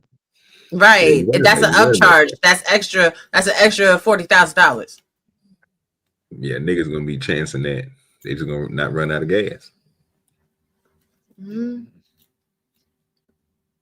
No roadside assistance. Would it be illegal for you to land that bitch on the highway when ain't nobody on there, then fold your wings back up and drive it? you could only do it in an emergency and not get in trouble. Yeah, it'd be legislation. It's a lot. You see what I'm saying? Because that's the only way I You can got to think of call saving yourself yourself. into air traffic control and everything else. Nigga about to run out of gas, you in the air, nigga, you about 25 miles away, nigga, you go ahead and drop that thing on down on the highway where ain't no traffic, and then nigga, you fold your wings in and you drive it. But this is the thing, if it's running on You're out of jet fuel, gas, OG. right? Remember, you're out of gas, so you ain't driving shit. Yeah. There is no roadside assistance that's gonna bring you jet fuel. Yeah, you're right about that. And then if you buy in this car, It doesn't say it takes jet fuel. It may take 87. No, okay. I doubt it. Say 87, nigga. 93 is the best. I don't know what we're doing. It's gonna take corn oil from the stove. Pour it in there. Let's go. But no, seriously, like if you buy this car, this is gonna be your only vehicle. It's not like you're gonna have this and an additional car. So now, how much money are you really gonna have to pay in gas just to drive around the city when you don't want to fly? Yeah, this is the Fly Drive Pal V. Cloud side That's the assistance. kind of motor it's got. And the stratocumulus clouds. And the stratocumulus clouds. Let me stop. I'm being petty. Yes, Uber to Flying jet car fuel. is all about luxury and style, offering a premium experience both on the ground and in the air. The Aeromobile 4.0 is designed for those who want to travel in comfort without compromising on speed or efficiency. It can reach a top speed of 99 miles per hour on the road and can transition into flight mode in just 3 minutes. Once airborne, it can fly at speeds up to 160 miles per hour with a range of 460 miles. The interior is as luxurious as a high-end sports car, featuring leather seats, advanced navigation systems, and plenty of space to relax. If you're looking for a flying car that combines performance with elegance, the Aeromobile 4.0 is the one to watch. At number 3, we have the Terrafugia Transition, a practical and pioneering flying car developed by a subsidiary of Geely, the company that also owns Volvo. The Terrafugia Transition has been in development for over a decade, and it's designed with practicality in mind. It can drive on regular roads and fit into a standard parking space, but it also transforms into an aircraft with retractable wings. This dual-mode vehicle can reach a top speed of 100 miles per hour in the air and has a flight range of around 400 miles. With its foldable wings and compact design, the Transition is perfect for those who want the flexibility to drive and fly without needing a large runway. It's a major step toward making flying cars a practical reality for everyday use. Taking the number 2 spot is the Klein Vision Air Car, a true transformer in the world of flying cars. This Slovakian-designed vehicle is unlike anything you've seen before. The aircar can transition from a sleek sports car into a fully functional aircraft in just a few minutes. It has already completed numerous successful test flights, including a historic intercity flight between Nitra and Bratislava in Slovakia. The aircar can reach speeds of up to 124 miles per hour in the air and has a flight range of 620 miles, making it ideal for short regional trips. With its futuristic design and innovative technology, the Klein Vision aircar is paving the way for a new era of personal transportation. And finally, at number 1, we have the Zbeng X2, a futuristic electric VTOL vertical takeoff and landing vehicle that's set to revolutionize urban mobility. Developed by Zbeng, a leading Chinese electric vehicle manufacturer, the X2 is a fully electric flying car designed for short-distance flights in urban areas. It features a sleek, drone-like design with 8 propellers and a spacious cabin that can accommodate to passengers. What makes the Zbeng X2 truly special is its vertical takeoff and landing capability, which means it doesn't need a runway to operate. This makes it perfect for congested cities where space is at a premium. With a top speed of 81 miles per hour and a flight range of around 35 minutes, the Zbeng X2 is designed for quick commutes, emergency services, or even just a thrilling ride above the city. This vehicle represents the future of urban transportation, clean, efficient, and cutting edge. And there you have it, the top 5 flying cars of 2024 that are taking the world by storm. Hey, pause that shit. Ain't no fucking way I'm flying that bitch for 35 minutes. Bro, it's not even that, bro. The conditions is perfect right now, bro. It ain't, nigga. What if you really need them motherfuckers to come through and do the job, bro? When it's a travesty, all this water around, the hurricanes, this badass storm, bro. This is not gonna be.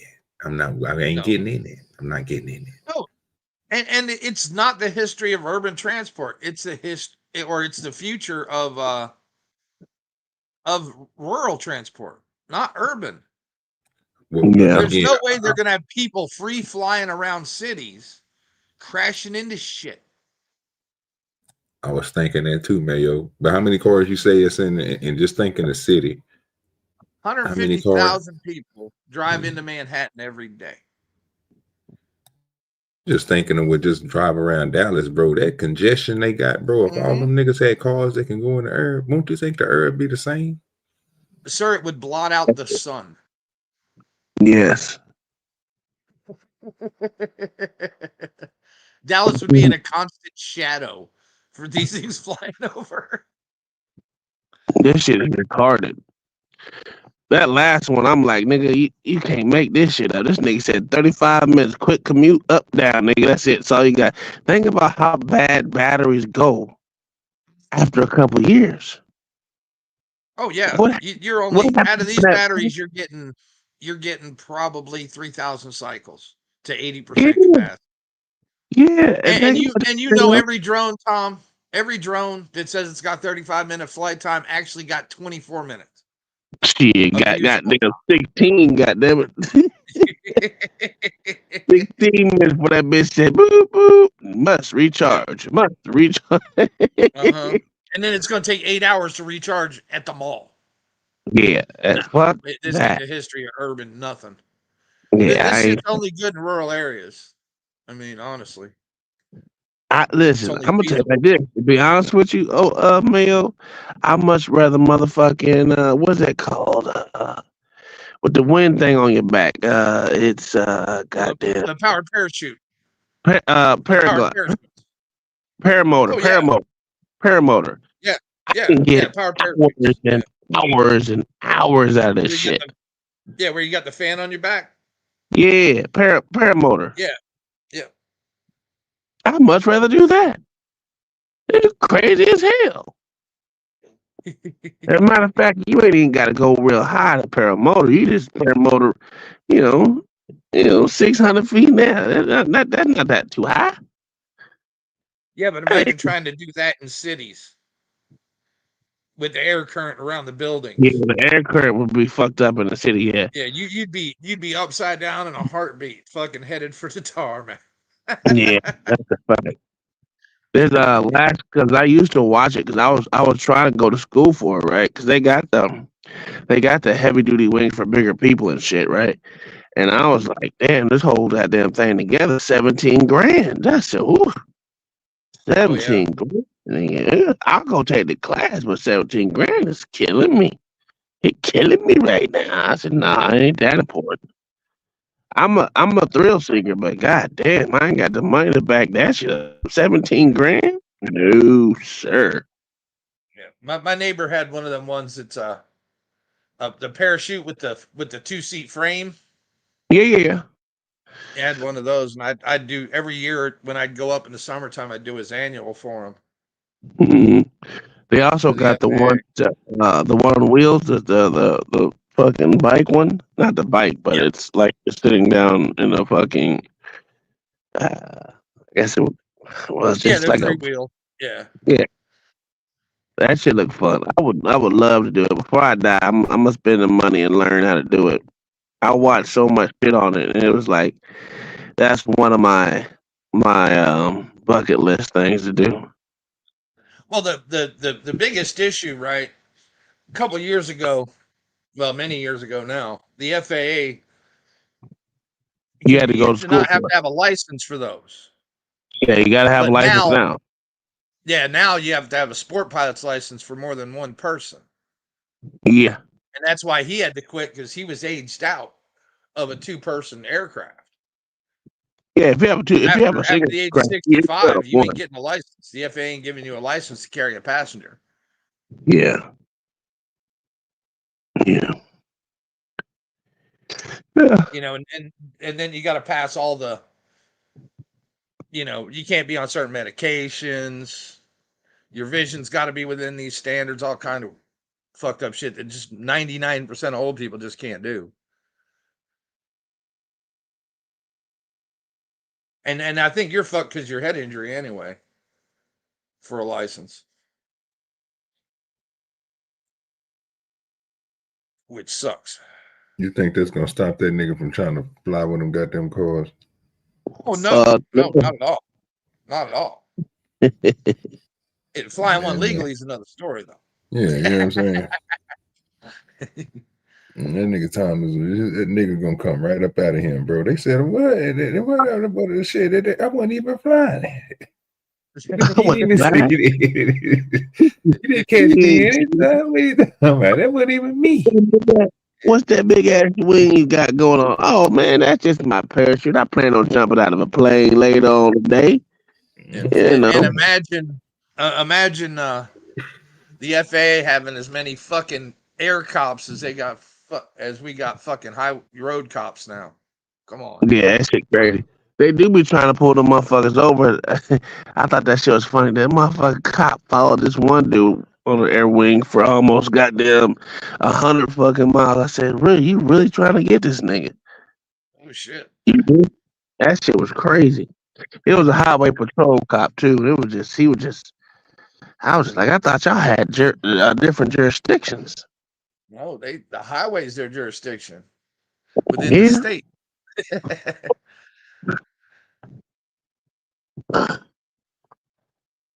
Yeah, I don't really see a practical use for this for any of this in an urban area, rather than like taxi use, old taxis. There's gonna be a certain number of them, and only a certain number. They're gonna be very limited. Because like right now, they can use the tops of buildings. Yeah, right now those tops of buildings are full of antennas and air conditioners. And these things can't land on them unless they got like a helipad. And I ain't never seen a building with more than 2 helicopter landing pads on it. Yeah. Everybody going to work in a building and trying to land one of these on the roof. They're supposed to fold up in a suitcase, remember? At least with the Jetsons, that's what they did on the Jetsons. Remember Honda made that little 50cc, like a briefcase. Yeah. Motorcycle. Hey, that was cool. I wanted one of those too. They're remaking them now. I think they're electric though. That's the problem. Everyone want to go electric on everything. That's crazy. Yeah, but I still see a problem with them niggas having just two pads up there. The only people that really can handle something like that is a carrier with the Army got. You know what I'm saying? But multiple planes, multiple helicopters, you know what I'm saying, and different things come up off of those right at the same time and land back and stuff. But you talking about on top of a building, man, you know how many people going to wreck into the side of a building trying to slide through there thinking they ain't that close. Oh, yeah. Women can barely, some And Chinese imagine women drunk and white flying, women and OG. black women. Man, I seen this old black woman drive the other day. I dared went to I wanted to crash out. I wanted to push her in my car right off the side of the road. Just let you know, I don't. Some people And just you'd be can't drive. making the world safer if you did. Yeah, because some people can't drive, and you think you're gonna have competent people that can fly? Come on. Exactly. They're gonna play that game like Grand Theft Auto. They're gonna drive that car like Grand Theft Auto. Everything gonna get blown up. And right now, if you can't put it on a truck and deliver it for less money, ain't nothing gonna fly to it. That's why we don't see drone delivery in wide use. You do in prisons. Ain't that the truth? And they busting them motherfuckers all the time. Yeah, that's a different story though. Yeah, but you know they're gonna fix that, dude. They're gonna just wind up putting nets over the fucking yards. Or they can just take them shotgun shells they got sitting there and shoot them bitches out the sky. Yeah. Yeah, hard. Just put them in the guys in the towers, give them shotgun. Yeah. All right, OG, you can end this thing whenever you want to, my good sir. This was a good show. Mayo was proven wrong again. And not just one, but two people. Jesus.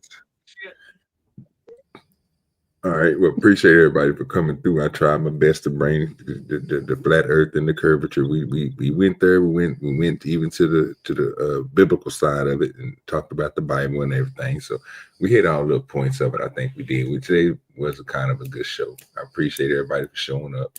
Again, thanks for those who supported the show. Hit the Cash App and hit the Super Chat. All the people hit the Super Chat. We appreciate y'all showing their love. And we up out here. Peace.